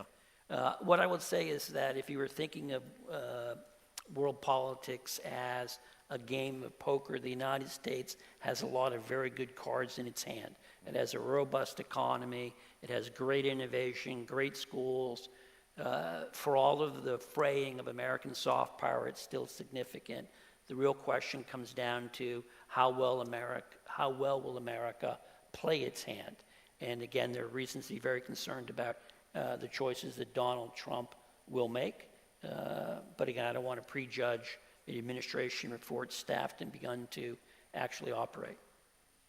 America's back in semiconductor chips, but maybe not in a lot of other things. So we'll get there. I love this question. Let's see. We've got my friend on looking at Trump's ego and whether it's easy to manipulate him through an ego. What's your sense, Jim? Could Bibi Netanyahu flatter Trump into a broader war and conflict in the Middle East? Donald Trump clearly likes flattery. One can point out most of us do. However, I think when you look at Donald Trump, what matters more than other people's flattery is Donald Trump's worldview. and that is pretty clear. And I would imagine that many American friends, partners, and allies are going to feel the brunt of his irritation that they're not doing enough, and if they don't do more for the United States, he's going to walk. And I think in particular, you're going to see an awful lot of pressure brought to bear on America's European friends. And Saeed, I would also say go back and do a quick search in the media for reports a while back of how irritated Trump was with Netanyahu. Right now, it's a love fest that's being reported by everybody, but that's not really the core. These are two alpha males that at various times hate each other and have hated each other over issues. So just, I'm not defending Trump in any way, and I think the flattery issues there, but it's also wrong to think it's just been an easy ride for Netanyahu with Trump. But there's nothing that President Trump likes more than having a critic come and bend the knee, apologize to him, and promise to support him. Just look at his vice president. Gregory, does he worry about liberal hegemony? No, and but I think that this whole But let's just say, idea, not just about Trump, but his people. no, I don't think they do. But Saeed Kazim, I think that the liberal world order is ending because power is shifting, right? And I think that that is true no matter who the president of the United States is. But in this case, it's important to keep in mind that Donald Trump has never believed in liberal hegemony. His whole argument is the world is a dog-eat-dog place. Right. And we were kind of naive and thought that we could go out and build these structures and people would support us. And in his view, not my view, his view, in essence, all our friends, partners, and allies did was steal from us. And to Dalal's question, which I would just sort of put it there, in this ongoing tension in foreign policy between interests and values or morality, right. Why isn't, and can't there be a stronger case for Palestine being higher up the ladder of significant concerns of the United States into the future? Jim? Well, I think there are lots of reasons. One is you can look back over the course of American foreign policy, certainly over the last 30 years. If you're in the Clinton administration, as I was, they poured an awful lot of time, effort, and hopes in trying to do a deal. Never were able to make it happen. A lot of reasons for that, but I also think in many ways in the American public's mind, the Palestinians, if you watch the news, what is happening in Gaza is horrific, but people are also reminded of what happened on October 7th, and they're reminded of that continually. And the real question of whether or not Palestinians are willing to live with the Israelis. And I think if you look at the vast majority of Americans, their answer is Palestinians aren't. And until that perception changes. And Talal, I would love to talk to you more about it because I actually do think it's very important, but I would also, I'm sure I'm going to get a lot of hate mail from the room in this, but I also look at the Arab region and I say, what are you doing? Where does Palestine fit on? I hear King Abdullah of Jordan's comments, and I really respect his foreign minister, but they're not ripping up a peace deal. They're not, when you kind of look at your leverage points, the question is, what are other major players in the region bringing to that conflict? I know the United States, in my view, has been derelict in that, but that's my own personal view. But I think can I do Gulf state neutrality, which I think is a fascinating thing? Yeah. I think that the Gulf states are playing a very sophisticated hedging game here, and we have to look at issue areas. On economic issues, the Gulf states are not going to sign on to some kind of exclusive American umbrella. They want to deal with China. They want to deal with, but they have to deal with Russia if you want to manage the world oil market. And so hedging on economics. On military security, it seems like, to me, the Gulf states are very, very willing to sign on to an American-led military order, if you will, for their own security. So I think we should look at Gulf state neutrality issue by issue. I think that's the way they do. Well, I also think for the Trump administration, there's a temptation to exaggerate how much leverage the United States has in various parts of the world, including this one. Yeah. And I think whether here in Abu Dhabi or in Riyadh, there may be efforts to show that they're not helpless and have levers in agency of their own. So I think it'd be a very interesting The problem here, and I know I'm standing between you and lunch, very briefly. The problem here is most Americans think if we have a military alliance with somebody, they should back us on everything else. And I think that that is something that might disappoint Americans not just with our Gulf allies, but with other countries around the world. India, we heard that. Let me ask, we have not mentioned the term BRICS at all in this discussion, but do you believe that alternative organizations, alternative clubs out there, and I think both of you talked about the proclivity of the United States to use the SWIFT system, and it's created a lot of negativity in the world, I have to tell you. People want to get rid of the reserve currency status of the dollar. They want to get around it, over-sanctioning or the sense of over-sanctioning. And you see an enthusiasm kind of out there to figure out how can we bring America, how we can deliver of humility to America and some of this stuff. Do you think the BRICS matter or not? Do you think these alternative organizations, because I think, to come back to your earlier point, Greg, I think in the world that we're going into, these kinds of organizations make it harder for the United States to get global total pressure on someone. They're all hedging their bets. They don't buy our story as much. But tell me where I'm wrong. I think BRICS could be, but they're not there yet. Interesting to note, Saudi Arabia was invited to join the BRICS. They haven't done it yet. They go as an observer, not as a member. Yeah. One thing just to point out about the BRICS is there's considerable division within the BRICS about what it should aspire to do. And I will note that Prime Minister Modi at the most recent meeting put a marker down and said we should not view this organization as an effort to create new institutions, but an effort to reform existing ones. And I think, again, the interests of BRIC countries don't entirely align. They're going to fight. But I wanted to ask Greg a question, just sort of thinking about the Trump administration. There was a lot of talk in the Biden administration of crafting a security compact with Saudi Arabia. And I think there were particularly a lot of optimism, let's say in September of 2003, Jake Sullivan, the National Security Advisor, was waxing poetic about it. Is that gone? Will we see a Trump administration seek to revive it? Why would Saudi Arabia sign a security agreement with a Biden administration that's about to go out of power when a Trump administration is about to come in? But with the Trump administration, I guess is my question. No, I think it's possible, but I think the Biden administration made a habit of misreading Saudi Arabia. And I think that this, to the point of what has the region done for Palestine?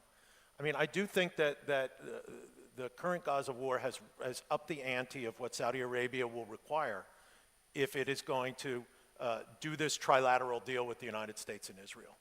And it's final 2 minutes here. When I think back to some of the great foreign policy architects in U.S. history, and not just foreign policy, economic policy, Morgenthau, John Foster Dulles in intelligence and others, Dean Acheson, Kissinger, Nitze, George Kennan, and others of this sort. James A. Baker III and George H.W. Bush, whose school I teach in. Yes, James A. Baker, of course. Yeah. But it begs the question when you see, and it gets back to the point of America trying to preserve its place in the world, this reluctance to really reform institutions, and like the P5 and the UN or others, where you see institutions that are misaligned with the way power is evolving in the world. Does that break at some point? Does everything just fall and collapse because it's no longer relevant? I mean, Steve, do you want to take the French veto away? Yeah, I think Greg just put his finger on something. Address your letters to Steve. No, but I think there's a tendency to think that something doesn't happen is the U.S. fault.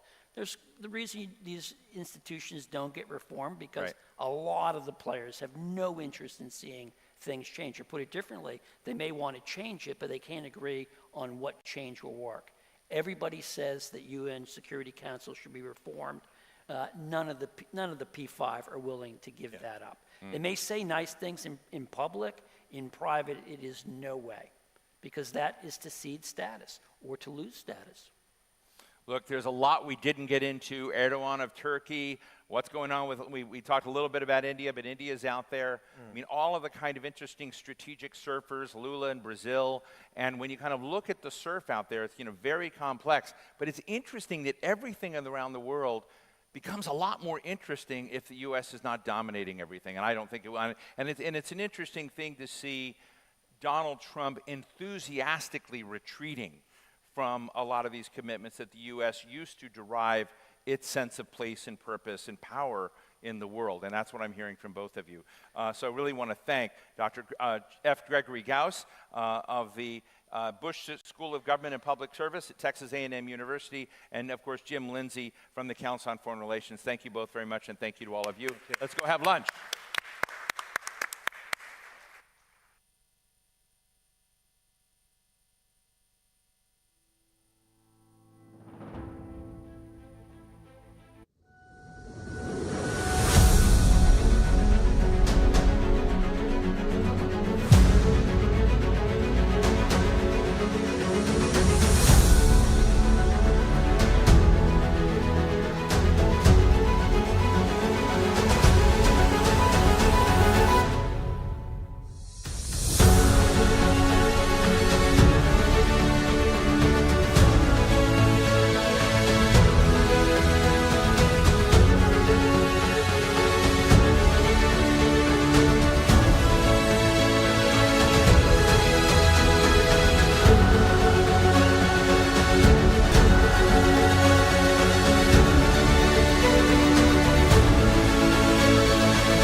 have a fascinating session with a fine group of speakers, experts.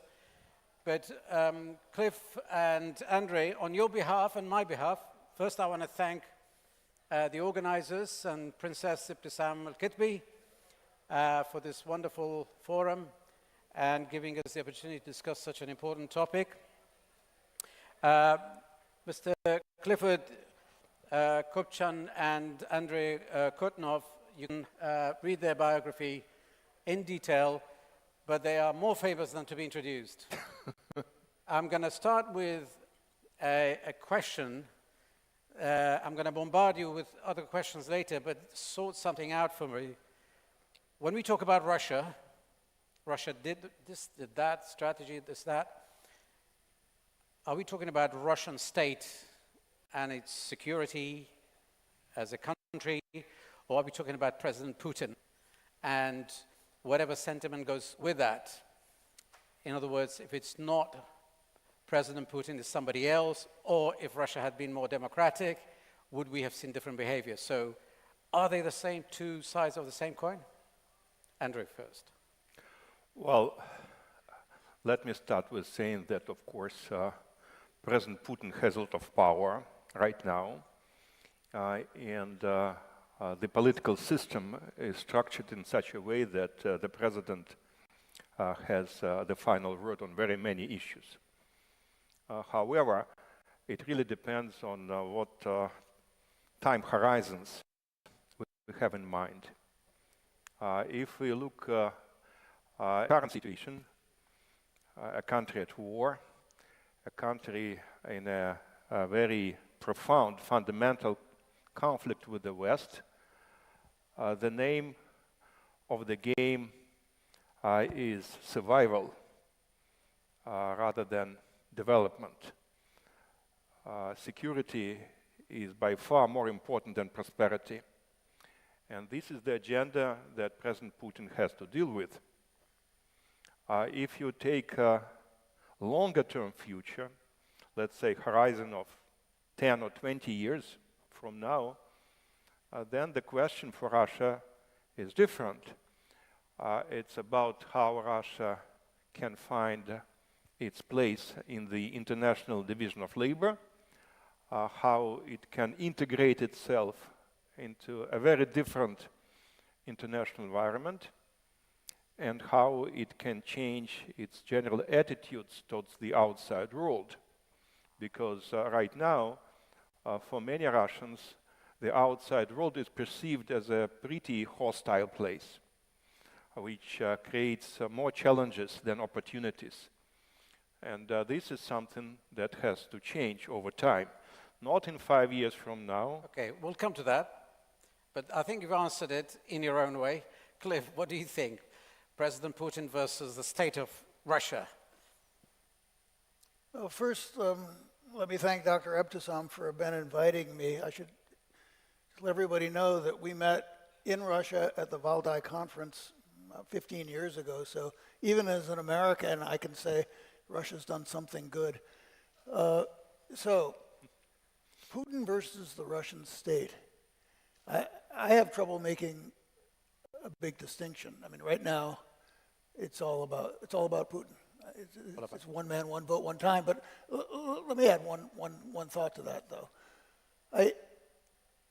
I do think that Russia is stable. It's a very stable place right now, in a way that I find worrisome. I think stability is underappreciated, but it's stable because I think there really is a political system there. It is a kind of an agglomeration of financial and political power centralized on one person.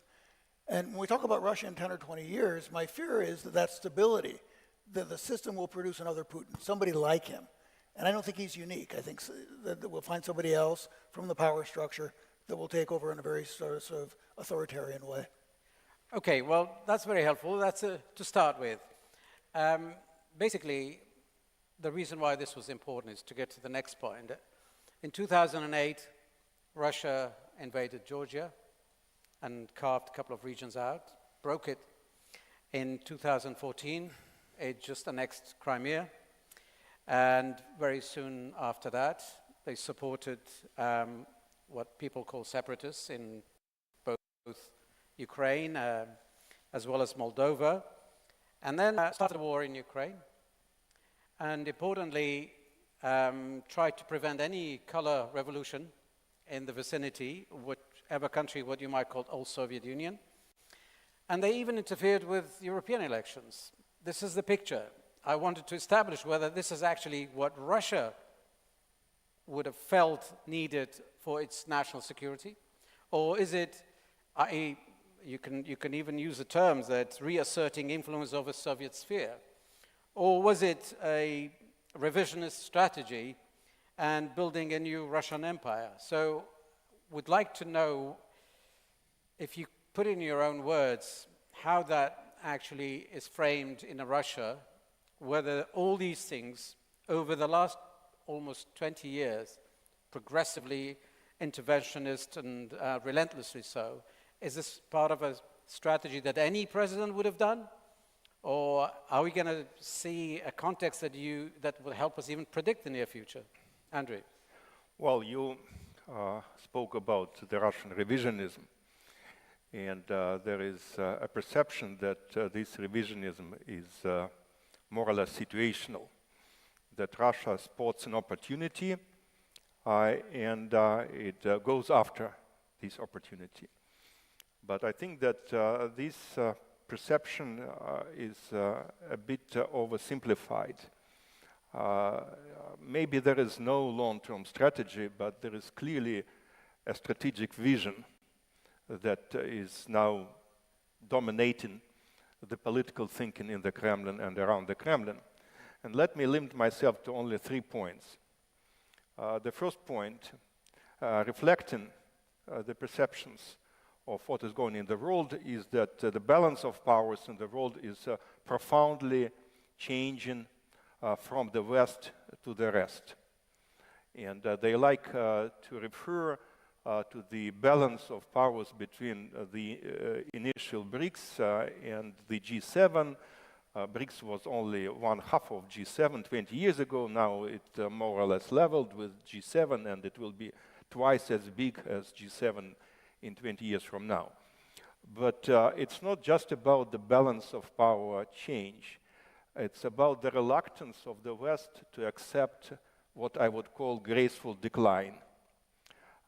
The West, according to the narrative in Moscow, is trying to stick to its former hegemony. That's why we see the West very slow in changing institutions like IMF or EBRD, the paralysis of WTO, attempts to expand NATO, and so on. So that creates tensions and conflicts, including some of the conflicts that you referred to. Second, globalization. I think it would be fair to say that in Russia, globalization is perceived mostly not as a force of nature, as not as a kind of objective trend, but rather as a strategy of mostly cosmopolitan economic and political elites that got completely detached from their constituencies, and therefore Western countries are getting weak and incapable of strong political moves. And I think that the election of Donald Trump is regarded as a confirmation that globalization is over. We are entering a new stage. And it is also a crisis of political liberalism, which can no longer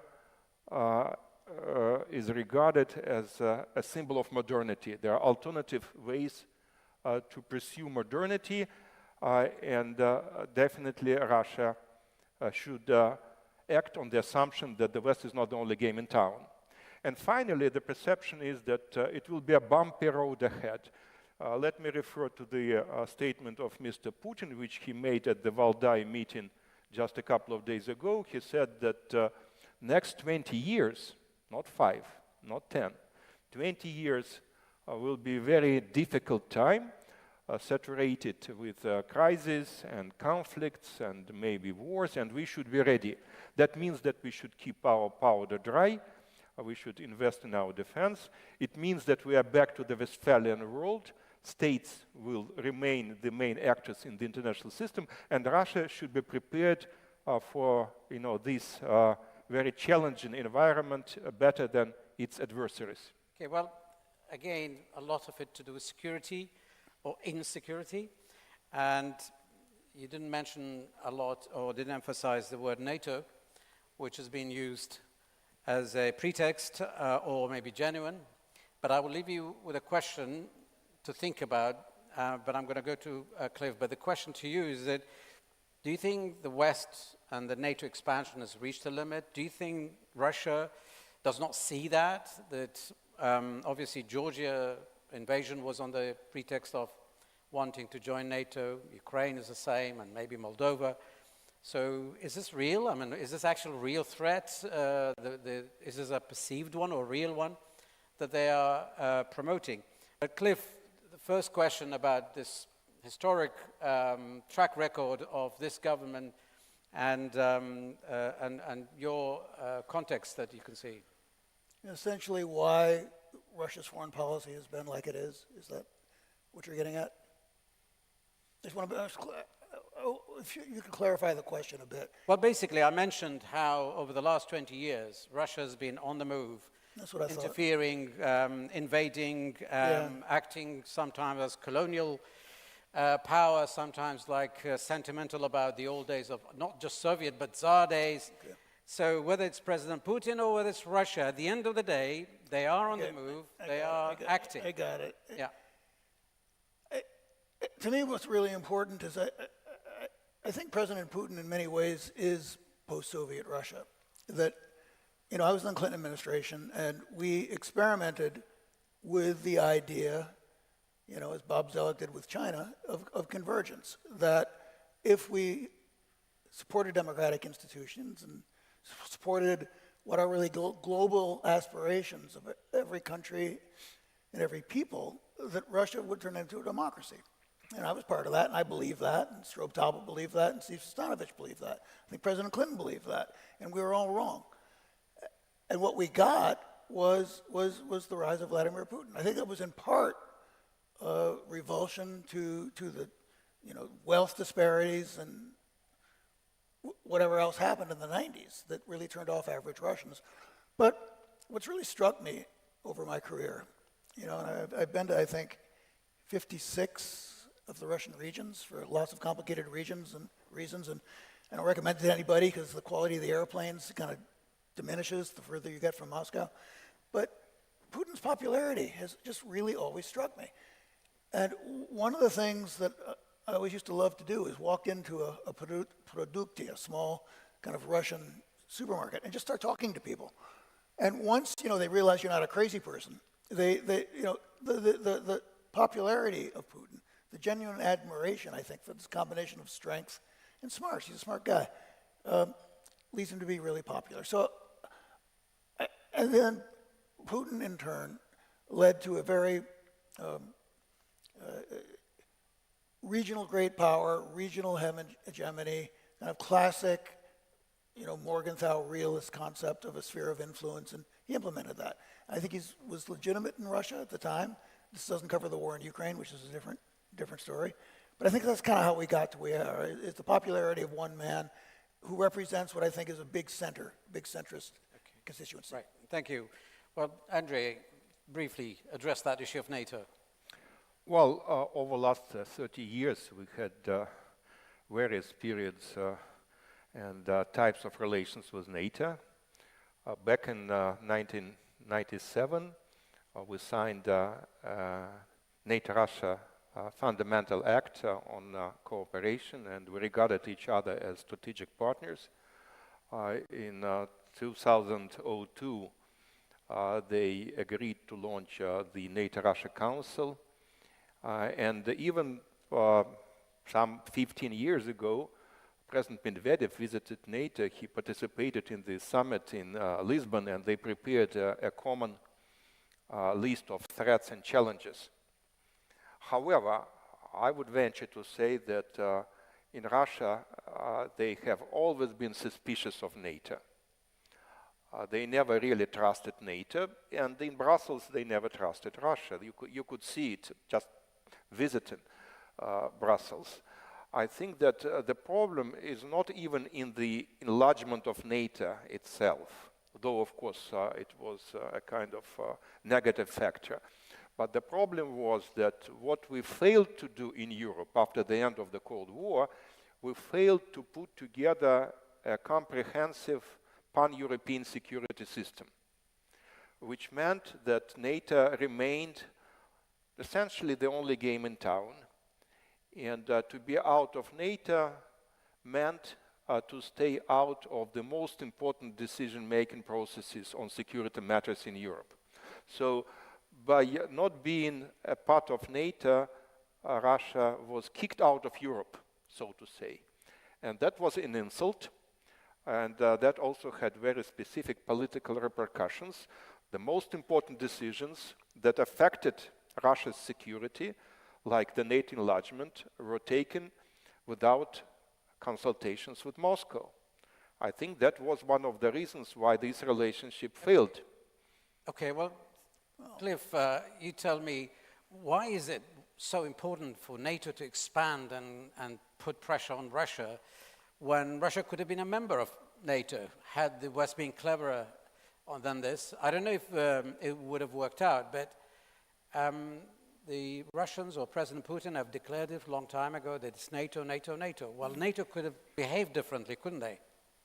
Well, before I answer that, let me just make clear that, in my view, Russia illegally invaded Ukraine, and the war should stop as soon as possible, and the land should be returned to Ukraine.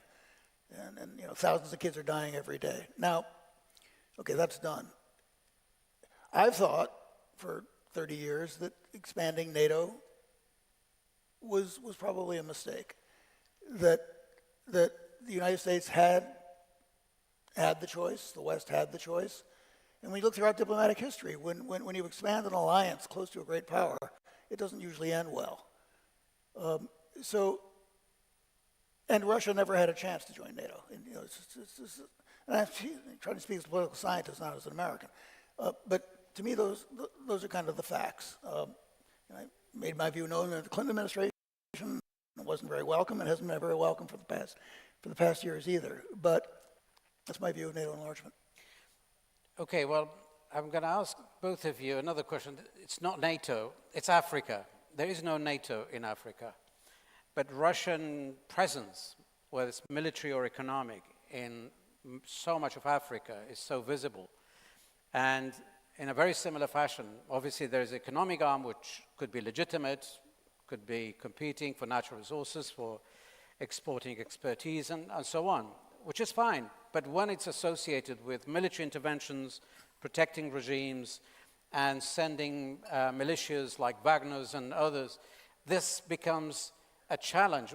Obviously, they may be thinking they're challenging the United States, but after all, this is not Europe, it's nothing to do with NATO, it's to do with Russian strategy, Russian policy in a continent that they could handle it differently. So you put that into context for us.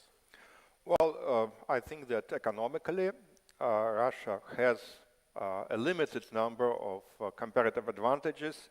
It can work with African countries in a couple of areas. But I think that Russia intends to position itself as a security provider. And of course, given the current state of the African continent, given all the crises, all the conflicts which take place there is a security deficit. The question is how to fill it. I think it would be much better for all of us to have some kind of multilateral cooperation, to act under the auspices of the United Nations, but this is not what is going on there. Definitely Russia can claim certain comparative advantages as a security provider. Definitely the West doesn't like it. The West would like to see Russia out of Africa, but there is a demand, and Russia can provide sort of supply. Cliff, do you have a different view or complementary one? I think Russia in Africa is mostly the Central African Republic and the Sahel. In most cases, there are very concrete resource plays that are going on. That the overlay, I think, of Russian policy is as usual to disrupt Western influence, which in this case is mostly French. I don't think it's such a big deal. I think it got a lot of press because it was so interesting under Prigozhin, who wasn't controlled by the Russian state, wasn't controlled by Putin, did his thing, tried to make a run at Putin. I mean, Wagner is a great press story. Now the Ministry of Defense has taken it over, the Russian state's taken it over. I don't think it's all that important. The one thing I do worry about is terrorism in the Sahel. The United States has left Niger, left bases, and I really hope the Russians are paying attention to what I think is a possible global threat coming out of the Sahel and that part of Africa.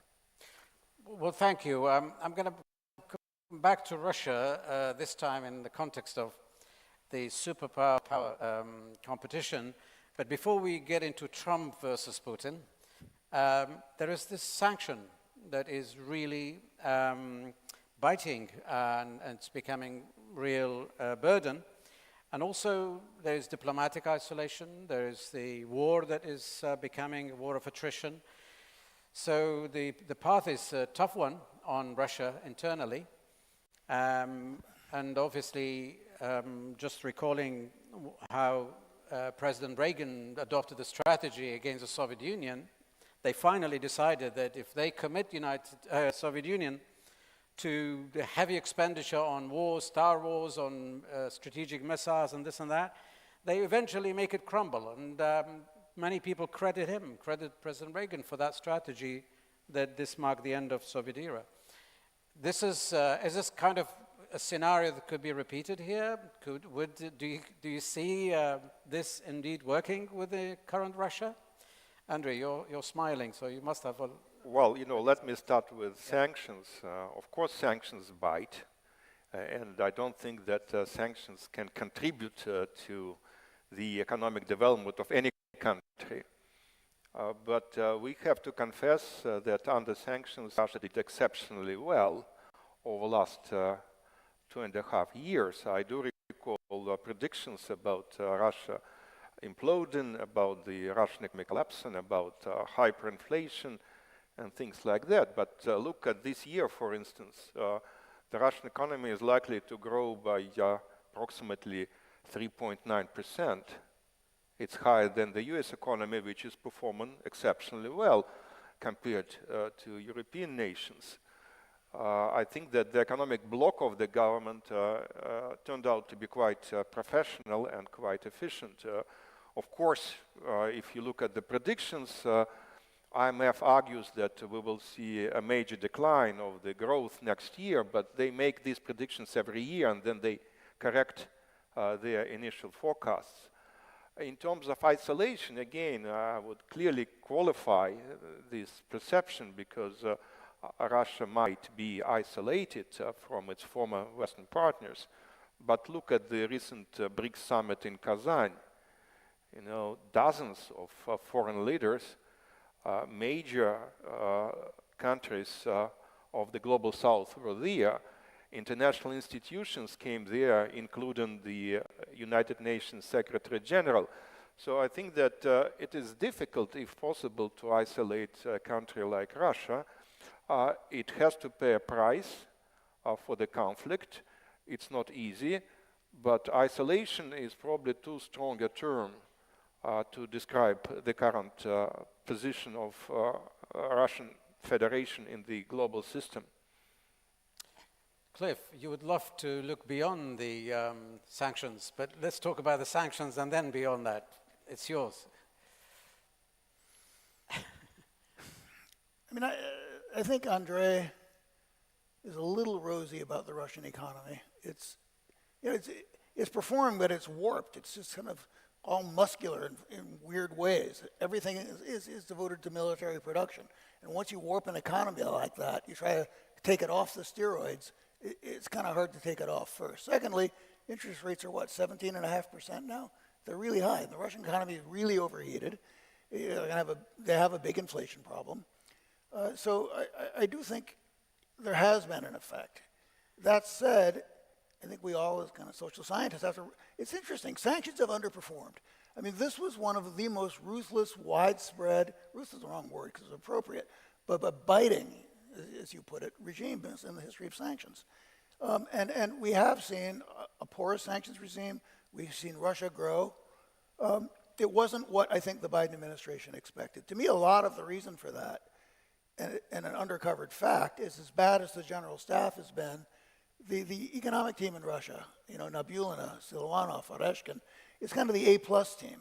And few countries, and they've stayed, maybe because they have to, but for whatever reason they've stayed, I think few countries that I know have a top list of economic officials that good. So this is not Ronald Reagan 2.0. Well, thank you both. Now I'm going to switch to the topical issue. Andre, did Mr. Trump make that phone call to Mr. Putin? It has been officially denied, so... What do you think he would have said if he had made that phone call? Well, the Washington Post reported on this alleged call, saying that, first of all, Trump warned Putin about potential escalation of the conflict, warned him against escalation by the Russian side. Maybe he expressed his concerns about the Russian offensive. He also argued that the United States has certain leverage. Again, allegedly, according to the Post, he referred to the U.S. military presence in Europe that might trigger a direct confrontation between Moscow and Washington. And finally, he expressed his interest in contributing to a peace settlement. That is the story reported by the U.S. newspaper. Later on, the Kremlin flatly denied that such a conversation took place, and moreover, the Putin's spokesman argued that they do not have such a conversation in their nearest plans, unless Trump takes the initiative to call the Russian leader. But definitely these contacts will evolve over time. Maybe it will happen long before the inauguration. At least informal conversations are quite possible. And the big question is whether they can reach an agreement which would allow both of them claim victory. And that will not be easy. That's very clear. Thank you. Cliff, would a just mere ceasefire would constitute a big credit and big success to Mr. Trump for 4 years? Or would he be ambitious enough to say, I'm going to stop the war and engage President Putin with, obviously, carrot and stick concession as well as leverages? Or do you think he would want more, like completely reversing whatever gains that Russia's made? What do you think would constitute a major success if in 4 years' time Mr. Trump looks back?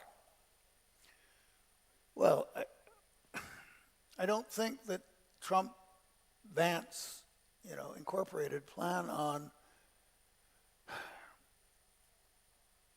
pushing Russia out of the territory that they are in.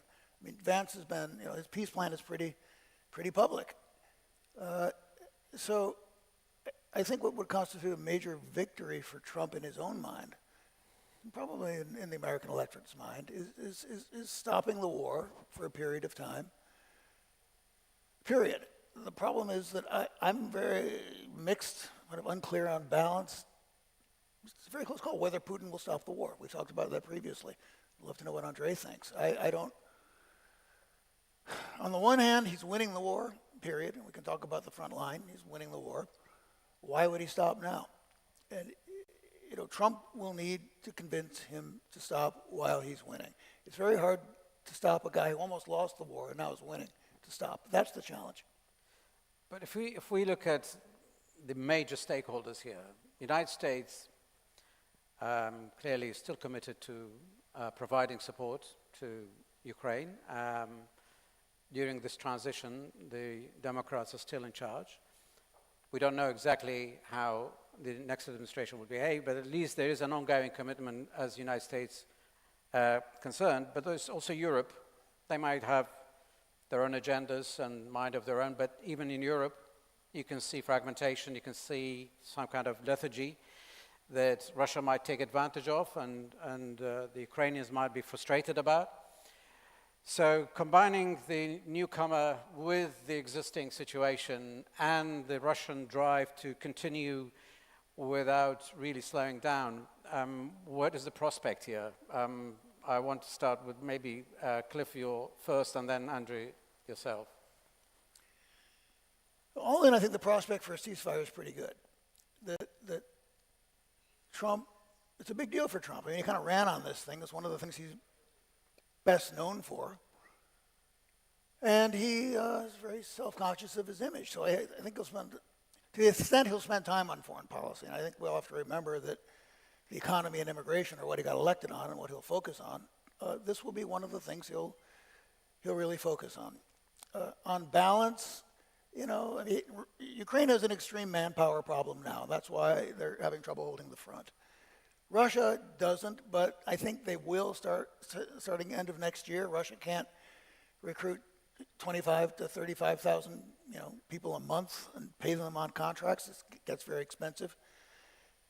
So as I think about the balance of equities and the extent to which Putin will want to invest in Trump, because that's a good relationship for him, it's a longer story, I think we'll get a ceasefire for a year maybe.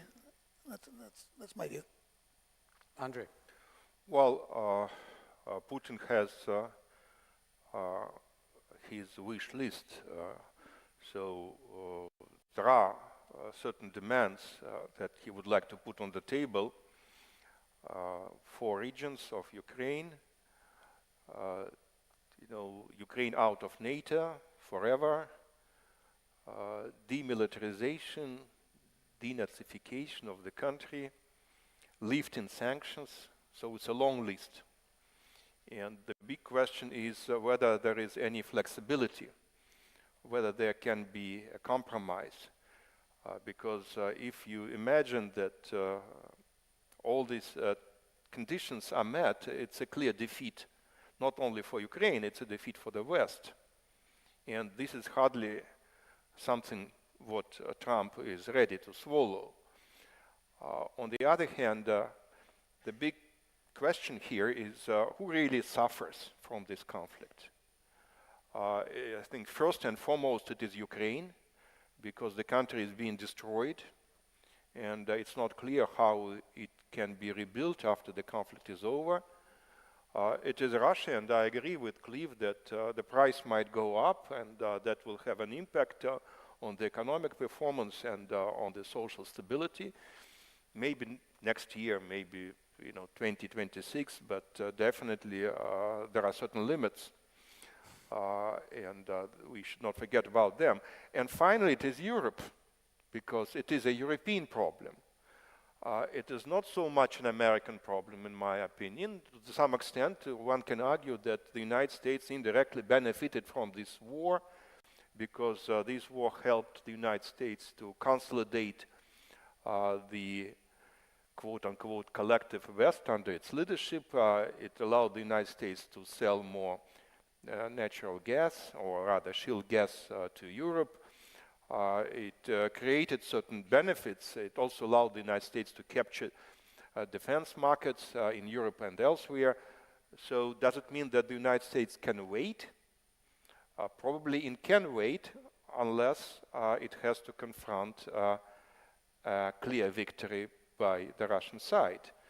So from this viewpoint, I think the question for Russia would be how sustainable such a ceasefire might be, because we had this experience with the so-called Minsk agreements, which were violated on both sides more than once. And definitely this is not the end game that the Russian leadership would like to see. They would like to see something more stable, and something which will not be limited to Ukraine only, but something that would include an arrangement on the future European architecture.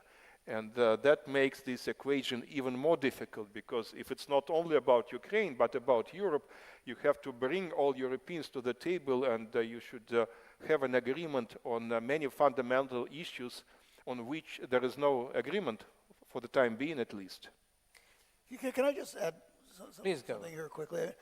I think Andrei's got at the critical issue here, which is that what kind of a ceasefire? Russia won't agree to an unconditional ceasefire. That'll be the American goal, that'll be the Ukrainian goal.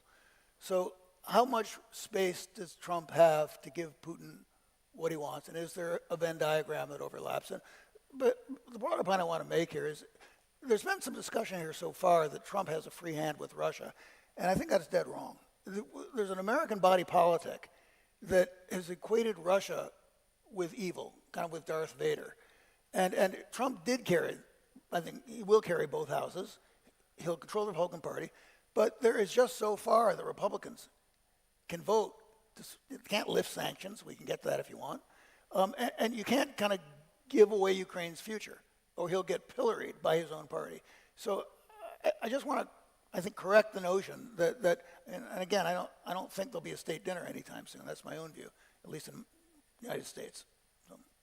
Okay, well, something that reminds us about Afghanistan. It was Mr. Trump who asked somebody to go and get it done. And the negotiations went in a way that the last people who were consulted were actually the government of Afghanistan. So it was done between the United States and Taliban. Now the mindset, or at least the discussion, the way it goes, as though what does the United States do with Russia about Ukraine? Whereas it's all about Ukraine versus Russia. The ceiling that you just described, Andrei, that Russia has for discussions and negotiations is impossible, impossibly high. So there has to be compromise. But then the other side is Ukraine. For them, it's impossible to sign an eternal document forever, forgetting about Crimea, Donbass, this, that. So where is the compromise? Is it really feasible to get anywhere within the term of Mr. Trump into a realistic one, with Mr. Trump really negotiating with both Europe, Ukraine, as well as Russia? Well, I think that if there is political will, there is a way.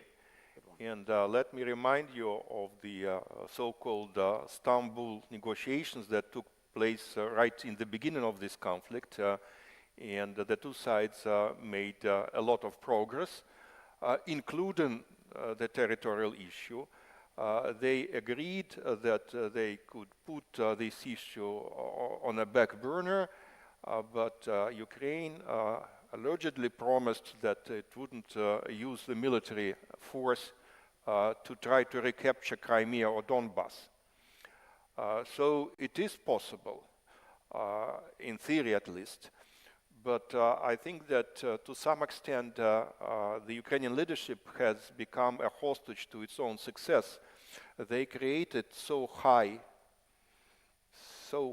expectations in the society that they should recapture all the territory and they should reconstitute their sovereignty in the borders of 1991, that it is not easy to take a more moderate position to say that, look, some issues have to wait. We cannot resolve them right now. We still hope that they will be resolved at some point, but let us leave this issue to some future generations of leaders. For Volodymyr Zelensky, it is particularly difficult because he was so articulate in defending his positions and the so-called Zelensky plan. Okay, Cliff, you're very experienced in negotiations. Don't know about mediations, but what do you think about this impossible kind of counter-argument? Well, you know, I mean, Ukraine's a lovely country with a very innovative people that deserves better. Someday I think it'll get better. For right now, so first of all, Ukrainian domestic public opinion has changed from no talks to supporting talks, but without giving away land. So there's been some easing in the pressure on Zelensky to hold to the firm line. But I think the bigger point is that if this military dynamic keeps up, I think Russia will take more land in Donetsk. I expect there to be an attack within the next couple of months in Zaporizhia to the south. None of the lines are being firmly manned right now, from what I hear from my colleagues who are kind of on the scene. I think at some point next year, Zelensky probably will welcome Trump forcing him to make a deal. Now that's kind of a little ruthless, but that's my view of the dynamic of the situation right now. And that, you know, to be blunt, eases the diplomatic lift. I think there's, you know, kind of a tragic opening, I would say. Well, thank you very much. I'm going to ask for questions. I already have a couple here, but before taking a first round, I'm going to ask one final thing about multipolarity and looking east. Does Russia actually recognize that it's no longer a superpower? It's maybe qualifies as a middle power, but there is China. There's also other similar middle powers emerging. How do they relate to Russia? Because they must have both complementarity and contradictions, i.e. competition in many places. So how do you characterize that relationship with the East? Well, you know, in terms of great power, superpower, regional power, it really depends on the dimension of the international influence that you're talking about. If you are looking at the strategic dimension, at nuclear forces, Russia remains a strategic superpower, which can be compared only to the United States, not even to China. But of course, in terms of its economy, in terms of some other dimensions of power, it cannot qualify as a superpower. In terms of specifically of the Russian-Chinese relations, there are speculations that Russia will become a junior partner in this alliance. But my sense is that in Beijing, they don't like junior partners. They don't like junior partners because to turn a country into a junior partner, you should take certain commitments and the responsibilities for the future of the country. Even North Korea can hardly be qualified as China's junior partner. So I think that we will see a very complex relationship between Russia, China, and India. I think Russia will try to sort of keep a balance between Beijing and Delhi, trying maybe to assist the two nations in managing their relations, though I think it's hardly possible. But these old notions of superpowers and even great powers might get obsolete. Look at South Korea. It is a relatively small country, but in terms of trade, it by far surpasses Russia. So everything is relative in this postmodern world. Cliff, your thoughts? Well, first, I mean, I'd just like us all to be aware that strategic nuclear arms control is dead. It was about to expire under Biden. Trump doesn't believe in it, and time's running out. So I think we should all just fathom a world with no control over nuclear weapons, because we're all going to live in it after 2026. That's my first point. More broadly, when I think about Russia long term, I think about a really asymmetric middle power in the following sense, that this is going to be a country that I think will be cut off from the global financial system for the foreseeable future. Sanctions aren't going anywhere. It will be cut off from Silicon Valley, the source of much of global dynamism, next generation technology for the foreseeable future. It's going to be very hard to make a living. On the other hand, Russia, when it turns the other direction, and some of Andrei's more conservative colleagues are writing about kind of turning around the Titanic and the experiment of Russia having its back to Europe and its front, east and south. I mean, can that work? I don't know. But what is interesting, I think, is, again, Russia's relationships with Asia, with China, with India, and with this region, where from the UAE to Saudi, to Iran, to OPEC+, to Syria, Russia is still very influential.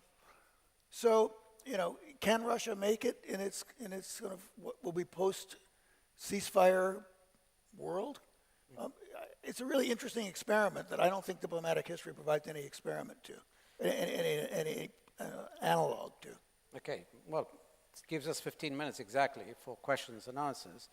We haven't spoken about Iran or Russia versus Iran or the Gulf, but I'm going to ask an Iranian to ask his question. He's been waiting, and that's Aghay Saeed Sajjadpur, followed by a Bahraini who is from the Gulf. So you need those two questions. Let's see what they are. Please go ahead. Thank you. A very interesting discussion, and I do appreciate. Actually, I have a question for both, and that is, as we heard today morning, there is a type of constructed alliance between Iran, China, Russia, and North Korea in the Western strategic writings these days, as was pronounced by one of the speakers today morning. But in reality, of course, we have a good bilateral relationship between China and Russia, between China and Iran, between China and North Korea. But such alliances is of no really real meaning in practice. So if that is the case, why there is such a type of pronouncements in strategic writings that there is an access, there is an alliance, and so on and so forth. So what's the intention beyond it? What is the nature of it, and where it goes? Isn't it a type of addiction in the West to a dichotomy of that we have, goods and bads, evil and, Thank you. The righteous. So I would be more than happy to see Thank your you very views. much. Hassan Al-Hassan from Bahrain, I promised you. Your Thank you name very has much. been there for a long time. Where are you? Thank you. I'm right here. Okay. To the right of the panel. So my question is, maybe a bit of context first, and it's addressed mostly But a short context, please. Absolutely. Go straight to Dr. the question. Kurtanov. The bit of context is this. The Gulf states adopted a fairly neutral position on the question of the Russian invasion of Ukraine. They condemned it at the UN level, but in reality, they chose not to enforce Western sanctions against Russia.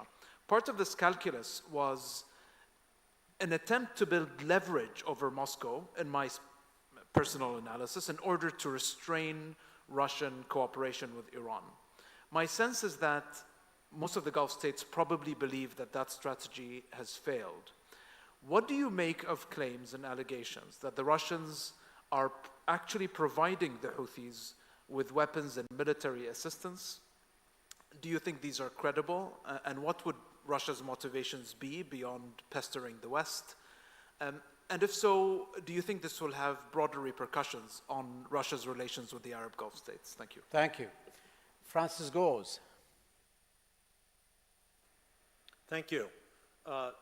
It looks like we're heading into a situation of downward pressure on oil prices, and I'm just wondering what the panelists think Russia's view of OPEC Plus and the restraints that OPEC Plus imposes on Russian production decisions will be going forward. Thank you. And Marek Matusiak. Hello? Okay. I have a question to Mr. Kortunov. You've mentioned in the first part of your speech that Russia welcomes the emergence of alternative models of modernity, that the Western model is no longer the only game in town. So my question to you would be, what does Russia have to contribute to the world in terms of modernity when it comes to political standards, legal standards, good governments, economic model, its contribution to world affairs? Where is modernity? That's the modern aspect that Russia can really contribute. Thank you. Thank you. Thank you. I'll turn to you at your leisure. You listen to the questions. You can be picky, you can be holistic. Andre. Well, a lot of them were directed to you, except what I think Sajjadpur was meaning, the American. You go ahead. Well, first of all, I'm very glad to see Dr. Sajjadpur here. Let me say that I think it's natural for a human being to think about life in binary terms, us against them, good against evil, white against black, and so on and so forth. And I think it exists on both sides, which of course simplifies the picture.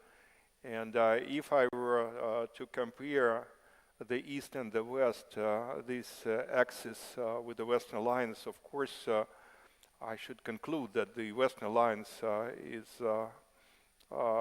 much more institutionalized. If you look at the countries that you mentioned, each of these countries is very sensitive about its sovereignty, its independence, and all of them are reluctant to join binding alliances. This is probably one of the reasons why we are still working on the strategic partnership agreement with the Islamic Republic, which some of us hoped to have signed already early this year, but they're still working on that. That suggests that it's not that easy to find some kind of common denominator, even on the bilateral level, not to mention multilateral. In terms of the Gulf states and their relations with Russia, my personal take is that the Gulf states took a position that they took primarily because they had a couple of specific interests related to their potential cooperation with Moscow. And one of these interests is, of course, the OPEC Plus format, where Russia continues to make significant cuts in its oil production together with the Kingdom of Saudi Arabia, together with United Arab Emirates and other OPEC members. I think that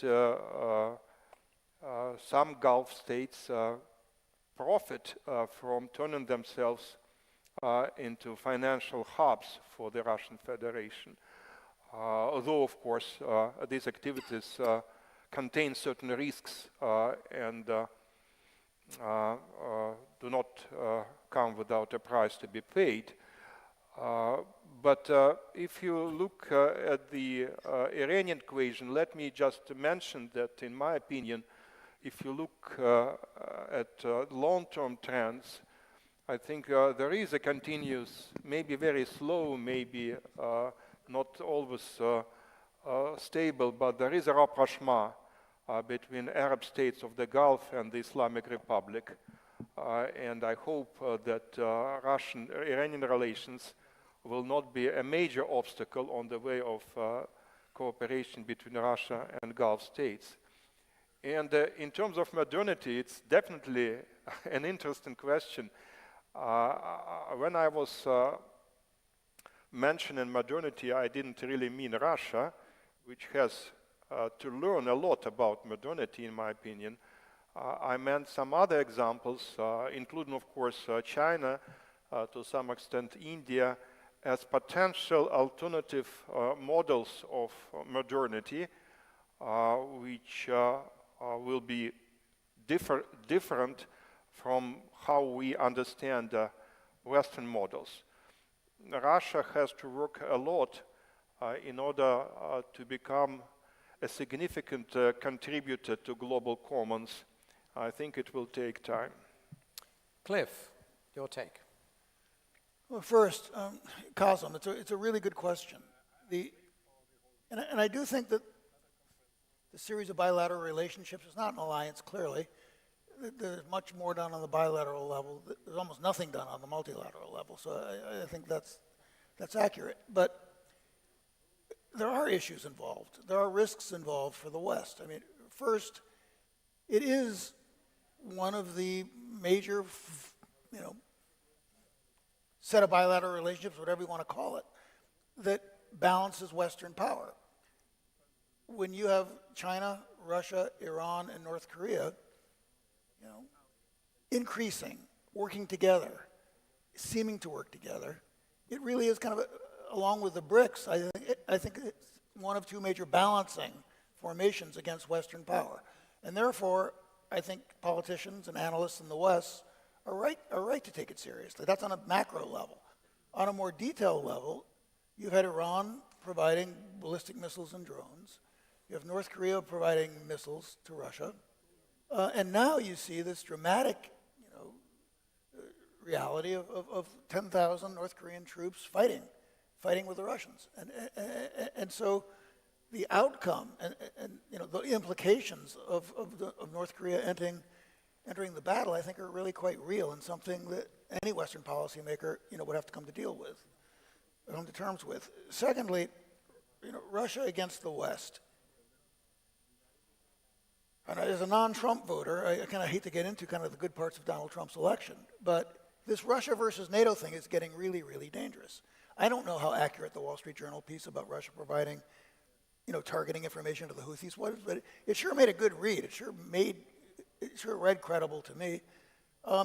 These instances of arson across Russia, which responsible European governments across Europe are blaming on Russia.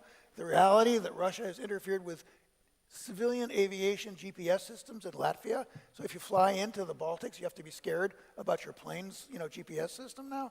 I mean, I think Russia against the West is and the actions that Russia would take, in theory, if Harris had been elected president, are getting very scary. So I think that's one, silver lining to the election possibly. Thank you very much. Just a final 30-second each. Just a few words to see you agree with some or all of the above. Geopolitical ambition, nationalism, imperial nostalgia, or place in the history in Russia. Which ones, if you had to choose? Well, you could say all of the above. Well, generally all of the above, that depends on particular stratum of the Russian society. Yeah. I think what we're seeing now that makes the most difference for Russia is place in history, legacy. To me, what happened with Mr. Putin, I've had the opportunity to spend some time around, is that he got older. We're all getting older. Every day we get older. But he's, 71 now? 72, 71, 72. And I think he genuinely did not want to leave the Ukraine problem to the next generation. And so in his quest for a legacy, he made a tragic mistake and invaded Ukraine. But to me, it's mostly about place in history. Okay. Isn't it nice to finish ahead of time sometimes, not on time? So now it's actually 2.5 minutes ahead of time, but I want to thank you, both of you, for this wonderful insights that you provided, for tolerating my questions, and for the audience to have stayed with us and engaged, and thank them in the usual way.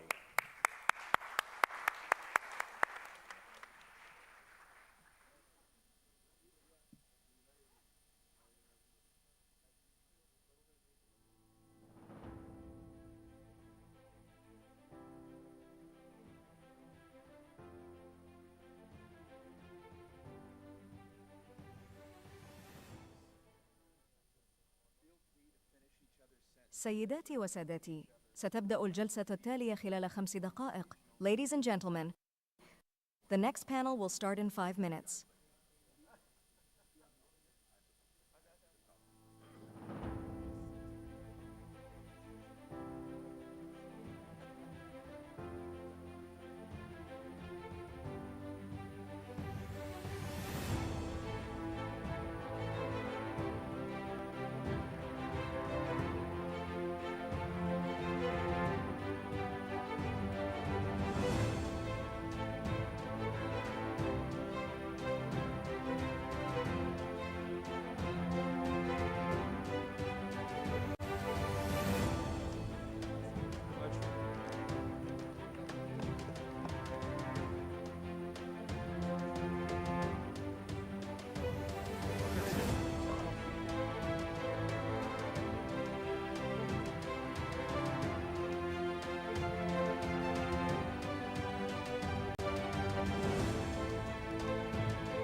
سيداتي وسادتي، ستبدأ الآن الجلسة الخامسة تحت عنوان المآزق السياسية والاستراتيجية في أوروبا. Ladies and gentlemen, panel 5 entitled Europe's Political and Strategic Predicaments will start now.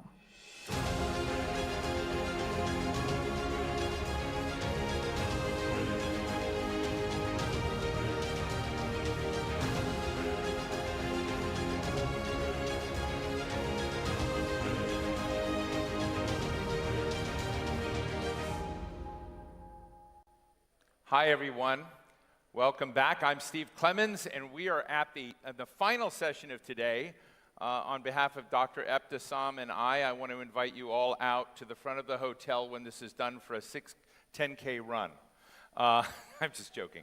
But it is getting one of those days, and I hope you're enjoying the conversations we've had. We're going to discuss Europe's political and strategic predicaments now. We've got a fantastic panel. We have Nikolai Mladenov, who is the Director General of the Anwar Gargash Diplomatic Academy. Does he give you much instruction since he's around so much? No? Oh, you're independent, okay. We're going to test that. Paolo Magri is Managing Director of the Italian Institute for International Political Studies. We have Stefan Meyer, who is the Director of the German Institute for International and Security Affairs. And finally, Thomas Gomar, who is Director of the French IFRI. The French Institute of International Relations. So it's great. It's hard to imagine a more powerful group of directors of international institutes. But let me just start out here just for fun. If you were going to call to get a European voice from one of the great foreign policy research institutes in Europe, which one of them would you call? Thank you for waking us up. I don't know. I'd probably call somebody in Washington. That's a low blow. What a start. Yeah. This is the beginning. We didn't mention Chatham House, so it's... This is the beginning. Let me start out with Stefan and all of you. I want to ask something I've been thinking about, because we've seen, look, even to put it on the table, we've seen in a lot of European elections, often on populism. A populist wave is not always consistent. You can see Poland going a different direction. You can see Slovakia taken over by a sort of populist mood, as we just saw recently in Austria.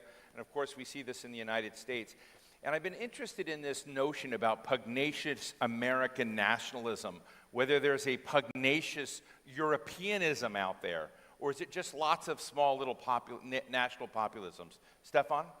I think it's more national populism. There's no really European... So there's not going to morph into a kind of this European... There's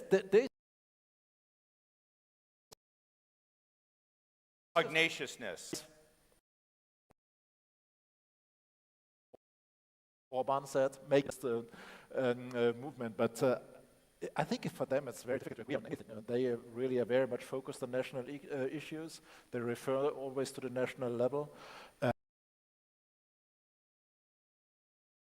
And I don't see right-wing Paolo, populism. do you agree with that? Because I sort of get the sense from European... Say something on that. I want to up in this conference, and you actually supported that, saying, should I go to Washington? We've been hearing since this morning, will Europe be around in 10 years' time? Every crisis in the world will have a terrible effect on Europe. First, let me reassure Ebtissam. In 10 years' time, Thomas, Stefan, and myself will be here again. We'll be here again as European, and Europe will be around.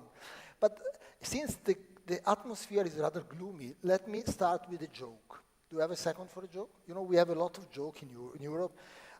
When we say heaven is where a German is an engineer, a French is a cook,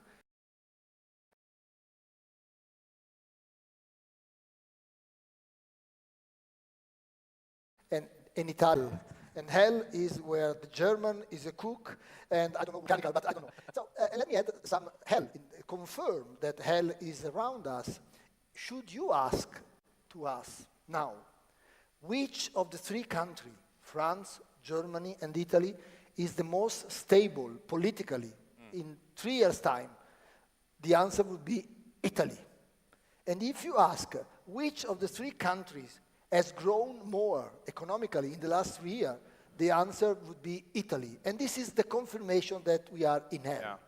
But that said, and this is a joke to de-dramatize the atmosphere that we are having on Europe, let me say that in spite of all the problems that were mentioned, and we can mention ourselves many other, we are, for European standard, working extremely hard to address all these external problems and the internal problem. I'm not saying it's easy, but I'm saying that we have been around in the industry for 30 years. I have never seen such an intense production of ideas. Now, you could say ideas are not enough, you need to implement them, but there is also a sense of urgency in implementing. Final remark, will we implement all the ideas and all the plans? No, right. But I've never seen Europe so aware of the need of doing something to run as fast as the other. Well, thank you for that. Let me go to Thomas, because while I may have framed it as pugnacious Europeanism, what I'm really trying to get at is a sense of Europe's future, its competitiveness. We've seen the Draghi report, but a lot of this, and I never know which landmine I'm going to step on in Europe, but a lot of it started with President Macron's comments about the need for strategic autonomy and to begin thinking much more seriously about Europe's interests. And it seems that he's even doubled down on that since Donald Trump's re-election. But Thomas, I'm interested in how you see this terrain, strategic autonomy, this response of whether or not this orientation is going to lead to kind of a different approach, a different muscularity of Europe. It's difficult to know for a French expert to speak about strategic autonomy. It's a concept I really understand, to be honest, even if it's coming from my president. You don't understand it, or you no, do? Because I think it was more or less used in not the proper way. Let me try to explain. I think that President Macron was right on one thing when he was elected in 2016. It was that war was coming back to Europe. The war, did not started in February 2022. Right. The war started in February 2014 with the annexation of Crimea. So already 10 years.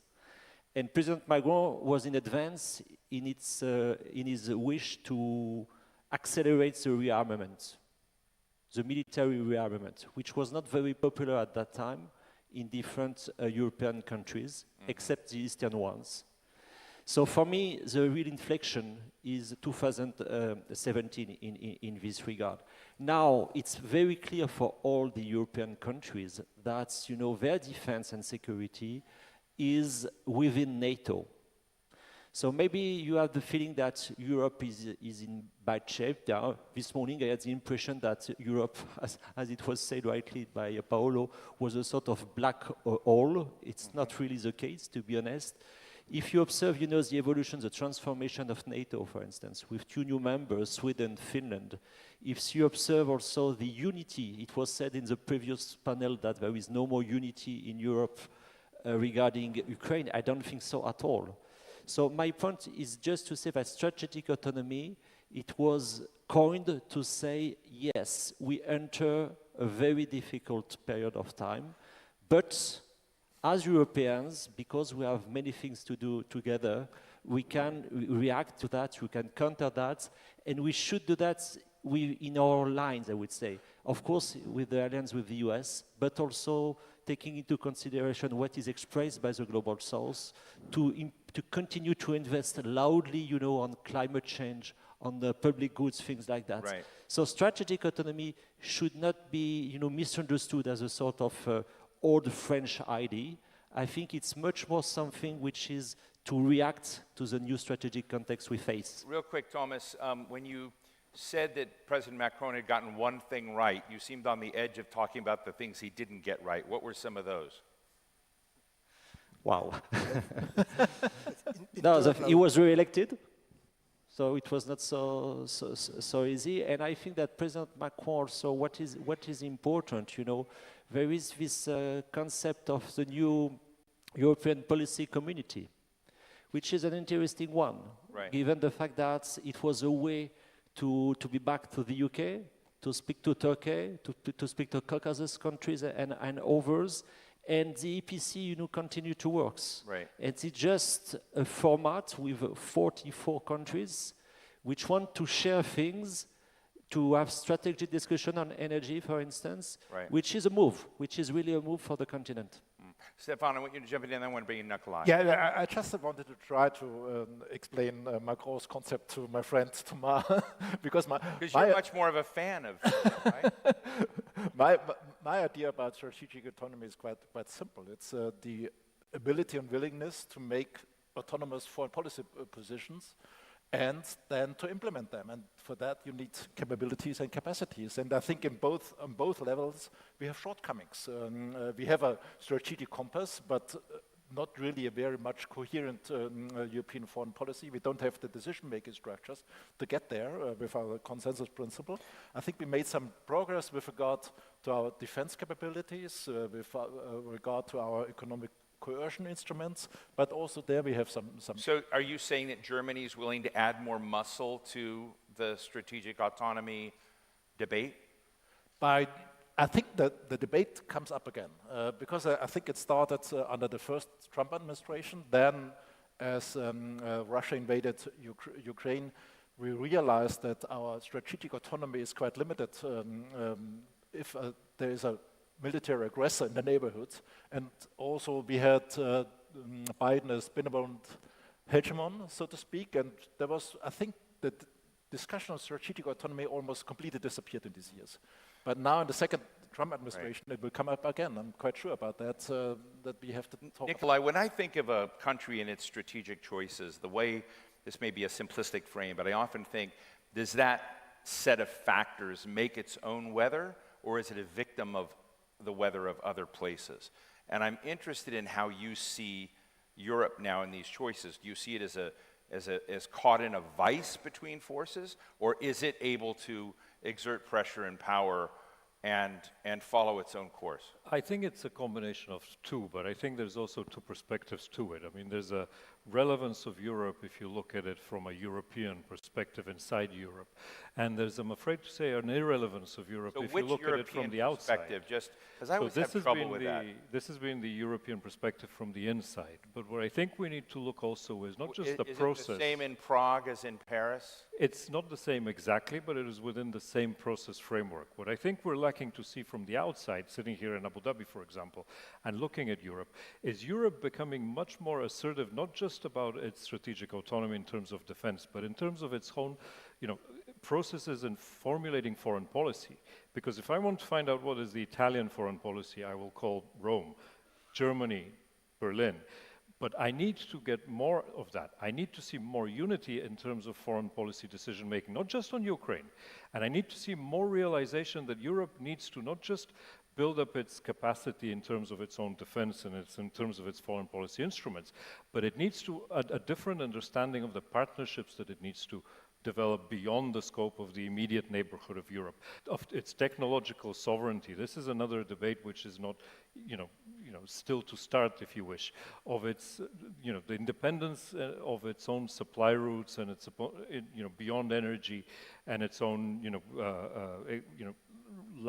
less reliance on external actors. This is the whole concept of, I think, strategic autonomy. It is not just, let's have this or let's have that so that we can show to the Americans with the Trump administration that we can do it on our own. No, the transatlantic link will remain should remain as strong as ever, and it is critically important. But it is in these other aspects that we need to see Europe act more as a coherent foreign policy actor beyond the current crisis of Ukraine, for example. Let me ask you, before the Russian invasion of Ukraine, the second Russian invasion, because I agree about the 2014, but talk about 2023, President Macron was out saying that NATO had become brain dead, that European security considerations were driven by inertia rather than planning, that there was just a really this moribund carcass of thinking going on. And it took the Russian second invasion, if you will, to reinvigorate NATO, to create. Isn't it a problem that the transatlantic relationship and NATO is dependent upon external threats as opposed to something that's more, I mean, I'm just interested in that because I got to tell you, watching that shift, when you talk about Europe's predicament, if you're going to be dependent for your unity for whatnot on that, I know, see, Stefan going to jump on this in a moment. But let me get Nikolai a chance, and then Stefan, you got the second. I was reminded by the previous panel of the Lisbon summit of NATO, and if I'm not correct, I was Minister of Defense then, and part of the discussion then was, you know, how do we do out-of-area operations? How do we respond to cyber threats? How do we engage with Southeast Asia, et cetera, et cetera? But ultimately, NATO is a territorial defense alliance. That is the core of NATO. Right. So everything beyond defending the core territory of NATO is in addition to that mission. And in a way, unfortunately, you know, Russia's invasion of Ukraine revived that understanding among all allies within NATO that, you know, it is a territorial defense alliance. And that is where, you know, most of its efforts, if not all of its efforts, need to focus. Everybody's got a two-finger. Stefan, Paolo? No, I think Nikolai made the point. NATO is a defense alliance. It's only natural that it's got reinvigorated when there is an external threat to it. So, yeah, no additional remark on that. I don't think the fact that our decisions are supported by external crises, as you mentioned, is an issue by itself. The point is to take the right decision when external pressure brings you in some direction. And I think Nikolai made a good point in saying that the real point for Europe is not to advance internally and to overtake internal difficulties, but to become relevant outside. And sometimes, and this is a good point, I think we Europeans are so proud of overtaking internal consensus on issues. Last night I was talking to James Lindsay, and he was mentioning that Trump may not be able to do what he wants because he has 44, 43 senators, and he has to get their consensus, to get on everything. Any decision in Europe has 27 head of states which are not of the same party and which go on their direction. So what we did from the internal point of view on Ukraine, what we did in the last 5 years, in the last few years, increased defense budget of 46%. 46%. Right. For us internally is incredible. It's incredible. But then the good point he made, how is that perceived outside? And on that, we have to work a lot. We are a little bit like, and then I conclude, Alice in Wonderland. You know Alice in Wonderland? Alice in Wonderland, when she arrives there, the queen tells Alice, welcome in Wonderland. You, in this place, in this land, you have to run fast to stay still. Right. So sometimes the impression we give outside is that we run fast, but we stay still. And we have to work on that last mile a lot in the next year. Thomas, you want to jump in? Yes, maybe a couple of points. First, you know, there is someone from Italy, someone from Germany, someone from France. But the EU, I think the main evolution of the EU and NATO during the last 2 decades were its enlargement towards countries which on their own decided to join. You know, namely Poland, Baltic states, I won't list all of them. And that's very important. Why have they decided to do so? Because they feel very deeply European in terms of identity. They had the feeling that because of the Cold War, their European identity was stolen. And second, they wanted, you know, to be secured economically and militarily. And it was done in a sense. What is very interesting with the Russian attitude after, just before February 2022, was, you know, memorandum of December 2021 to say we want to be back to the situation of 1997. Right. And why? These countries were not forced to join NATO and the EU. They wanted to do so, and that was, you know, a way for them to get economic growth, to be able to have adaptive and transformative political system, and so on. So I would insist on that just to remind that Italy, France, and Germany are, of course, historically very important for continental Europe, but Europe was able to transform itself. Second, and that's much more maybe a French idea or an idea very rooted in the French strategic culture, because of our history, and I have no time to elaborate on that, but we were able in France to anticipate the possible idea that the US will be less present on the European continent one day. Right. Maybe this day is coming. And that's why, strategic autonomy is so important. Do we adapt to that? Do we think that it would be a catastrophe? I don't think so. I think we can adapt. It will be a big change, but we can adapt. But that is certainly something on which we should work gently. Thomas, let me ask you, and I mean this seriously, I am really interested in what strategy Europe, NATO, Europe on its own, pursues to not continually repeat history with Russia. It was discussed earlier. Richard Haas, if he were up here, the former president of the Council on Foreign Relations, used to be in favor of finding a track for Russia to eventually become a member of NATO. And his view was if you didn't do that, you would constantly be recreating an us versus them cycle. I don't know how the us versus them cycle is ever broken in this case. And when you add to that equation, make America great again, Donald Trump, American pugnacious nationalism, that at the best in NATO, I mean, I know what protection rackets are. You charge your friends more money to be protected, right? So the cost of being a friend of the United States is going to go up. And I don't know how that's going to play in Europe. But I guess my question to you is, how do you escape that cycle? That's the predicament. That's a very important question. I spent 20 years of my professional life to try to foster the relation between the EU and Russia. So what happened in February 2022 is a sort of personal failure, a deep one. So I start with that just to say that really I belong to those who thought that a strong partnership with Russia was possible. I should remind something, when Russia was less important economically than Portugal, Russia was invited, namely by Germany and France, to join the G8. Do you remember that? Russia was part of the G8. Before that, BRICS did exist.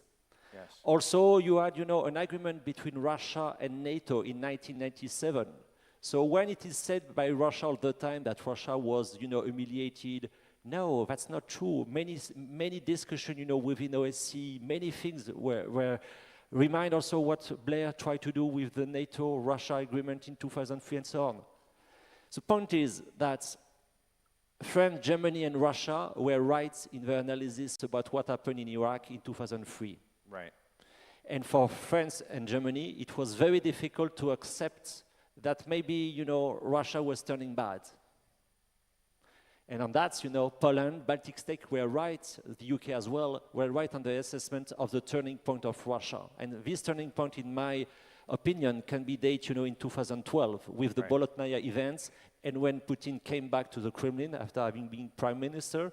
Right. And his decision, to some extent, to go to Syria, red line, by the US administration, to use this vacuum, and to go, as I said, initially with annexation of Crimea. And at that time, we were more or less like that. No, it's not so important. Crimea was a Russian land. No, the real idea of Putin since that time, since 1 decade, is to completely transform the European security architecture. And now the problem for Europeans is to understand that there are 3 countries having a military entente, in Ukraine: Russia, North Korea, and Iran. By the way, the 3 most sanctioned countries in the world, supported by China. So we do understand now that China is not really, very cooperative and very positive in terms of European security. And just a final word, on North Korea, because it was the point was touched upon this morning. Do you remember that President Trump explained to us that he will solve the situation in the Korean Peninsula in 1 day? He said that, I don't remember precisely, but 2019, something like that. Yeah. So 6 years later, we have North Korean troops fighting in Europe. Right. Nikolai, I know you want to jump in, but with whatever you want to say, I want to add one thing. We've seen reporting in the last few hours that Donald Trump has already talked to Vladimir Putin about Ukraine. We know that they talked something about territory, and allegedly Donald Trump said, hey, don't escalate things.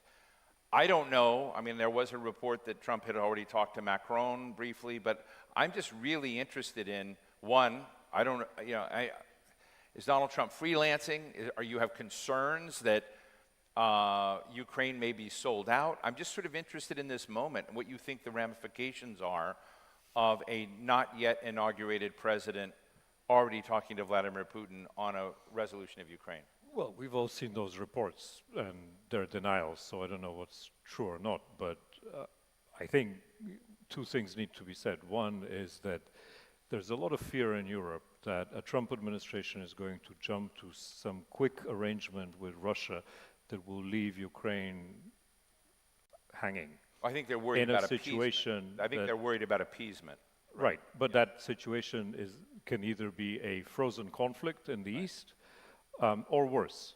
I do believe, however, that President Trump has a lot of tools that he can use to actually try and find a solution to this crisis right now. If he plays his cards correctly, the United States is a main supplier of weapons to Ukraine. It has a lot of leverage through that, both on Russia and on Ukraine. And let's see how that plays out. But going back to the previous question, I think it's important for us to remember that there used to be a big architecture of Europe-Russia relations. It wasn't it wasn't a very simple architecture. It was quite complicated. Russia was part of the Council of Europe. It subscribed to the European Convention on Human Rights. There was a structured EU-Russia dialogue on all issues. There was a structured NATO-Russia dialogue at various levels. So you still have the OSCE. You had a very concerted effort led by Angela Merkel in Germany to integrate Russia into economic dependence with Germany in particular in Europe that was designed to engage them more in towards the West, if you wish, in that sense. Perhaps where mistakes were made or more could have been done is really restructuring the OSCE, which had become a very, very stale organization, and also making sure that this economic outreach from Germany to Russia didn't sort of jump over the whole of Central and Eastern Europe to the benefit just of the German economy, but it has somehow integrated. My reading of history, and Cliff Kupchin knows it much better, and I think Andrei Kortunov, but during the Obama administration, he got so disgusted of dealing with Putin, he pulled the plug on most of those things that the U.S. was involved in or part of. And I think one of Russia's complaints was we were creating all of that architecture with China, but not with Russia. So people can debate that, but Stefan? No, let me say a few words on the enforced peace agreement. I think because it would not only be bad for Ukraine, but very bad for Europe as well, because it would encourage an aggressor who invaded a country being able to keep that occupied territory. What does it mean for the future? And it certainly brings Russia in a hegemonial role in Europe.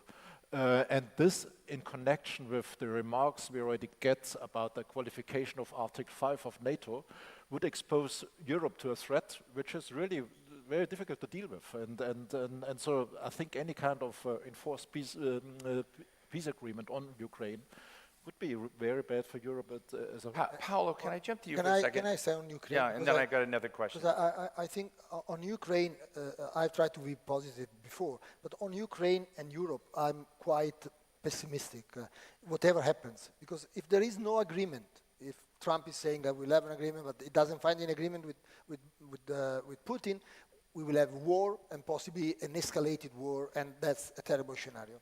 If we have an agreement, we have peace, which is very much in favor of Putin, as you said, Europe would have lost, and we would have someone invading, accepted around us. But even if we have a decent peace, a decent agreement, Europe will end up paying for it, paying for security of Ukraine. Trump may not want to have NATO involved, which means a bilateral agreement by European states, which will have to put a lot of money. and paying for the European accession of Ukraine. I'm sure in the deal with Ukraine there might be no NATO but European accession. And European accession, in spite of all the rhetoric that we have in Europe, will be extremely expensive and extremely divisive within Europe.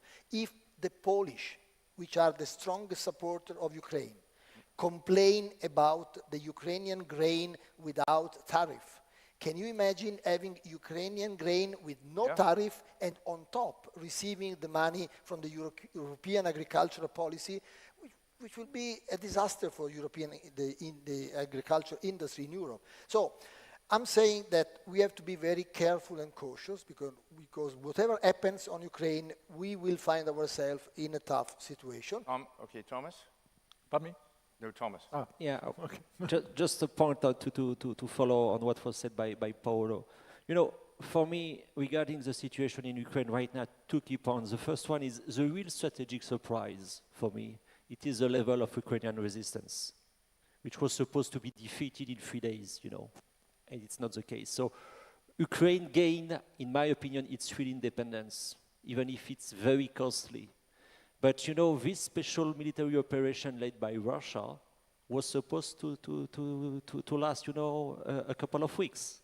And now we are in an attrition war, which is more and more supportable, of course, for Ukraine, but also for Russia in terms of casualties. Second, I think that, you know, for Russia, in my opinion, has failed militarily in Ukraine, but succeed diplomatically.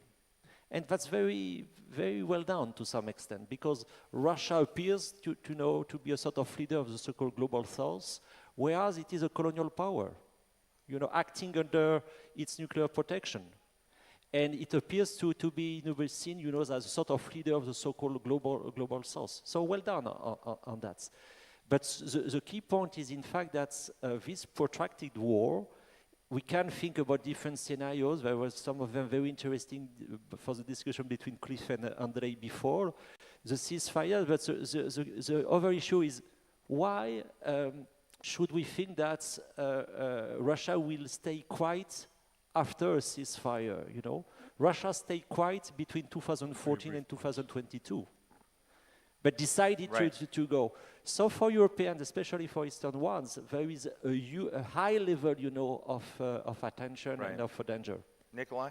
Very brief point on that. I think Europe, whatever the ceasefire or no ceasefire, end or no, at some point this war will end in some way or form.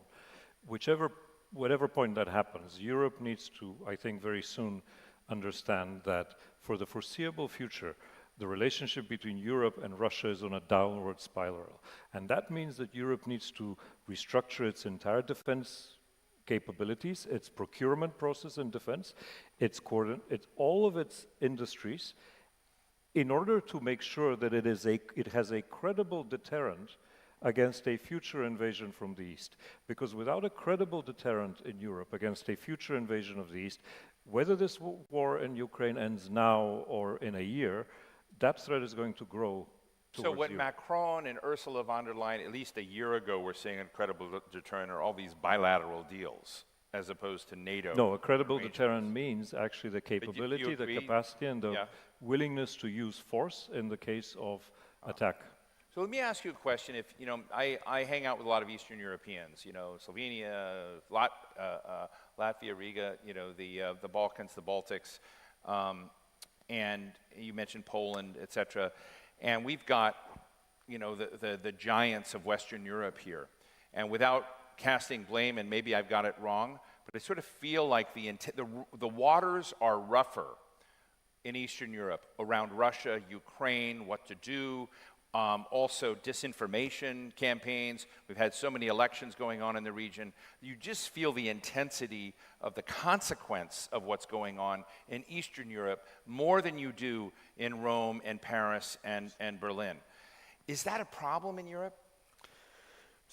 No, I wouldn't say that that's a problem. It certainly has increased the relevance of these countries for Europe, but I still think for making progress in developing Europe institutionally, you need the old major powers as well. But I think we, for many years, ignored what the Baltic and the Central Eastern European states were telling us about what Russia might do at the end. And we, I think, were taught a quite important lesson, to listen more and to include them in the decision-making process. And I have the impression this has really taken place in the past years. And this is, I would say, strengthening Europe and not really... So Paolo, I want to ask you a question. Let me put it this way. On wars, Europe has always got divisions.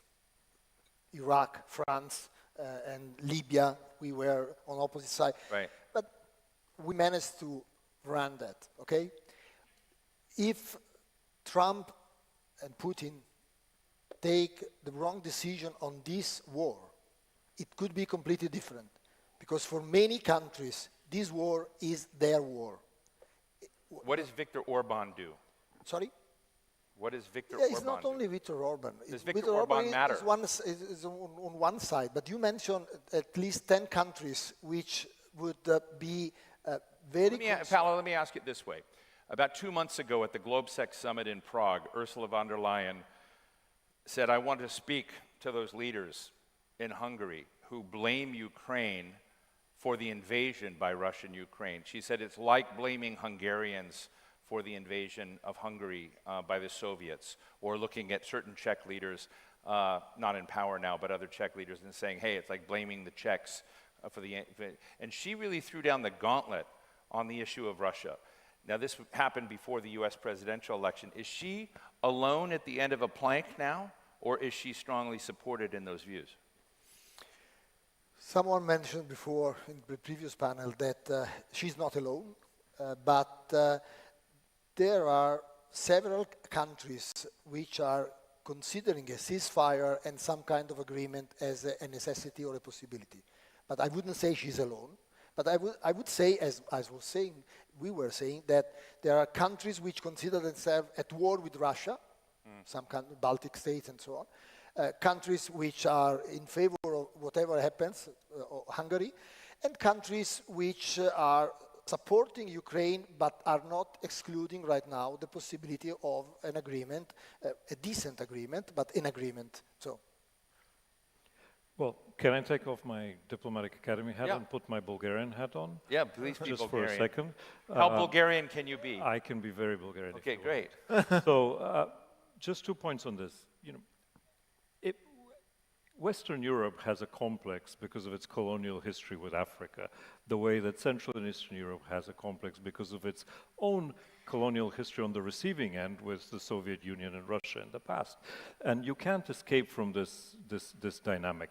Everybody from Estonia to Bulgaria, including in Hungary, understands that when there's an army that is not part of your alliance getting closer to your border, and when you have a history of this army, you know, running in and out of your country a number of times, you know, that creates a problem, and that will create an atmosphere in the part of the European Union which will be very fearful of any agreement or any arrangement in Ukraine that allows for this front line to get closer and closer to your border. Now, the situation looks rather different if you look from it from Paris, Berlin, or, you know, no disrespect, from Rome or from the western part of Europe. But you need to balance that attitude, and the only way to balance that attitude is actually to take on board all views of the 27 and come together to an agreement on what policy is possible. And that is what, for now, Ukraine is the best example of where Europe's unity in terms of foreign policy has worked, where its institutions, its nation, you know, member states, everybody is aligned with different opinions, with all of it, but aligned. Now, we need to see more of that, you know, unity empowered on other topics related to foreign policy and the geostrategic presence of Europe outside of the Ukrainian conflict. And Thank you. I would say Viktor Orban and also Fico, they are opportunists who try to maximize the gains they can get by the positions they take. But at the end, they know that they ultimately, their security depend on NATO and that they are defended by the other partners. Right. So I'm quite sure that they will adjust their positions fairly soon. Stefan and Thomas, I'm going to ask you a question. Recuse Paolo for a moment, and then bring him in on another Italian, Mario Draghi. And the Draghi report, which I find really interesting because it really, if you read the Draghi report, for those of you who have not looked at it, it's on looking at how Europe can be great again, essentially. Competitiveness across a lot of issues. The area that most interested me, which I was unaware of, was the sense that European capital markets, if they didn't lag so much, if they weren't so inefficient, if they were more developed, could help pay for investments in national security at a higher level, help pay for climate change remediation. I thought it was a very informed report, but I've seen these reports. You know, Ursula von der Leyen had a competitiveness report. You shared with me that Letta had a report, et cetera. There are a lot of reports kind of looking at this, but as there's a greater sense of possibility in Europe, populism is growing along with it. So I'd love to get your sense of whether the Draghi report matters in this arena, and if it helps provide a roadmap for how Europe might up its game. Who are you asking this to me? Yeah, no, not them. No, I'm keeping you out of it. Okay. No, I have a real problem in. Yeah, I know the sound is complicated. In understanding, yes. So sometimes I don't answer to your question because I don't understand the question. I got to go to the non-Italians first, and then the Bulgarians. I think there's a very broad consensus in Europe on the Draghi report. I think the question marks we always have is how much it will be implemented, and this is the issue. I think there's nothing new in this Draghi report. What he wrote in an excellent manner, I think is consensus. We have some issues, certainly, how to implement it. One is on European debts, the research of Euro bonds. So I'm hearing it's okay, but you're not impressed yet. Pardon me? It's okay, but you're not impressed yet. I didn't get you. See? Yeah, it's hard to hear. It's okay, but you're not impressed. Thomas knows what I'm saying. No, I was impressed. Yeah. Yeah, I think we agree on the assessment made by the Letta and Draghi reports. Now we should implement that. We should work harder, I think, in Europe. The big transformation, in my opinion, it is energy. It was said during the morning, energy is power. Yes. And the big consequences of the war in Ukraine, it is the rupture of the energy links between Russia and Europe. That's a big change, because now Europe is obliged to import much more expensive gas and oil. That's a fact. That's explained partly the inflation, not only, but partly. And that's very related to the lack of competitiveness, especially, for the industry in Germany, in Italy, less in France. So for me, the real issue is the fact that Europe will all the time need some energy from abroad, except the energy which it can produce itself. So that's why, I'm in favor of nuclear. We reinvest massively on nuclear plants, in France now because of that. Of course, green energy is supposed also to be deployed, and it will be done. And to some extent, the positioning of avoiding, in the future, massive oil and gas importation is the proper positioning. But during this period of time, it's highly expensive. It is. That's why it's so difficult right now in economic terms for Europe. But the move has been made to some extent. Second, in terms of if you observe, the 101st, capitalization in the world, the US is very ahead. Europe is second. We have many European companies doing very well, abroad. Very global companies. In terms of innovation, there are many things with the universities, the different ecosystems. We spoke this morning about IA, but have a look about what is produced on IA, for instance, in Paris, in Berlin, in London. That's impressive, So I'm rather optimistic on that. As soon as we are able to work more seriously, and to find a proper coordinated approach for energy supplies. You wanted to jump in, Nikolai? No. Oh, you don't? Okay, good. Stefan, did you want to jump in again? No, okay. Let me ask you another interesting element, it's sort of in the economic space on Europe, and again, thinking about its Oh, and Paolo, I forgot to go to you. I did want to give you a chance to comment on Draghi. Is he your friend? If it were an academic you paper, look pain. If it were an academic paper, it would win the Nobel Prize, meaning its citation index would be 2 million in 2 weeks. In Italy, but not only in Italy. You mentioned that everywhere you go, you talk the Draghi report, like Karl Marx, The Capital. I wonder if someone read it, but everyone talks about it. Right. But the point is that it's not an academic paper. It's a document, like, you know, when you are a chairman of a company, McKinsey or BCG comes in, they make an assessment, and then they give you a report. You have to do this to survive. To come back in 10 years to some meeting, Europe has to do this. Right. And doing what is in the plan is tough. And one issue, the most important issue that makes it tough is that it's a cultural revolution. The point behind the report is Europe has to understand, European country has to understand that their competitor is external, not internal. That we don't have to worry by the German or the French or the Bulgarian, but by the Chinese, the Indian or the Russian or the American. Yeah, it's about collective and then money.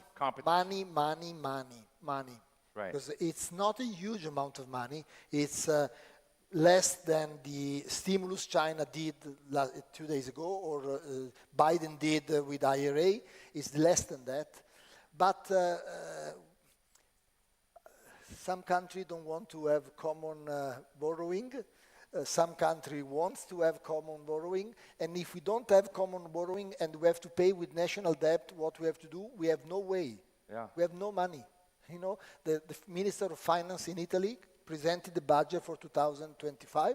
He closed a few hospitals, a few schools, and said, so far it's good. Should we have to pay more for defense? There is no money for anyone. That was the announcement.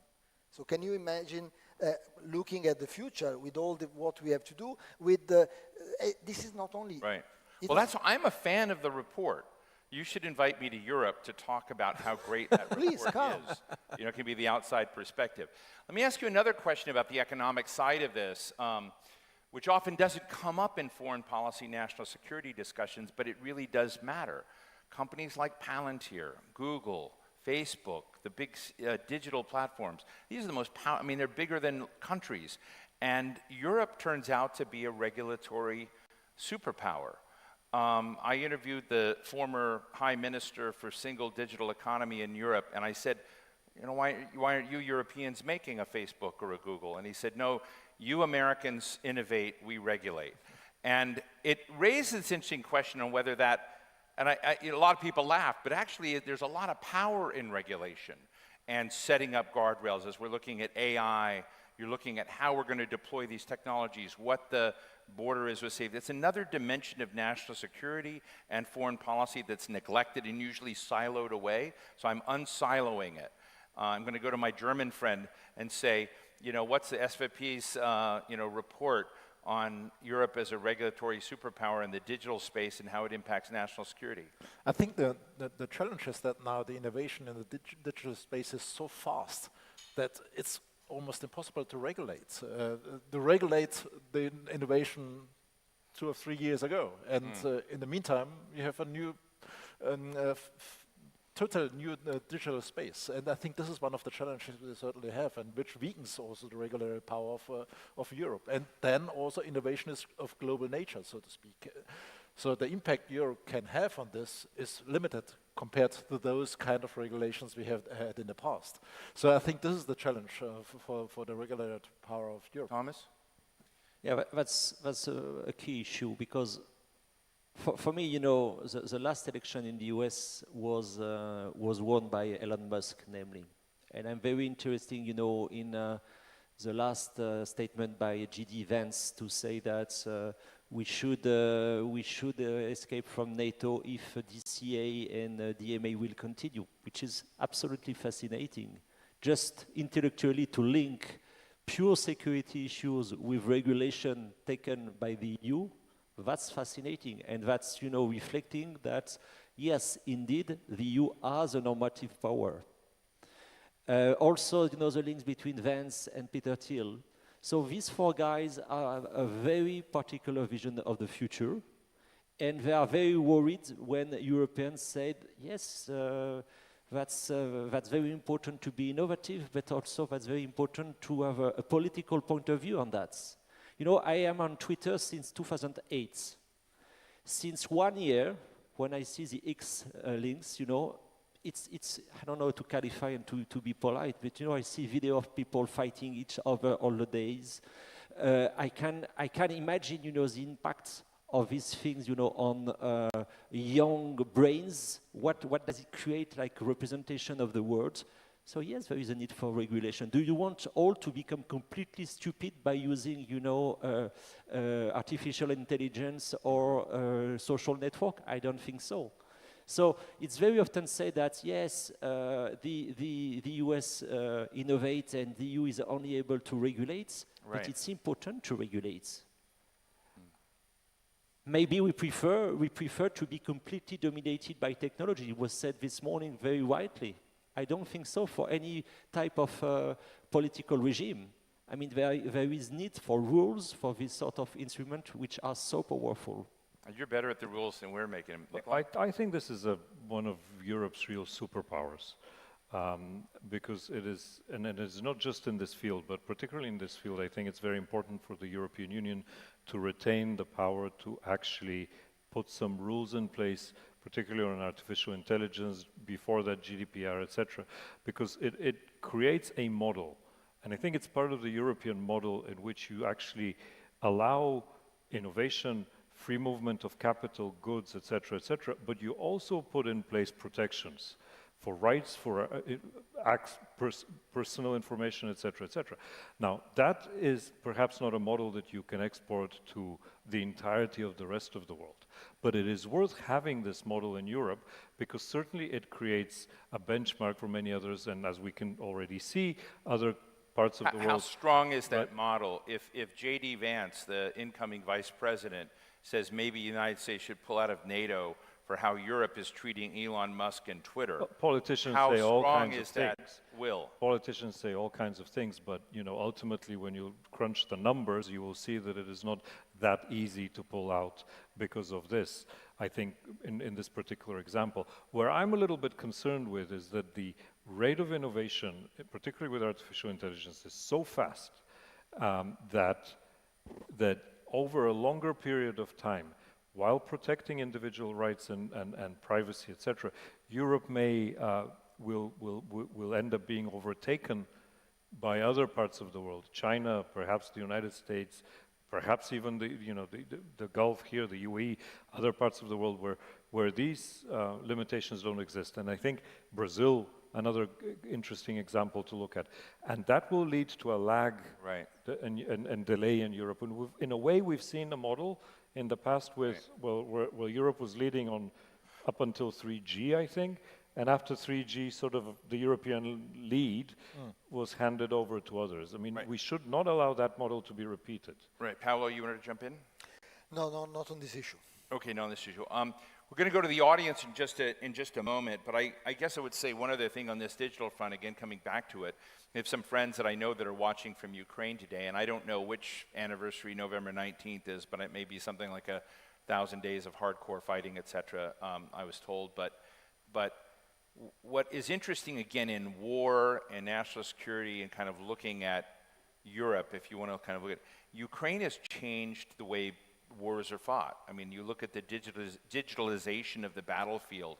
If you look at autonomous decision-making, the application and synthesis of AI, big data, information, real-time in a battleground situation, it's pretty extraordinary. And I talk to U.S. generals and admirals that say the United States today doesn't have the same capacities in force in a kinetic conflict. And you're right on the edge of this happening. And I'm just sort of interested in, we used to talk about here, the Chinese and Americans talk about revolution in military affairs. There's revolution in military affairs going on right now in the conflict with Ukraine and Russia. Whether or not this becomes, another kind of opportunity for Europe to figure out how it adds some of that muscle and capacity, which is unique and new to its portfolio. Thomas? We do a lot of research on that at E3, I suppose, like in ITSP or in ISWP. what is important to be noted is the fact that, yes, you're right, there is a lot of innovation, use of artificial intelligence, with a lot of mistakes, which is something which could be observed also with Israel and Gaza.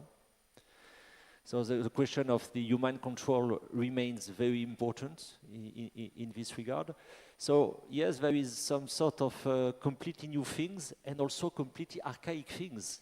People are fighting in trenches, and the support from the back is absolutely critical. The national cohesion is absolutely critical. Just this point, you know, for our professional armies, it was something less important in the last decades. Now it's no more. Right. So my point on warfare in Ukraine, it is just to underline how Ukrainians were reactive, able to innovate with a complete asymmetry. Of course, Russia learned very quickly also. The role played by external players like, you know, Starlink is also very important, coming back to my initial points, you know, on Musk and Trump. But I think that for me, what is the most important thing, you know, it is the level of attrition on both sides. Right. Yeah. Russia is in very difficult position to mobilize again. Of course, Ukraine is also. So the consequences for all Europe, including Russia, it is the fact that Europe, and that's maybe the big transformation, you know, when we are in Abu Dhabi, speaking with other representatives from everywhere. Europe lost its main competitive advantage at the global level, which was its strategic stability. And it's really a turning point because Europe was able to produce peace between its members since 1957. That's the beauty of the European project. But now the war is coming back on the European side. And that's why also we are so criticized, because for people coming from all over part of the world, it is to say, but that's usual for us. You are coming back to a sort of all normality to some extent. Right. So it's really for us a turning point, including, as I said, also for Russia. Stefan?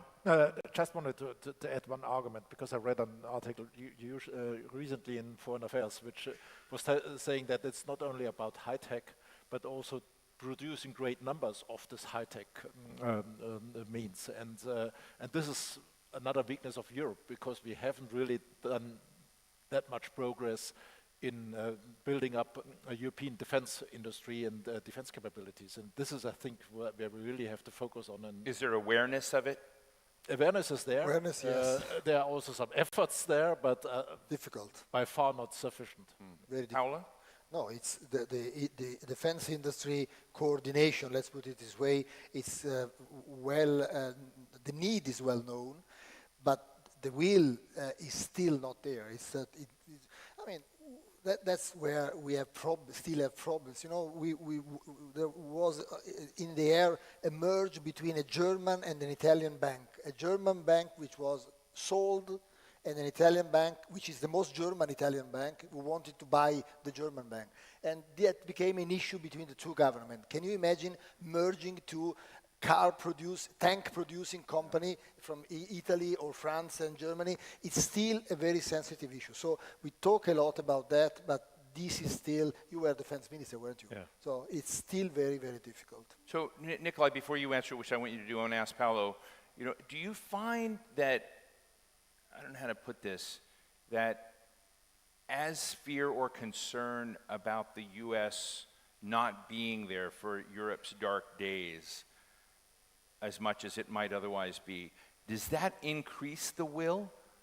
And I ask this with regard to, we have some folks from Asia here. I often wrote that, you know, Japan and Korea, two allies of the United States, had what I considered to be, you know, they considered them to be huge, historically based grievances that would just rage on forever, and I found them strategically silly and reckless. And as fear grew, as they began hedging their bets, all of a sudden Japan and Korea are getting on. So as you begin pulling away, if you have someone guaranteeing the situation, you can be more reckless.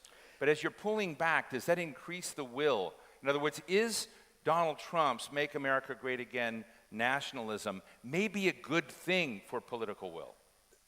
There is a positive narrative, which is exactly what you said. It's good, Trump is back. because Trump will help us overtake this problem. The negative narrative is the one which you were implicitly asserting a few seconds ago when you said, okay, but what about the vice president going around Europe and saying, if you don't do this with Elon Musk, I don't do this with you. It's the blackmail that Trump could do with us, with everyone. But you know, when you blackmail Xi Jinping or Trump or Putin, you have to sit on a table and you have on the other side someone as big as you, as tough as you. When you blackmail Europe, first of all, you have to find which table. You start asking him, would you call Paris, Rome, or Berlin? No? Okay, and he said Washington, which is the famous Kissinger mantra. We don't have that now, but if you blackmail strongly a continent made by 27 countries, not 52 senators, 27 countries, we will find someone who will say, okay, if you blackmail us saying, if you don't follow me on China, in decoupling China, I will put tariff on you. You will start having a few countries say, okay, let's consider that. If you blackmail other countries, say, if you don't pay for defense in Ukraine and you don't get Ukraine into Europe, I will have tariff on you. You will have a few countries saying, okay, let's consider that. If you blackmail us, we'll bring back Huawei. Make it fun. I can give you good headlines. Nikolai? Well, I think with or without Donald Trump in the White House, Europe needs to do all of these things out of its own self-interest, and it has needed to do all of these things for a very long time. We look at the strategic compass. It's been in the making, sitting around desks in Brussels for quite some time. It came out very, very quickly after the Russian invasion of Ukraine. If you actually read it carefully, it has a beautiful blueprint of what Europe should be doing in the defense sector. It just needs to be implemented. Europe can't rely only on who's in the White House to decide its own fate. It just needs to decide its own fate. Right. With or without, you know, without it mattering who's in the White House. But that's why, but as it does that, it needs to also reinforce the importance of the transatlantic relationship, because the transatlantic relationship is not, I don't believe it's going to be traded over a tweet. It is going to be far more difficult to disentangle than that. I don't think it really helped in this particular case that a certain European commissioner decided to come out with a long statement about Trump's debate. You're making me tell one quick. Go ahead, finish real quick. Elon Musk's debate, which he hosted on Europe. I don't think that helped. That should not have been done. One little fun vignette. I was at the Halifax International Security Forum a few years ago with then Secretary of the Navy, Richard Spencer, who was involved in some legal issue with one of the Navy guys, and he said, he spoke with some journalists, including myself, and he says, I do not believe that a tweet is an official order from the President of the United States. And then he called me at midnight that night and says, guess I was wrong. A tweet can be an official order from the, and he resigned that night. Anyway, so you never know about those tweets is all I'll say. Let's go to the audience. We've got my friend Hani Findakli. Hani? Thank you very much, and thanks for an excellent discussion from this panel. My question, as usual, is about economics, and I want to talk about the economics of Europe. And the fact that it is and has not been discussed by the panel in a spiral decline, at least in relative terms. Europe's GDP was almost equal to that of the United States back in 20 years ago. It is today only about 70%. It was about 5 times the size of China's economy. Right. Today it's smaller than China's economy. So using Steve Clemens' analogies of strategic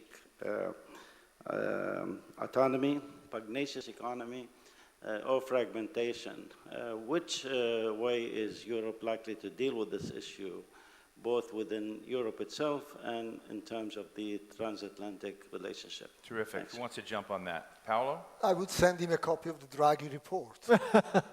If you share a business card later, I will send you because I mean that's mainly the topic of the Draghi report and the Letta report. The two reports are mainly on that, and they draw on what Ursula von der Leyen in her first commission worked on. So again, on this issue, we have clear in mind what needs to be done.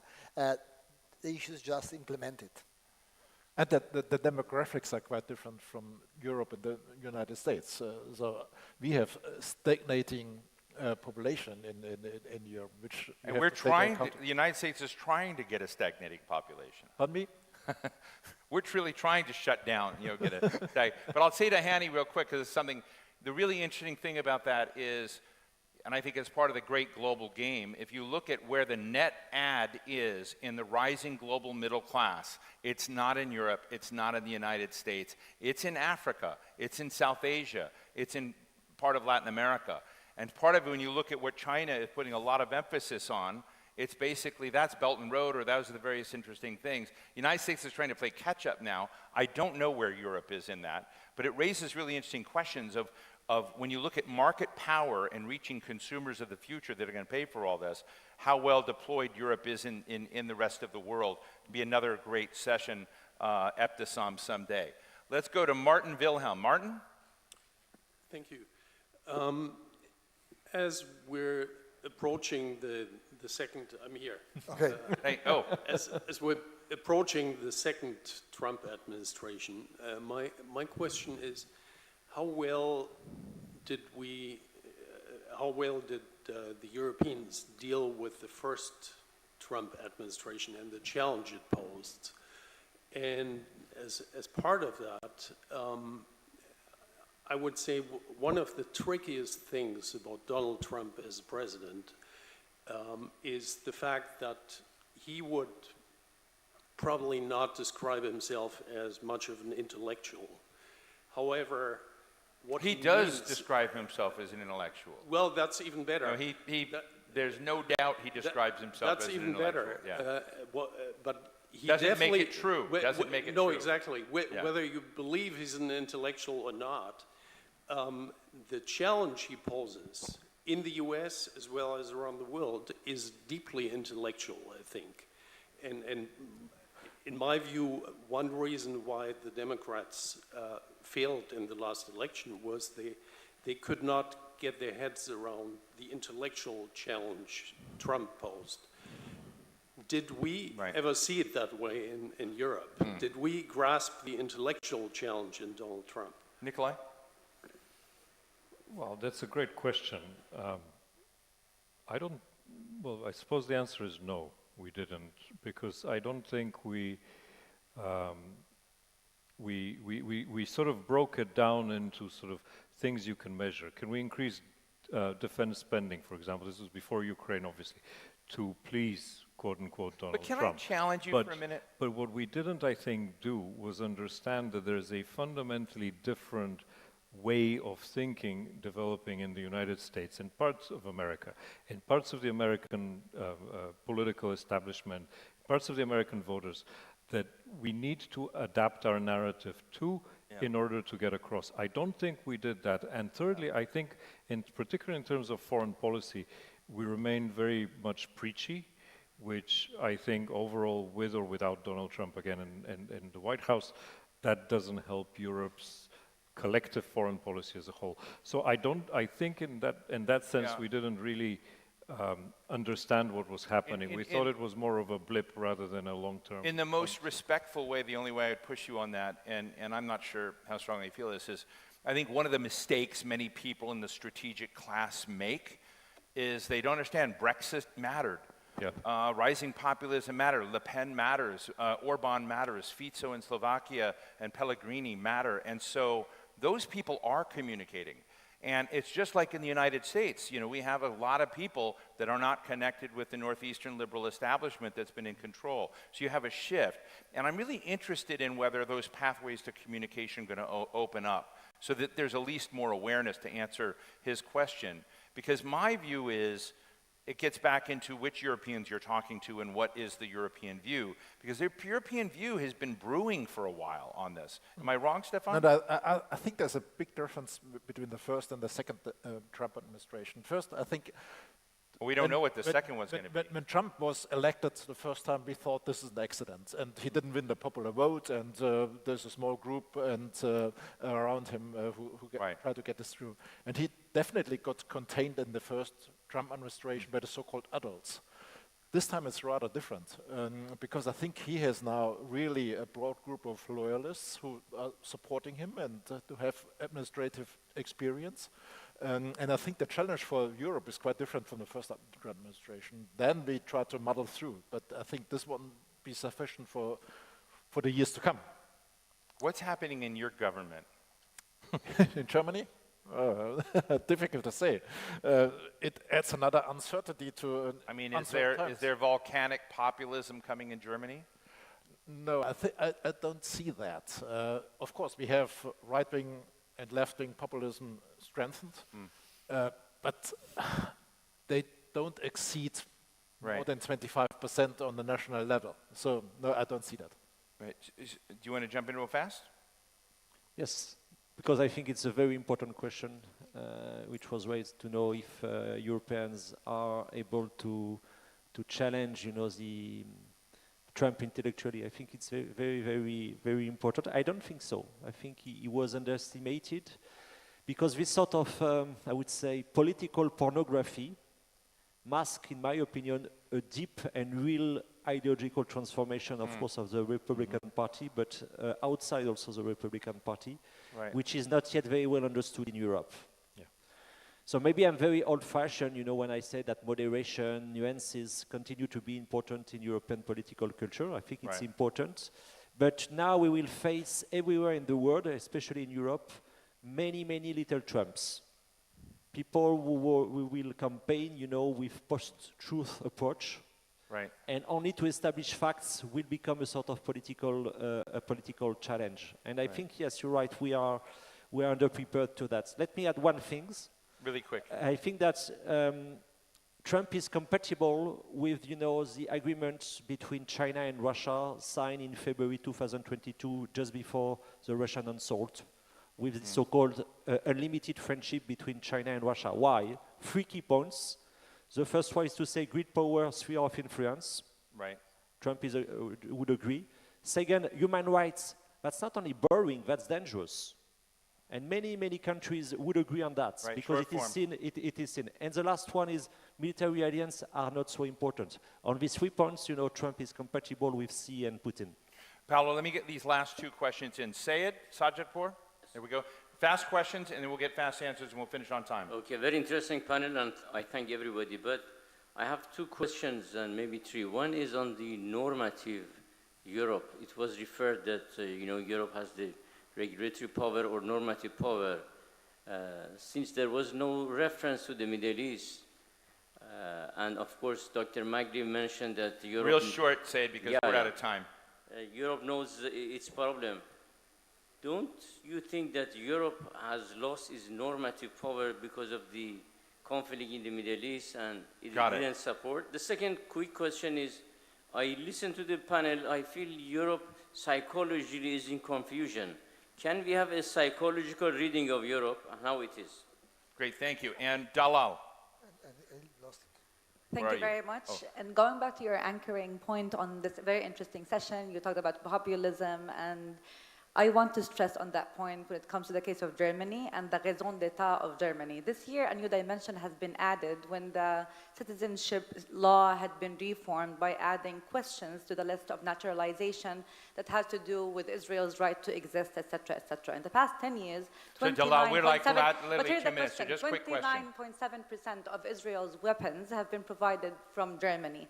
So where does Germany find itself in its leadership role in this world as part of the EU versus its relation with the US vis-a-vis the Middle East? Thank you. Got it, thank you. All right, so we have questions about normative Europe, psychology in Europe, and Germany, and all those weapons to Israel. Stefan. Well, I was afraid of this question because I think that this is really, for Germany, a very thorny and tricky issue, and that I don't have to explain to you what our history is and why this history leads us to certain conclusions that we have to be, that we need to be solidarity. What is that? Right, Paolo? The question on normative Europe, if we have lost in the conflict in the Middle East, I can't answer in 2 words. I can only say that we have all lost something in the conflict in the Middle East, and we will have the Rome Med conference on the Middle East in 2 weeks' time, and this will be one of the topics we will address. I can't answer in 30 seconds. Thomas? Well, the question of psychology of Europe. Listen, if I count, you know, the CV coming from, for instance, Iran, coming from different areas of the world, from Gulf countries, from Russia, from Ukraine, from Asia, from African countries to work, you know, in a European think tank like mine, I think that Europe is very open to the world, and that's basically our main psychology. And Nikolai, I'm going to give you the last word, but as you respond, I want 2 words on the Anwar Gargash Diplomatic Academy and how you look as a previous under the tent, now you're out of the tent looking in, what our blind spots were in this conversation. All right, let me first answer a question, then I'll respond very quickly. First, I think... Don't forget my question. First, I think it's, you know, Europe has been absolutely united both on Ukraine and the Middle East. On the Ukraine, it's been united in doing a lot to help the Ukrainian people fight back Russian invasion. On the Middle East, it's been united by doing nothing. Right. And I think this is a huge gap in Europe because we miss Europe on the discussions related to the Middle East, and that is a huge failure, if you wish. Looking in and looking out, what I think we missed in the conversation perhaps is, you know, how is Europe perceived from the outside and what actually Europe can still do beyond Ukraine and, if you wish, the Middle East. But in terms of politically, Europe has a huge role that it can play in terms of the Sahel, in terms of Africa. We completely didn't talk about that, and we really didn't reflect, I think, enough on how Europe's policies are perceived from the outside, because I think that is a whole different perspective than the one that we gave in the So past. that, after some, that means we need a part 2 to this panel. I completely agree, and it was wonderful discussion. Nikolai Mladenov of the Anwar Gargash Diplomatic Academy, great to have you. Paolo Magri of the Managing Director of the Italian Institute for International Political Studies, Stefan Meyer, Director of the German Institute for International and Security Affairs, wonderful to be with you, and Thomas Gomar, Director of the French Institute of International Relations, IFRI. Thank you. Big round of applause. Thank you all so much.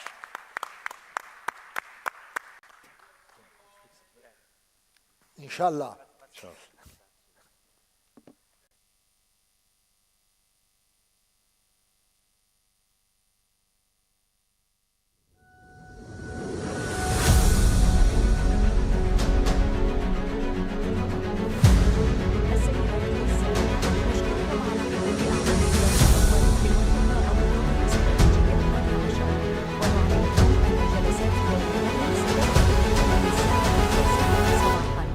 ونتشرف بدعوة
to invite moderators and speakers for dinner at 8 o'clock tonight at the West Wing Gazebo Restaurant.